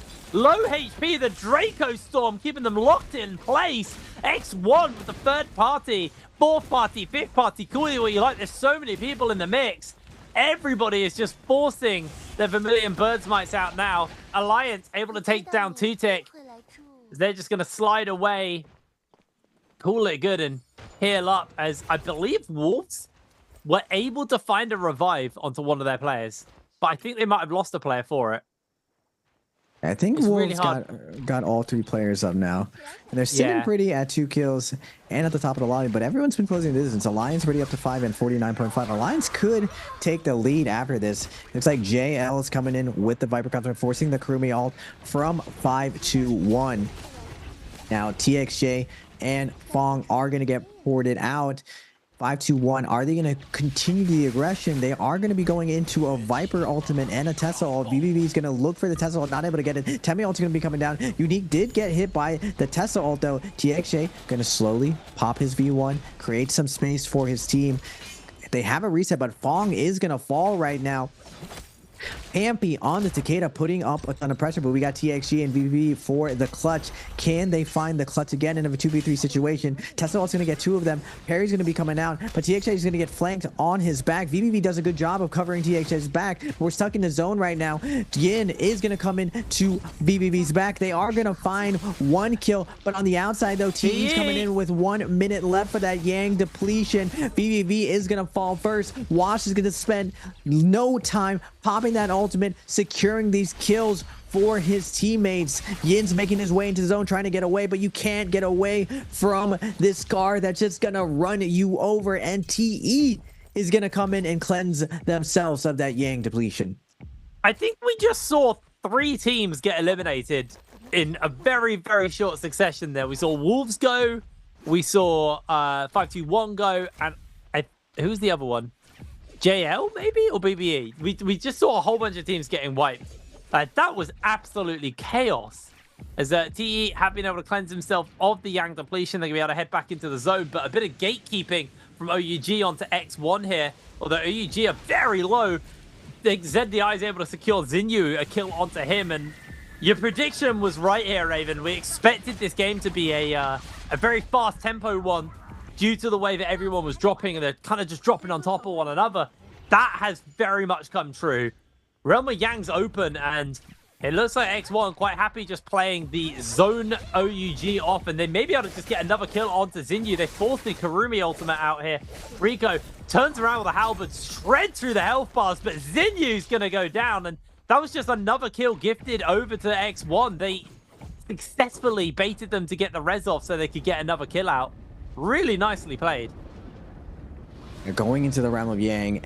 Everyone's hot dropping. We were getting down to 22 people before this first Realm of Yang. JDG Singh going to be dropping down on the Kylan, looking for the flank play, looking for that R&B with the longsword. Not able to find Ace. He does a good job of avoiding the focus riot right now. Matari is going to come out, even though she's in Vis. Shing's going to be able to pop that parry off. Now, Louis on the Zai, coming from the top ropes, looking for the flank play. Not gonna happen for him, but they are gonna find the kill onto JDG's Kiki. Kylan to focus on focusing the Zai, lets one of his teammates fall. Now it's up to them to try to DPS through this Kurumi ult. It's not gonna be enough. The Hottie is gonna fall as well, and EWG is going to clutch it up versus the Hottie comp. Now going into the other Realm of Yang, ASC versus DRG.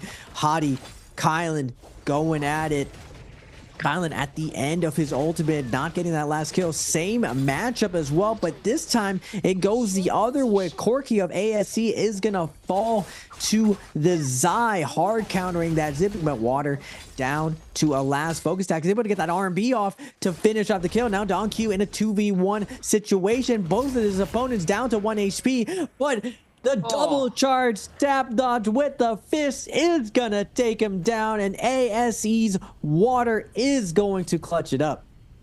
That was very nice from ASE, actually. Really, really clutch. So they're going to grab their hands onto probably a Mystic Might, as we do see a lot of people pick up. There it is. Mystic Might over to ASE. Oh no, Draco Storm. Sorry, picked up the Draco Storm. Interesting. So, 15 players, 6 teams left. How are we at this point? We got 12 minutes left. We might be in for a very early end if we carry on playing at this speed. These guys are playing incredibly aggressive. We saw Alliance do a bit of retail therapy, grab themselves some new armor. They are a little bit squishy right now with what they're rocking.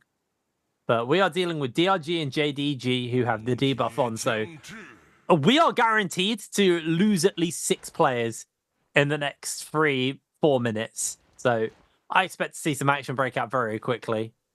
Actually, no, we're guaranteed to at least 3, because actually if they go toe-to-toe, then it's only 3 who go down. Maximum 6, minimum 3.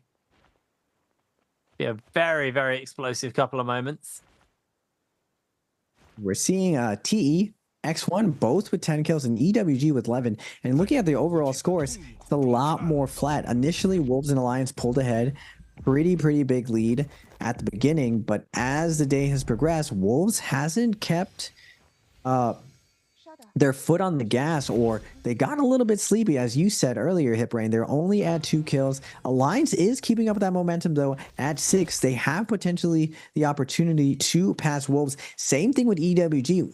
We haven't really talked much about EWG. They kind of stuck up out of nowhere on this Zai, Matari, Karumi. Now, this is what I was saying. On Morris Firefly Day, this nighttime where there's 100% Firefly, that's when you see a lot of this Matari Zai coming out. You're able to snowball, keep your Zai with that ultimate, and with the support of Karumi and Matari, she's able to go around the lobby really bullying and enforcing her will onto other teams. And this was the other thing I mentioned that I found very curious. A lot of these teams for their second Realm of Yang have been going Draco Storm. This is something very new that I've only seen this season. Traditionally, you go for Mystic Mike or White Tiger buff to guarantee your whole team has triple ult coming out.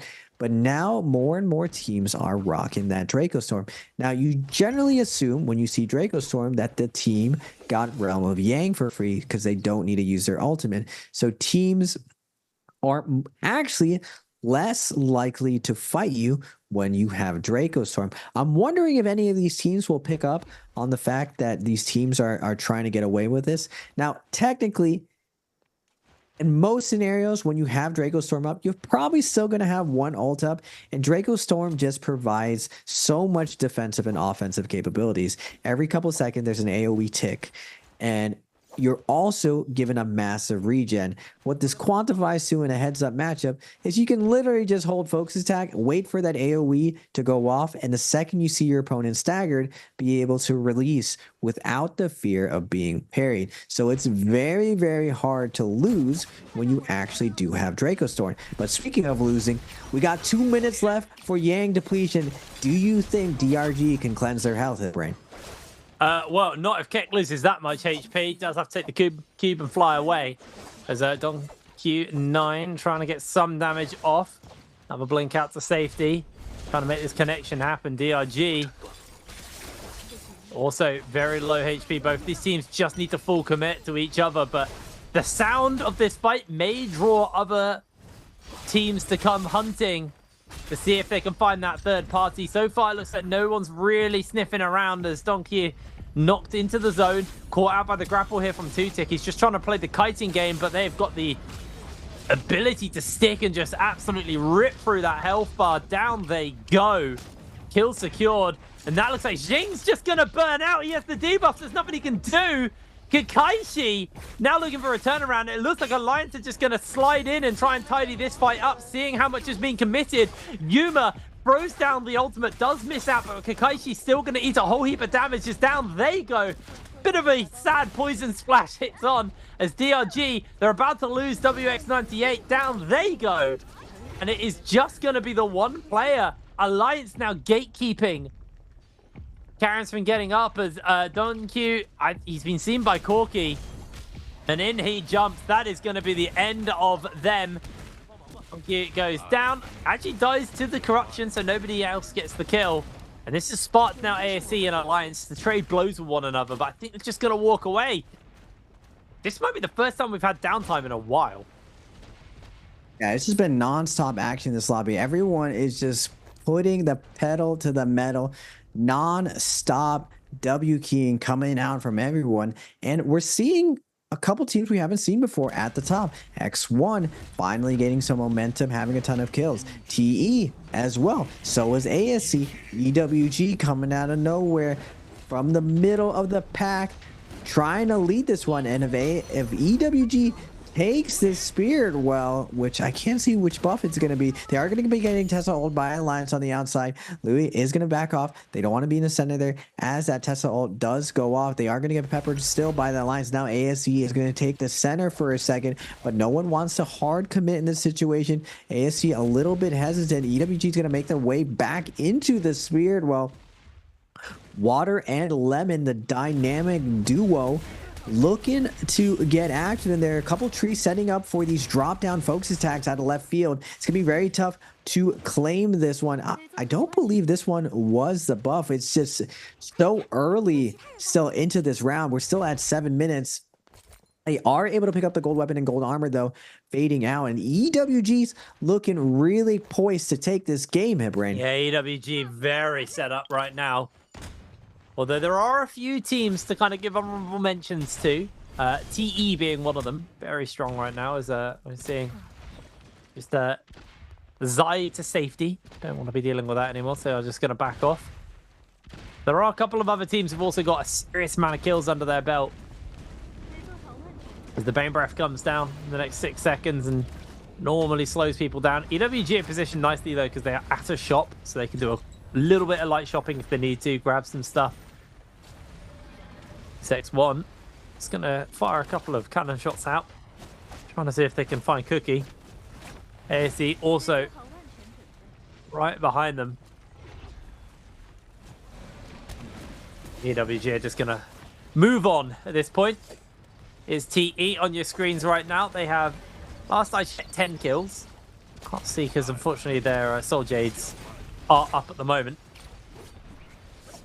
Yeah, still on 10 kills. 10 kills is a very, very solid round going to those last minutes. TE has been struggling for this whole day. Now, Leo, looks like YZZ and Wash are actually in for TE. Now, Wash on the Kylan, we saw him earlier inside Yang, devastating the enemy Kurumi with those non-stop slashes. Now, I haven't seen an endgame in this spot in a long time. This treehouse over here on the corner with the ballista. A lot of verticality going to this end game, and look what we got, Hibrain. We got the White Tiger Spirit Well for this end no. So the possibility of the Thanos snap is going to be there. We do have a lot of trees, so I imagine it's going to be a lot harder to lock a team down as long as no one just allows them to snowball and doesn't contest them for the kill. But again, will we see the lobby highly contest this Spirit Well? Multiple teams going to be setting up. Looks like EWG first here to set up with the Blister Ring on Lowy, holding the center. Got it. Get Tessa ult, but I don't believe it's charged up to the maximum point yet. TE zone. X1, ASC, all the teams are jumping in the middle. No one's getting this for free. Kurumi also going to be invested by EWG. Louis and Cookie going to get knocked out of the center. And now Leo with the blistering on the hottie coming in hot. Everyone's jumping in. Perry's going to come out with Louis, but he gets sent flying by Kylan. Bye-bye. Alliance now dropping down from the top roads with the delayed V1 Viper now taking the center. Where is the charger? We can't even see the charger because everyone's contesting it so often. We're only at the halfway point, I believe. NY7 is going to try to pop a heal off. They blew all of their cooldowns to take the center, and it looks like ASC is going to go back, challenged by X1 to the center. Kurumi also going to get invested. They're trying to take the center, but Water is slice and dicing through X1, trying to get them off center, but X1 is tanking it. They don't want to let it go. They got the Zai ultimate up to zone out everyone else. About to get it. Have the last little bit left. 3 minutes left. Can X1 pull off another snap and delete the other 10 players of this lobby, Hitbrain? X1 have been a very sleeper team today, not really performing at all. And that could be their opportunity to get it. There's one pop. No one's really close by, but there's a big cluster of players over there. X1 are going to want to get immediately into the middle of all of this action. 13 players left. Health bar starting to get whittled down. X1 actually just playing the cannon game for the moment, just trying to see if they can kind of chip away at the health bars from a distance before full committing. But I think the opportunity to full commit is rapidly approaching for them. They got that F onto XLY, waiting for a good opportunity just to throw it down. As the Tessa Charm does actually hit onto multiple people. Everyone's on the low ground. They're trying to avoid and evade being hit by X1 here, but that is going to be an opportunity to jump in with your Zai. Coming in for the second slam down. 1 kill already picked up, and that's actually not enough to get the pop to start off the back of that one, as Water pops XLY and just is keeping them in the zone, not letting them get back in. XLY is able to get there thanks to the healing, but that's going to be EWG securing a kill onto Jean. There is a couple of kills coming in for X1. Cookie goes down in the middle of all of that. Everyone's just trying to stay up nice and high, trying to stay nice and spread apart with this White Tiger snap as a potential option. But Wash will get popped in the middle of the fight. Lemon, low HP now, could be next up on the menu for X1. And they are just putting kills together left, right, and center. There's another player down. It's actually going to be ASE who secured that kill, denying, but that is going to be enough. There's the chain. There's the kill. There's the pops. It's X1. Only Leo left, and he doesn't even want to give the kill over. He's just playing the escape game here. Goes down in the tail end, though. And there it is. X1 secure game number 5. See the satisfaction coming out from X1. All smiles. Finally, we've seen them in the mid game. We've seen them in the end game get there. This is the first time we're able to see them capitalize on their loot, their kills, with that multiplier, that 1.2 multiplier coming in.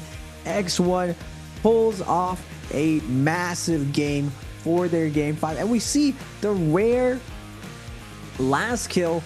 LYD doesn't want to give them the kill. He just runs off into the zone. Doesn't get last hit. He's able to survive with 1 HP.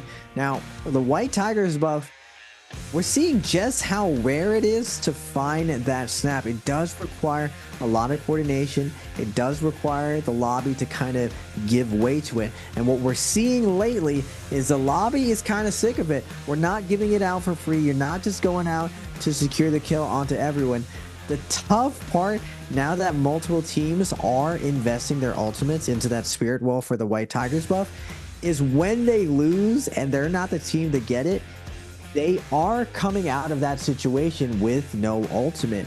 Now, I still feel like BBE's strategy the first time when they catch OUG off guard is the way to go about it. They maintain at least 2 of their ultimates. They just pepper with range until someone actually grabs a buff, and then they all in that buff team. Now, X1 does a really good job. We see a ton of back and forth. Everyone invests their Kurumi ult. Everyone tries to hold the dead center. And at the end of the day, the delayed Zai ult ends up taking that center. And it just goes to show, every time we think Zai is going to be pressed out of the meta, we thought Kylan was going to make her go extinct. She still comes back. Even though Kylan edges her out slightly in offensive capabilities, it doesn't mean that Zai suddenly isn't a juggernaut with offense. Her whips are extremely, extremely oppressive. But first, guys, we will be asking another question probably one of our last questions of the day for these summer split random gifts.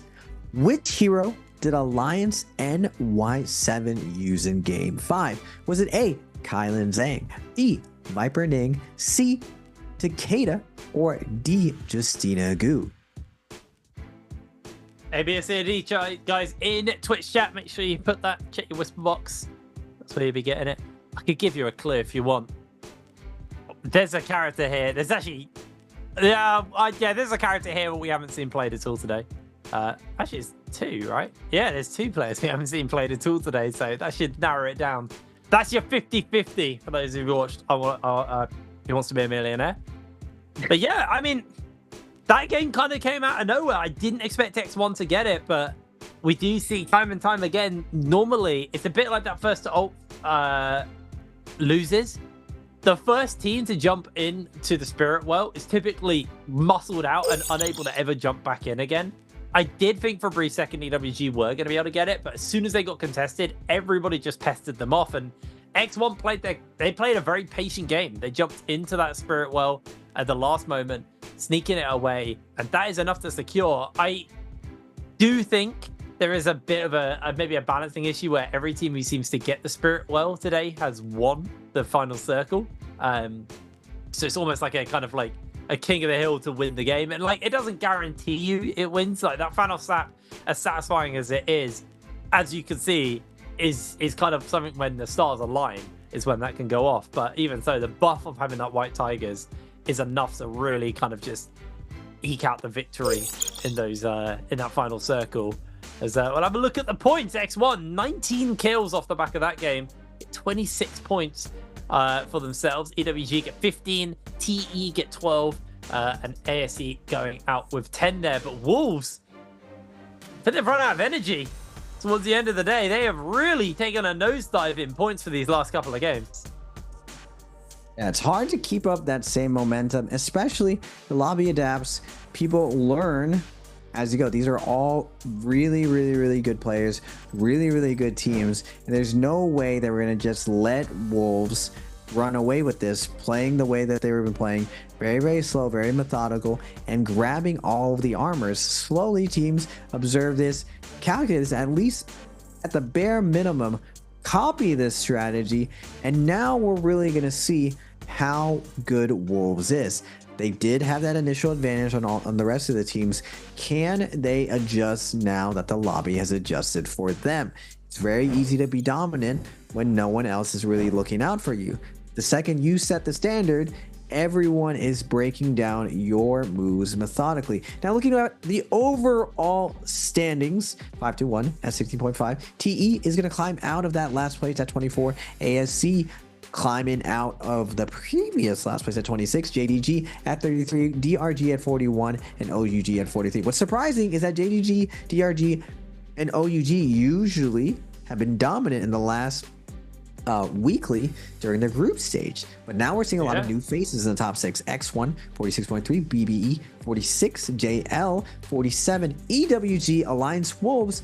Normally we don't see these guys. We did see Wolves last season, but not EWG and Alliance. And all of these teams very, very close. Only a 10-point difference between X1 and Wolves. So really, yeah, I mean X1 are just like a decent game off taking first place, and Wolves a bad game. Like Wolves have really got to get it together for this final game, because that is going to be absolutely big. And it started with X1 taking them out as well. I totally forgot about this. GG weren't here, so Secret Tunnel was up for grabs, and X1 jumped immediately in. They did have a pretty rough fight initially versus BBE here. And, you know, this is why they're a team who I didn't really think about, because we do see them get some victories, some losses, not consistently popping off, but they were making it work. And in the final circle, absolutely huge performances from them. And this is the power of the Zai, because yeah, we're talking about the Kylin and like how you feel that he's someone who outpaces, or how people thought that he was someone who was going to outpace Zai. But the ability to get that kind of big frontal cone with the burn from the chain scythe is what makes her unique and what makes her so powerful. I mean, we've seen if you can group a team up and hit them with the chain scythe, it is Jova, to be honest. It's really rough. Yeah. Zai with her scythe. Super impressive. We saw the likes of Oihihi, we saw the likes of BBB really show the tempo of Zai in these end games. And when there aren't Takedas and Temes to really put her in check, she really does run wild with the Matari covering all of her flaws. Now, technically, when she's running that F3, she doesn't have a combo break, but if she's able to always meteor into you, lift you off that ground, she's able to keep you juggled and staggered off the ground with her ultimate. Now, again, instead of the Zai getting MVP, we are seeing MVP given to the Matari of ZI again. Pole Sword as well on the Mataris. We're seeing a lot of Pole Sword on these secondary positions. Same thing with Hadi and on Matari. Now, I'm wondering, again, the first innovators to really do this the most definitely was TXJ again. We always see TXJ when he's playing Matari, when he's playing Hadi, running the Pole Sword. And they were the first teams to run these compositions. Now, going to Game 6, we still have the exciting day of Pretorial, all the new stuff still going down. Will we see Monk, or will we see a new strategy we haven't seen before? Don't go anywhere, folks. We will be right back after this short break for our last game of NBPL Trios Bi-Weekly 2.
Hello, everybody, and welcome back to the NBPL. As I punch my mic, we're getting ready to go into our final game of the day.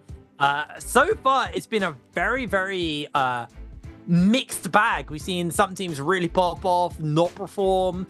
It's been very up and down for a lot of our teams, and we haven't had a consistently clear best team today, which has made it quite interesting, actually. Wolves did start off with an absolute stomper of a start to the game, thanks to the White Tigers, which did then mean that they have sat at the top all day long.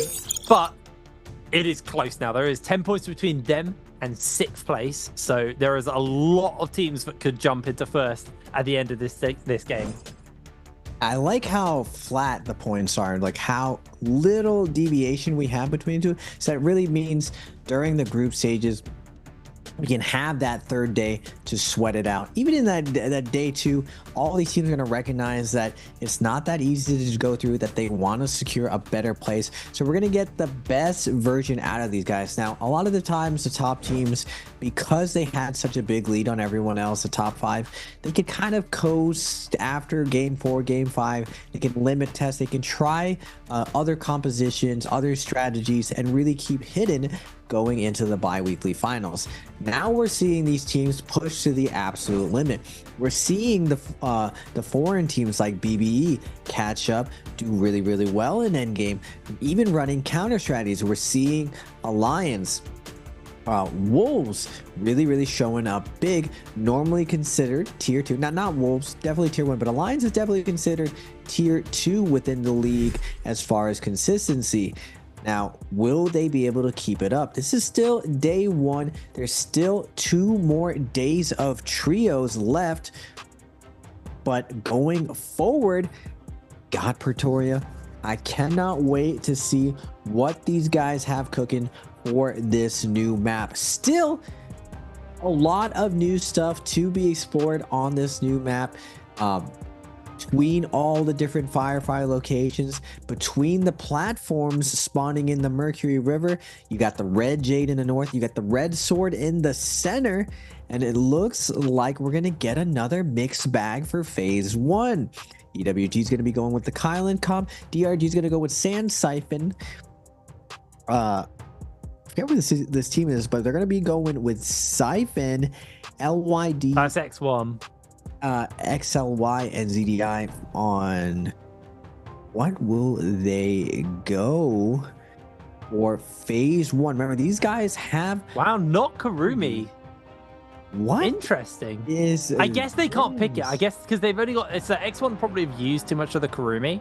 Yeah. So Karumi doesn't get the increased hero select, which does mean she now moves lower down the bracket, and teams can maybe look towards her instead, like JL now being able to pick this up. I don't know how many points this could have cost them otherwise. Looks like they're logging that in though, so that puts them down to 6 points. ASE, unfortunately, their backs are very much to the wall of this. Somehow Alliance haven't spent a single hero point today. They have been very consistent in playing different things and avoiding any penalties. But after this round selection, Wolves are going to be struggling because there are 5 heroes removed from them from being able to play, not including the fact that they just can't play the other 2. So they're going for a blind date. I think this is the first time we've seen Wolves pick up blind date today. Interesting. That is a very, very intense ban selection towards the end of the day. And moving on for our final game of the day, it really is all to play for these teams. Yeah, with the Tesla Viper seems to be kind of the backup for everyone else, just because the way the point systems works, if you play a comp where you play a character twice, they are worth 0 points, and there is no overlap between Viper, Tessa, Wuchen. I am curious to see how Viper is going to play out with Hadi and Matari. Reminds me of the more rushed out comps back in the day, but I've had this theory in the back of my head that I feel like Hadi plays like a more offensive Wuchen at this point. A lot of the times on Hadi, you're not really using your ultimate to go aggressive. When you put the cube down, you immediately cancel, keep that 60% up, and you use your teammates' ultimate offense to build up your ultimate backup by landing safe focus attacks based on their stagger. Now, will we see this composition? Wait, It looked like it disappeared. It looks like they switched out, and somehow X1 has 2 Vipers on their team. I believe that's a bug. Yeah. Going into this, probably not. We do have character limits on everyone, but it would be curious if one day that would be a fun gag lobby of just having the pro teams have a round where there was just no character ban and you could pick the same character. What would they actually pick? Now, Yeah, what would be the broken solution to that though? I feel like it's two characters plus 1. That's what I would say. You have like some supportive unit and then 2 of them. That's what I did back in the day. I did double Temmie Monk and I call it the Rude Sandstorm. But I've heard the one tournament that actually went down where this was possible, that triple Wu Chen ended up being the strongest composition. Just because they were absolutely unkillable. How can you can't catch them. They're just blinking around the place. Yes, and they also, all 3 of them have heal for each other. So they had extreme durability and they were impossible to ult execute because they had 3 teleports. So they would usually survive until they had another Wu Chen board up. I feel like triple Tessa would be brutal as well. Because like you can't touch all those urns. If they're all just coming down, you just can't. That CC's guaranteed to start layering up. I think it's a fun idea. Immediately the mind like smiles at the idea. It would be a lot of fun to see the pro teams of what they would cook up as kind of like an exhibition match. Now going into game 6, last game of the day on Predoria, we're gonna get JL. Going to be running that Sandfly system versus BBE. Can BBE keep up their momentum versus the former champs of TXJ and BBV? BBE has been really, really well. Ivan's going to get surrounded though, and Fong is going to get the slam onto Roy Hehe. It looks like Fong is getting back onto the role of Takeda. Previously, he was put onto the Kurumi, and VVV took up Takeda. Now it looks like they've given the reins back to Fong and put VVV back on the Kurumi. Now, VVV has been known in the league as being the premier Kurumi player. First, we're going to get ASE coming in with the third party, Water and Lemon, making quick work of Fat Milk and Roy Hehe, creating that nice lemonade. And now Ibin is going to be last one left standing with JL closing the distance. Yeah, I've been trying to hold his own, but he can't secure the kill. One thing, he's going to be zoning everybody away. Hasn't got that ultimate charged up yet, but it is getting there. If they carry on at this rate, going to throw the Kurumi ultimate for the armor replenish. They're going to put a little bit more damage in. But one thing, jumps into the meter dump from Corki. Is going to continue to keep the pressure up, though, as JL secure themselves another kill onto Lemon. They are just racking up the kills at the beginning of this game. Corki trying to make a break for it, but one thing with these fans keeping the pressure up onto him was parried. He's going to have to repick them back up. Nunchucks come out. Corki using that spear effectively as VVV now goes down. He still has that fear and shove. One available to break away from Water. Has the F. Can he use it? I don't know if he's going to be able to pick his team up in time as Water not going to be able to get turned on to. Beautiful little turn from ASE.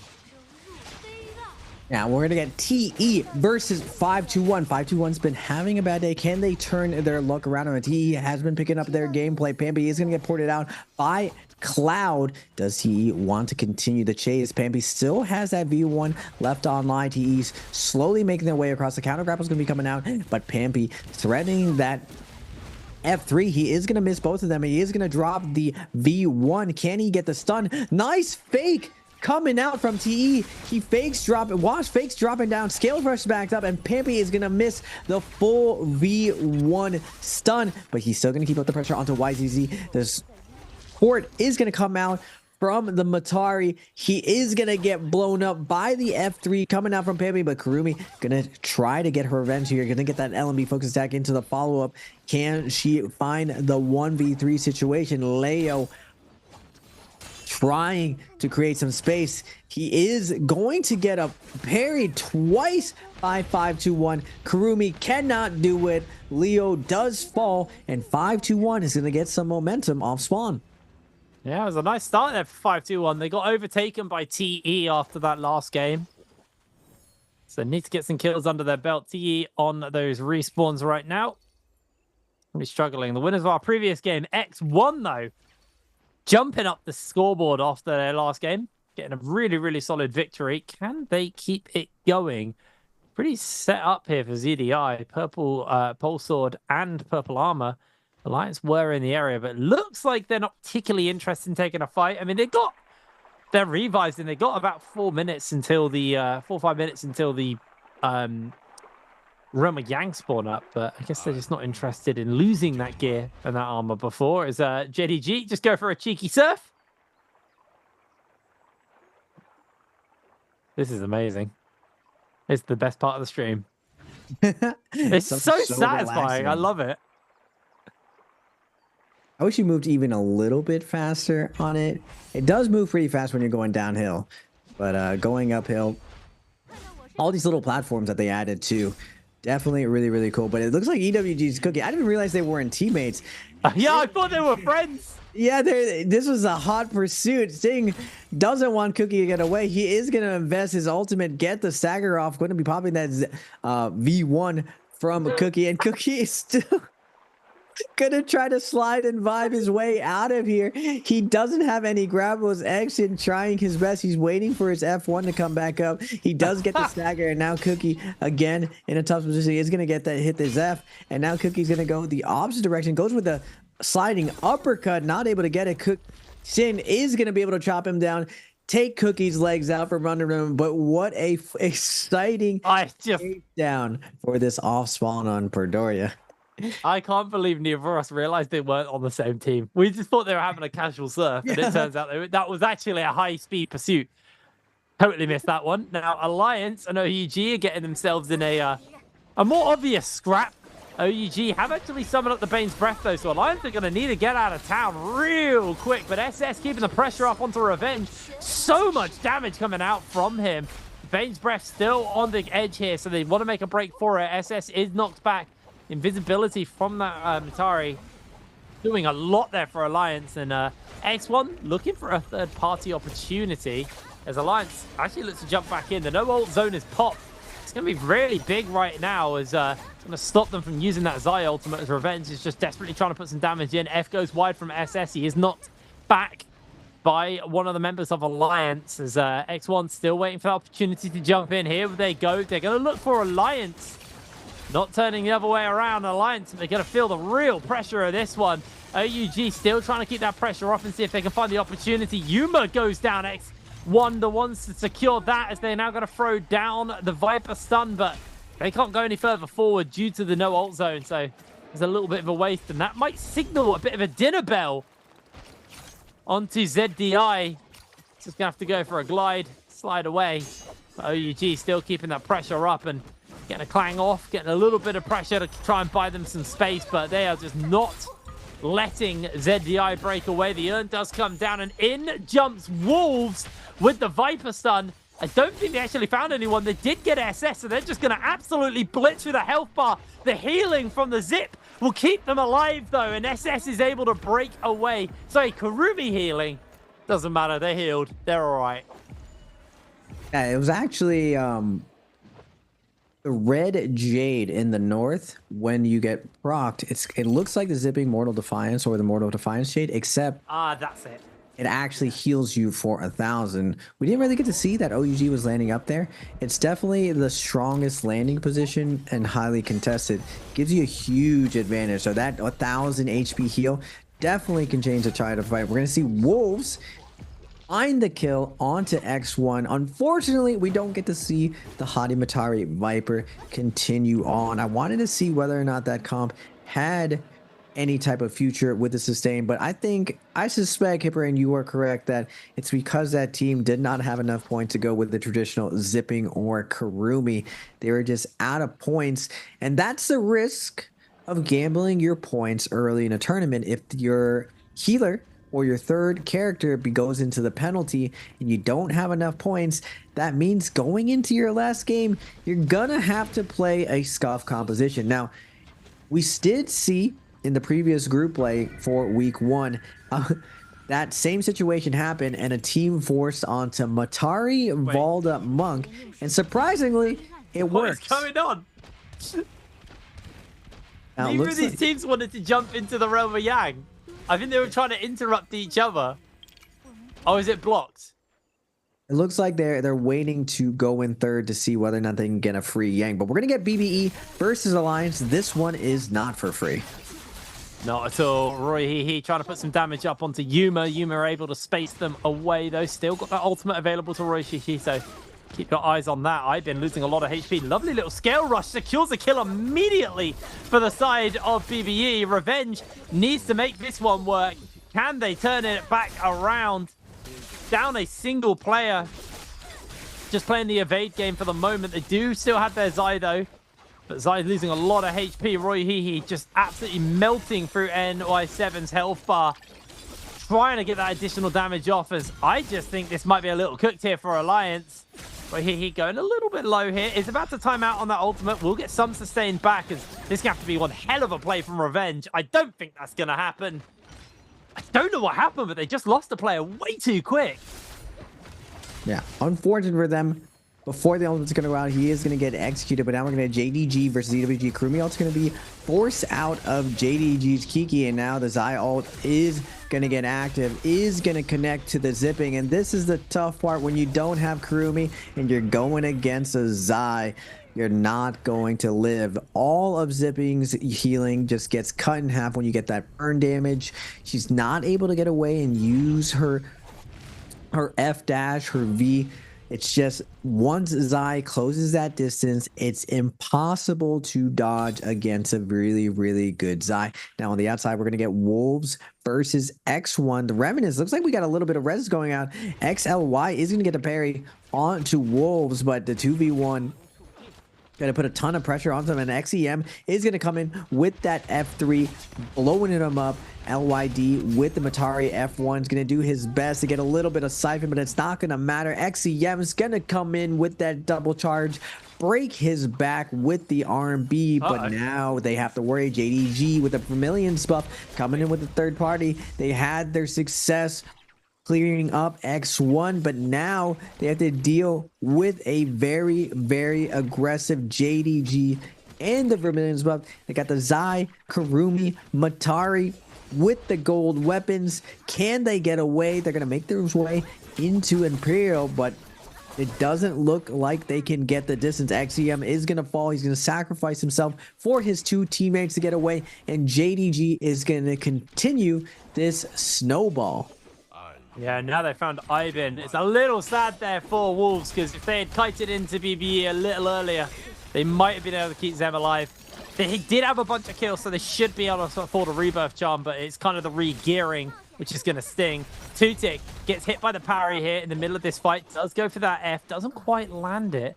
It's like that potential third party as Alliance are coming in. Remember, Alliance, I believe, have the Realm of Yang debuff. So, yeah, they're desperate to try and get these kills. TE as well joining in. This is getting very dicey very quickly. Just an explosion of action and damage as all of these teams collapsing in one after the other into the middle of this fight. Massive ult from Tutik with that chain scythe just shredding through the health bars.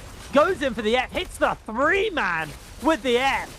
Gets knocked back himself and is losing a lot of HP. The dual halberds will finish them up as Wash secures the kill. Again, just an explosion of action as they're trying to desperately see that opportunity. Wash slides in with an F, absolutely obliterates Fat Milk and takes a whole heap of damage off everyone else. TE gonna get themselves the Kurumi ult to refresh that armor and keep this fight going. JDG are being forced back, and those Vermilion Bird Mites are starting to run out for these teams, so this could get very dicey. EWG getting hit up by TE. Revenge secures a kill onto Jing as well there with a pole sword. EWG, they've lost they're about to run out of time, and everybody is scattering away from the fight. It has been too much action, too quick for them. Yeah, so much action going down in Imperial. DRG still has 30 seconds left on their buff, but once you got past 45 seconds, it starts getting very, very dicey. TE's who is this? LYD trying to make his, or YZZ trying to make his way out of this, but EWG's Cookie staying on top of him, spots out his kiting path. Now YZZ has his work cut out from him. The army's going to come out from Zuwan. Nowhere left to go. He's going to get bonked into oblivion, back to the lobby, and we're down to 31 people going into the second Yang. It's actually very, very stacked. Unlike the previous game, Surprisingly, game 6 is usually the really, really fast game, but because it's Predoria and everyone has opted to play very, very slow, just because they feel like going to the end game here is a lot more profitable. Now, if you get to end game here, so far we've seen a lot of white tiger buff. Now, technically it's a 50-50, but so far in Predoria, it's been more like 100%. I don't think I've seen a blue buff in a hot minute for Predoria, but now going into the second Realm of Yang, the Spirit Well is going to be the Mystic Might, the blue buff. We are going to get the 3 Realm of Yangs in the south, but most of the teams are actually in the north. A lot of teams are going to have to reposition in order to get down there and claim one of these Realm of Yangs. Remember, Realm of Yang has changed with the loot that you get in it. You do get gold weapons and gold armor on this third Realm of Yang, so it is very much worth it to go if you feel like you can win. Now, I feel like a lot of these compositions inside Realm of Yang are close to 50-50. We're going to have to see whether or not BBE can continue their dominance or the previous bi-weekly, the first bi-weekly DRG. They were super dominant during their group stage. Can they replicate that versus BBE this Realm of Yang? Well, let's see how it goes down. As right now, Roy Hee got that dash charged up, now ready to use if they want to. BRG, very good at third parties. Let's see if they can pull off the 1v1. Roy Hee still holding that ultimate. Kaishi going very low here. Here's the ultimate from Roy Hee. Immediately the Kurumi ultimate comes out as an answer to it. They do not want to be getting pinned in place. Sandstorm as well to follow, to keep them pinned in. A massive ultimate from Roy Hee, just locking down the members of DRG. 3 people hit by these slashes. It is about to time out, and they will lose a lot of power once that wears off. No more dashes available to Roy Hee. Have they been able to survive the onslaught here for DRG? Looking for a potential turnaround. Dongqing does have the Fear and Shove available to them. It's going to knock back a couple of members, but that is now timed out for them as well. Got the F on cooldown for the moment, just trying to play the escape game, the evade game away from the members of BBE.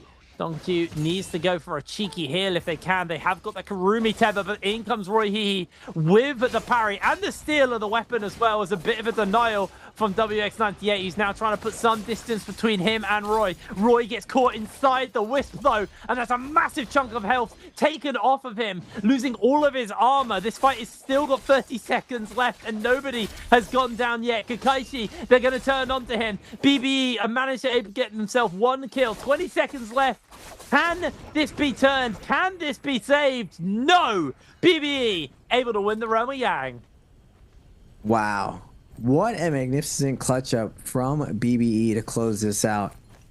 Normally, I don't remember BBE being so dominant inside the Realm of Yang, but today, they are absolutely on fire. And again, second Realm of Yang, they don't have ultimates and they're gonna go Draco Storm. This has been very, very common. Most teams are going with this. Now we still have 26 people alive with 6 souls, and Wolves is gonna be popping this V1, catching TE's YZZ inside zone. He down to a sliver of health. Oh, he's done it! And the F3 is gonna come out, and Zem is gonna clutch the 2v1. Big play coming out from Wolves Zem, and now his teammate doesn't have any white heals. He needs to find a couple heals so he can go and save his teammate's clutch. But now we're going to get TE versus ASE. Water and Lemon gonna create lemonade out of Wash. Send him packing. And we are down to 22. Still 6 souls left.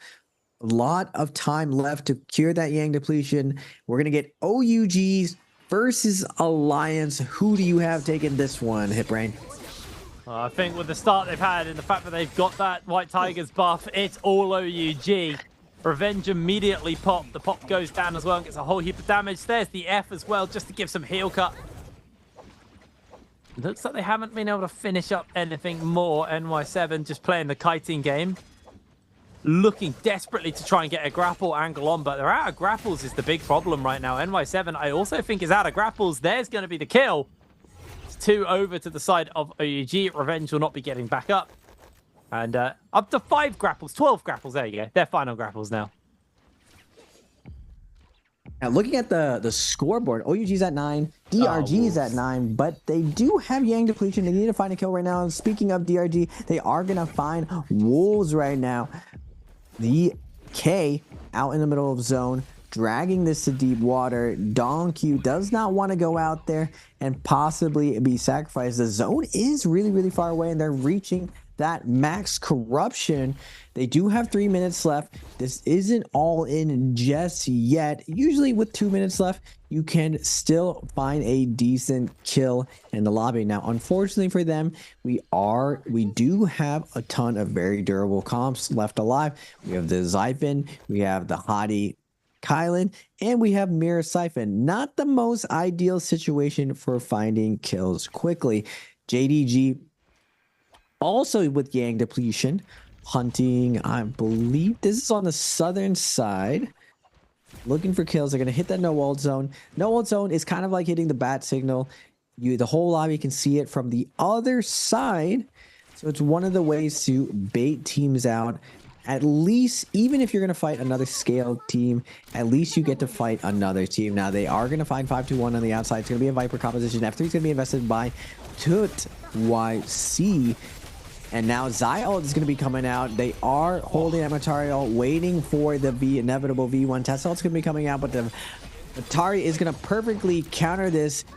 Tootie is going to be able to grab his soul back, and we're going to see the Wu Chen port out in the distance. But unfortunately, for 5-2-1 and JDG, BBE on the outside is going to be spotting it as well. They make quick work of 5-2-1's Yin, instantly deleting him, cleansing one of their kills, but on the north, right above it, BBE and OUG is joining in the fray. Now, OUG, SS, coming in, gonna deny Pampy. Tough break for 5-2-1 today. They've been having non-stop bad luck all day. But JDG, a minute and 25. You gotta make your luck for yourself. The time is ticking. They need to cure this Yang depletion. Yeah, they're starting to struggle a little bit. Been forced. Only one player is cleansed right now. As they are just going to move away. Do you see JL in their sights, who are currently in a fight? This is their third-party opportunity. Getting good F here from Tutik, and that may be a difference maker. They miss it, but Water is going to get hit up regardless. Can they get the cleanse in time onto Tutik? Tutik cleanses themselves. Only one player left now for JDG who needs to be cleansed, and one thing going very low. Kurumi ultimate does come out in the middle of all of this action. Tutik about to get their ultimate back up as well, thanks to that Soul Bloom they picked up, and I think JDG may just have to cool it. They're going to jump back in. The slam comes down. One thing going very low. I think that is just going to be enough for them to walk away. JDG may just have to sacrifice their Kurumi, sadly, unless they can find one thing here. Looks like they can't. Gonna back off. I say that, they're actually still pressuring. There's just too much action. Oh, they lost Keck anyway. JDG went down to BBE. 19 people left alive. Spirit Wall's coming up for the armor. This Spirit Wall doesn't have the buff just yet. 7 minutes, 35 seconds in. Looks like BBE knows that. I believe this is JDG. Ahead of him has no ultimate to the name. They want to keep forcing the issue. Last game of the day. All points matter. Even though this is multiple days and every team gets to have 2 days, it doesn't look like anyone's taking their foot off the gas. They're still playing for tons of kills. But going into this endgame, looks like most teams do have that purple and gold armor. Unfortunately for JLVVV on the Kurumi is going to be a blueberry. They are going to test and chase him down. Hottie is trying to create that opener while Zuan lurks in the background, but JL does a good job of covering and moving, peeling for BBV, and it looks like BBV is going to make it under, but OUG is going to show up with the challenger's buff. And now a full melee breaks out, and VVV on the Kurumi is going to fall while EWG slowly works their way in. They don't want to overcommit. They want to keep having this consistent gameplay. And as they go in, they're going to see OUG is in there with the Zai ultimate. Immediately, all of the players from EWG is going to be cubing out, but OUG showing tons of aggression, trying to stay on top of them. But the 80% Moonbane is going to split up this fight. The dead center of the lobby forcing everyone to the edge. And it looks like JL's Fong on the Takeda is going to be being chased down by OUG, but he's going to make his way across the Moonbane, and OUG is going to relax, give up that kill, and slow down to try to secure this win. Yeah, it's slowing off a little bit at this point.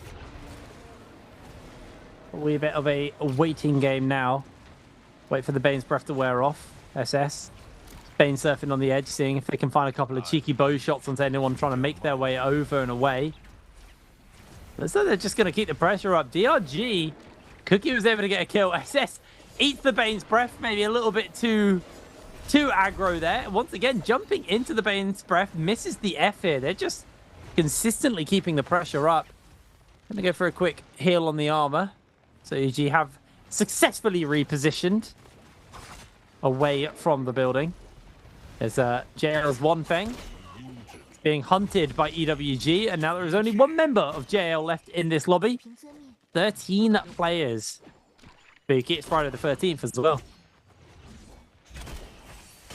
13 people left. EWG trying to close the distance onto TXJ, but he's not going out without a fight. Nice parry coming out from TXJ, but he's surrounded by everyone all around him. OUG's now has him locked in his crosshairs, and the King is gonna find that kill, chopping TXG in half, and now OUG BBE fighting for this last day spirit well. 12 people left alive, not as super stacked before, but still this spirit well super important if you're looking to close out this game. Every single team that's gone on to win the game at minimum has won this spirit well, and now with the reset of Ult, he is going to get back-to-back Kylan ultimates, and the first person he has in his sight is the Matari of the King, keeping up the pressure on OUG, one of their main contenders to close out this game, forcing out OUG's Kurumi ult. Now they're going to be fading back. They still have triple ult to the name. They don't have White Tiger's Blood. They do have the blue Mystic Mine,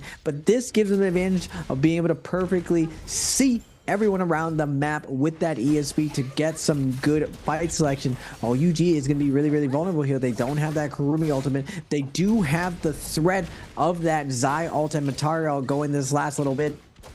SS backing out, slowing down the fight, but BBE not playing this slow. Normally they're just ranging in this endgame, but not many people left alive. He is leading the charge with his gold habit. He's trying to pick off any lurking solo players, and it looks like JDG is going to be the last solo player left. Tootie C is going to take this guy, pop the Zai ult with the F3, but he's down to his last little bit of health. He is going to be able to get an armor swap and delay this kill going across over and over. We got 3 teams fully complete: BBE, OUG, and EWG, with JDG's Tootie running around. Who do you have taking this last game, HitBrain? I mean, there's a lot of power onto the side of BBE, but I just don't think I can count OUG out. They are consistently good. They're close on the kills, and here comes the fight. That's going to be the secure from the King as well, making it 13 kills over to the side of OUG. Desperately looking to try and put some other kills together. It's 3 full squads all going toe-to-toe. OUG are a little bit lower on the health department right now, but they've got the Kurumi to keep them healed up. As Ivan going to step forward and try and contest here onto OUG. OUG going to now turn their attention actually towards EWG. SS loses a lot of HP off that one, and the King just trying to put some pressure in onto the back. They slide in and get a whole heap of damage onto Cookie. Cookie, he's going down here. That's another one to OUG. The power of the F. Absolutely huge. Fat Milk gets himself caught out. SS doing some serious work here with a chain scythe onto Fat Milk. Wants to be targeting the healer. Is going to get knocked back though by Roy Hehe. SS is struggling. They're caught on the tree stump, so they can't reposition. They are able to move back in. Kurumi ultimate will keep them alive, but they're just being juggled the amount of damage that Roy Hehe is doing, he just won't let him rejoin into the zone. The gatekeeping is absolutely huge. Now OUG, without their star, can they make this work? They've still got a chance. They've got the Matari, they've got the Karumi to keep this going. Roy Hehe's ultimate is timed out most crucially. That is what is gatekeeping people from the zone. And they've actually been able to pick SS up, back up with the Karumi. The Tether paid off huge, so a lot was used there. OUG is the king, loses a fair amount of HP here. Massive Aurora burst coming in from EWG on the side, but now it's BBE who are being gate kept. Massive parry lands onto Fat Milk just to knock him back. Ibin taking to the skies and just avoiding and evading any of the action. Ibin is just once again gatekeeping SS from rejoining into the zone. The Karumi Tether is being so clutch for him. OUG's SS, he is just constantly being baseball batted out of the zone on the loop here. Ultimate now charged up for Roy Hehe. This is going to make life really hard for OUG, and I think that might just spell the end. Zorn on that high ground, trying his hardest to keep this going. The king has healed up somewhat.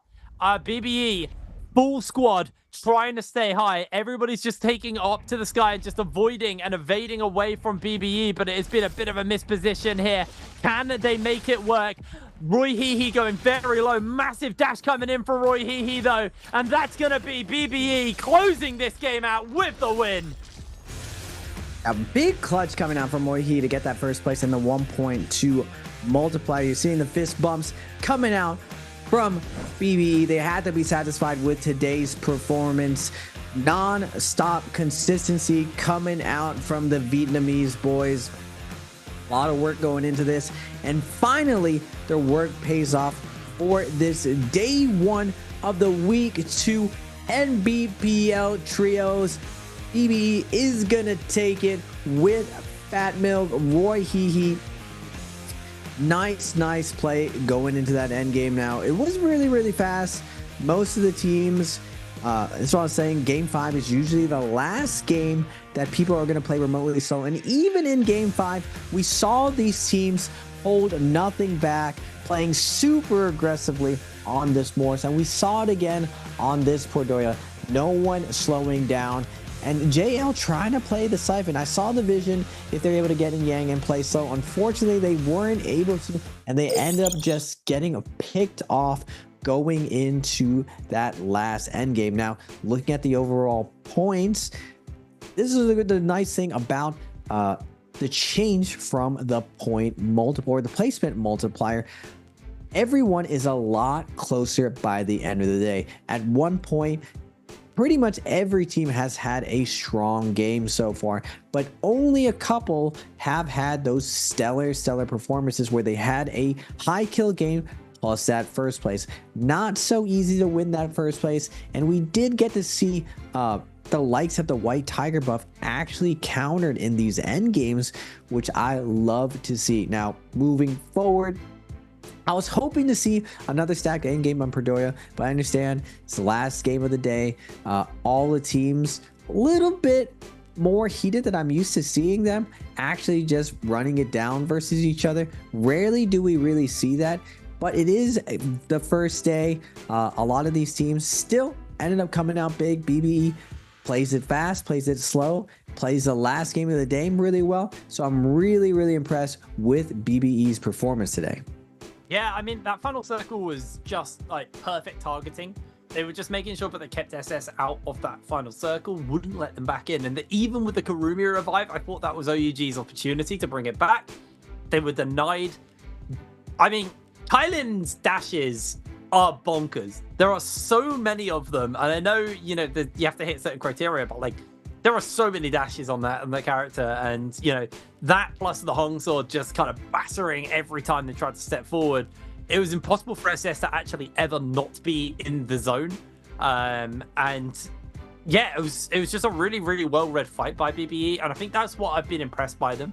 I think they have very high highs and very low lows as a team, but when they're on hitting those highs, it typically stems off really good ability to read a situation and make the correct calls. So we're talking things like, do we take this third party? No, we wait till we see these abilities used, and then we know we can jump in once the ults are on cooldown. Or in this fight, who are we targeting? In this Realm of Yang, what's the focus for this Realm of Yang? Like, they're just very, when they're synced up, they're really, really crisp at what they're doing. I think the issue with BBE is sometimes they're not synced up, and that's why we see very low lows from them, because as soon as they become desynced, they crumble. They're basically 3 points walking around the map. Like, that's all they are. So it's cool to see, you know, this version of BBE. They're the only team that won more than one game today as well. It's been a very mixed bag today. Wolves definitely falling off a bit of a cliff towards the end of the day as well. So they got about 8 points in this final game, so it should be enough for them to hold on to top spot, I believe. We'll see exactly how many points BBE got here, but I'll be very interested once we do bring up the scoreboard to see the points, because that was a very, very close game.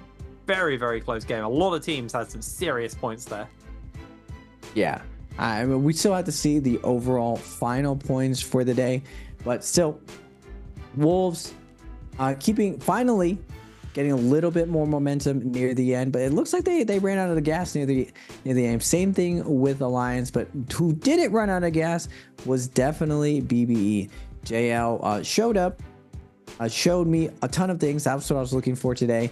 All of these matchups within a Yang. We didn't really get to see as much Monk. I didn't get to see the mirror matchup, but looking at the final scoreboard of the day, BBE with 16 kills, getting that first place, 4 points from placement, 23.2, massive amount of points.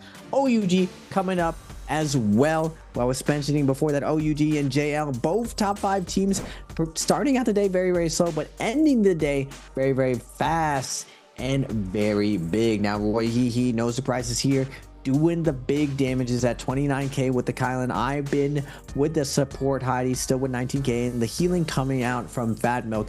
This comp, I still feel like, is the strongest composition on Predoria, and you're seeing it still MVP a ton of this rounds. It's just the versatility and the amount of burst that it gives you for the common terrain situations on Predoria. You're mainly getting these giant wide open hills with cliff sides. Sometimes you might get a building scenario, but most of the time it's going to be these big hilly areas. Now, looking at the summary for the points of the day, we're seeing the key to success here is just consistency.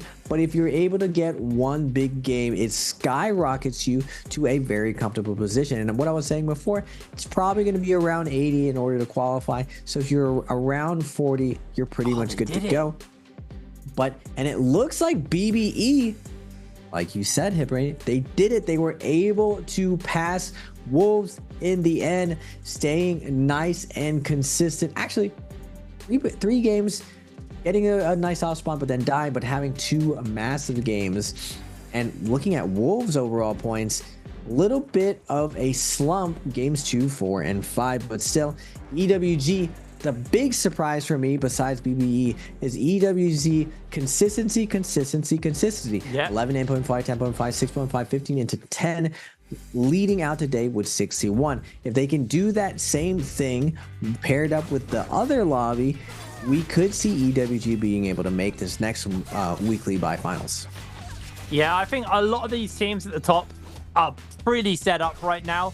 You do still have to worry about things like GG, KLA, and stuff like that, who are all going to be playing on Sunday. I don't know which groups are playing Sunday, but I know we'll see at least the GG KLA group play.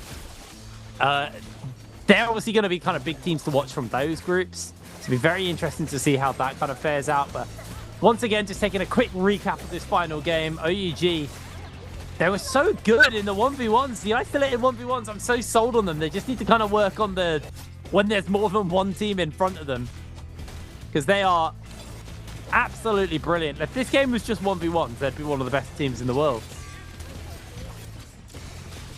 Now, OUG, PvE with the double gold armors going to this last little bit, and we're seeing how powerful Kylan is in this last leg of the heal off. You just can push people across the map. It's like being in a car crash, forcing this barrel roll, and we saw Roy He do this in the past. He does it again, and he's able to secure this win for BBE.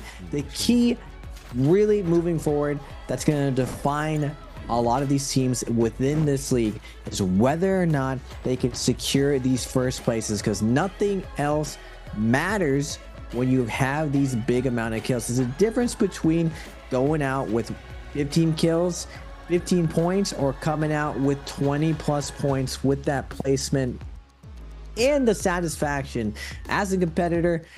Not winning a round, even though you got tons of kills, just doesn't feel as satisfying. So you definitely are able to maintain that momentum moving forward into the next games. But I'm really curious to see if BBE can keep doing this for the rest of the weekly. They did it today. Who says they can't do it tomorrow or this weekend for the second bi-weekly trios? Really, really exciting stuff today. Hip Rain. I'm excited to see solos tomorrow as well. For trios, I definitely saw a lot of the matchups that I want to see. The only thing I didn't get to see is that Takeda Monk surviving to endgame, or seeing it in the mirror matchup for Yang. It still looks like to me it doesn't have a favorable matchup versus a lot of other compositions, but we are seeing the dominance of the Hadi Kylan and the Zai Matari still going at it. And it looks like, to me at least, I want to know what you think about it. It looked like a 50-50 between these two compositions. I think those comps are very, very tight between one another. I think you'll struggle to see a Monk competition. Monk make it to the final circle. They just get focused out. They get beaten by the pacing of the game right now. So I think you might have to wait a little bit longer on that one. But for you guys, you don't have to wait any longer because we have an interview after this final game. So we're going to throw it over to that. Ladies and gentlemen, welcome to the post-game interview. This is Jaeger, and now I'm standing here with 落叶 and let him say hello to our audience. 好的，欢迎落叶来到我们赛后采访，先和观众朋友们打招呼吧。大家好，我叫落叶。落叶是迫不及待啊，今天可以看得出今天的整个状态是非常好，所以 so first I would like to know so how you comment on today's status for your team today。那我首先想问一下，目前为止今天打下来整个感觉队内目前的状态怎么样呢？就可以吧，正常发挥。I think it's normal. It's just like our ability.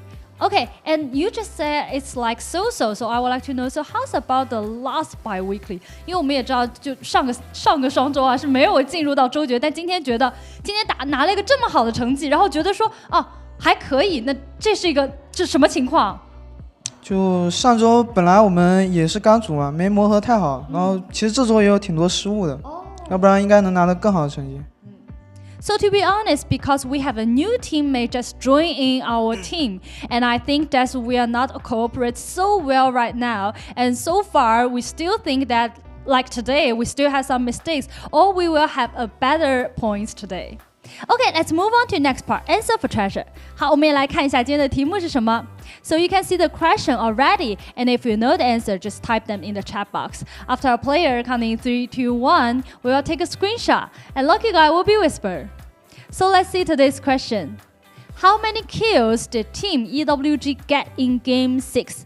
好的，这道题目呢是关于刚才这把比赛当中EWG 到底拿下了多少击败积分 ？OK， 那说到刚才这把比赛，又要说其实最后这个决赛圈，我觉得是有一些遗憾的。能不能落叶给我们讲讲当时对你们队来说到底发生了什么事情呢？就当时是准备让我保级的，然后让小钻下去收头，但是我们这阵玩的也不是很多，然后我不太熟练，失误了，给家人勾下来了。有一点点可惜啊，最后的这个时间。Okay, so I just asked him because about the latest game we know in the final circle, there's a little pity for their team. So I would like to know what happened. And he told me because their teammate want落叶 to survive to the end, that they will have more scores. But just a little mistake when he is using the grappling hook in the sky and just be killed down by another Matari. That's why they are really pity in the latest game. Okay, I think our players prepare and let's start counting. 那我觉得落叶应该已经准备好给我们的观众朋友们发出福利了，对不对？那接下来就让我们一起进入倒计时。3, 2, 1. Screenshot. Okay, let's find out the correct answer. 也有请落叶公布一下刚才这道题的正确答案到底是哪个？这道题正确答案是 A。Yeah, the correct answer is A. Okay, and we know that like today and compare with the last week, there's really a lot of surprise. So I would like to know which team you think really give us a big impression today？ 那我这边要问一下，因为其实从今天的表现跟上周的整个周决的表现来看，其实今天很多队都给了我们一个很大的震撼。那对于 EWG 自己来说，现在哪些战队在3排当中是很值得我们去注意的呢？主要就是 GoL 蓝队跟积极吧。还是这3支老牌的战队，对不对？Okay, 是的。 so I still think like the team, JL and GG and also Wolves, they are the team we will pay attention to. Okay, so for this bi-weekly, we know that like your teams really have good status. How many, like, what's the ambition for this bi-weekly final？ 那我这边就要问一下，上周虽然很可惜说还在一个磨合的状态，那今天其实整个状态明显提升了很多之后，对于这个周决后面有怎么样的目标呢？就希望出现在第1页吧，拿个前6。出现在第还是比较谦虚的。Okay, so our ambition for this bi-weekly final is in the first page of the scoreboard, which is like the top 6. 好的，再次感谢落叶来到我们的赛后采访，也说出了你们这个双周自己的一个目标，也期待接下来 EWG 的一个表现可以给到我们一个非常亮眼，然后已经磨合完的一个表现，好不好？那期待你们接下来的一个表现了。好 ，So thank you for today's interview, and we will get back to our casters. Really nice to hear there from the players. Yeah, honestly, just a really good day. EWG were a team who were never quite there today, but they played really, really well. So it's nice to kind of get a look in from those guys and see what they were thinking after today's action. Yeah, I was surprised at how consistent they were. They had a new player. They were still getting used to the third player, but they still played very, very well every single round. And consistency is definitely the key of making in these really, really tough lobbies. And we saw pop-off games coming out from the other teams who were taking really big risks, Wolves, BBE, and they were calculated good risks, but EWG following the tortoise in the hair, going with a tortoise strategy, just nice, slow and steady, wins the race, and they end up getting a massive, massive amount of points for their day 1. Now, still, can they keep that same success going into day 2? The current meta has been constantly evolving. We've seen, because of the phasing, teams having to switch up their compositions and get used to what looks like the throwaway composition being Viper. Now, with Viper being F3 V1, it seems very, very dicey versus any of the Matari comps. Like, you don't have the chance to silence Matari and have that win condition. Instead, it's looking very heavily for that third party. Now, I'm excited to see how the Yodo kind of plays out moving forward with Viper, the traditional Attack on Titan, coming back just because of how important it is to win that Spirit Well. A lot of teams going into the second half denying Wolves from having that success on the Spirit Well. And what you notice about Wolves' score, I had this question: when the lobby adjusts to Wolves, what do they do? What do they have left in the tank? And I think that will really decide whether or not Wolves can really transcend the season and show that they can win back-to-back bi-weekly finals. Well, here we go. Look one last time at the scores for the day. 5-2-1. They got some work to do in their next day of games, because you got to be in the top 12 to make it to the bi-weekly finals. Currently, they are 12th, and there is still a whole other round of teams to play. On the other side, though, BBE sitting quite comfortably at the top. Wolves not far behind them. EWG, that consistency really paid off for them. They locked themselves into third. And realistically, I think if you're like in top 4, the odds of you dropping out of it are just borderline impossible. Like, these guys are pretty much set at this point. The big thing for them, though, is getting as many points on the next play day, because the more points you get here, the more points you carry over into that bi-weekly final, which then means you hit that 70-point threshold a little bit quicker, and then therefore you can get yourself into the victory as quick as possible. And that's how Wolves won. They caught everyone off guard before they spent any points. Now, tomorrow we got our solos coming up. We'll be following the same map cycle and times roughly as what we've been doing on today's show, so you'll be all of the same. Make sure you do join us. Oh no, it's not. We're ending on Morris Isle. Okay, it is different. So solos is different, ending on Morris Isle. Make sure you do join us though for the solos. I am very excited by solos just because it's not Spider and Mike anymore. I mean, we had a new player win in the bi-weekly finals. For anyone who's been watching this league for a while, you'll know that Mike and Spider have kind of been on top of it for a long time, and it's kind of really been their show. And every now and then there's been someone else who's kind of reared their head and get battered down. So we'll have to see whether or not Mike and Spider are going to deal with this new threat to their reign at the top of the table of solos, because they are the guys to watch over there. Yeah, Chuzeng was able to take this last solo finals. I was very surprised. Technically, Spider was about to take it, but Arano denied it by taking the MVP that round. If Spider was supposed to MVP, he would have taken it. There were 5 players left for that match point. Similar to Wolves, I think one other team was on match point. JL was, and it was Wolves versus JL for that last little leg. But Wolves just having the most dominant performance, even more dominant than Mike, I'd say. I'd be really surprised if another team in either solos or trios is able to replicate just how dominant Wolves did it this first time. Now, it was definitely off the back of this white tiger buff. Now, moving forward, we'll have to see how all of this plays out moving forward. But for us, for my lovely Hip Rain and his colorful smooth casting today, and the rest of NARAKA Pro League trios, we'd like to thank you guys, ladies and gentlemen, for watching. Tune in tomorrow for solos and tune in for the next day for trios. But that's going to be all for us, ladies and gentlemen. Stay safe out there and have a good morning, good afternoon, and good night wherever you are. See you later.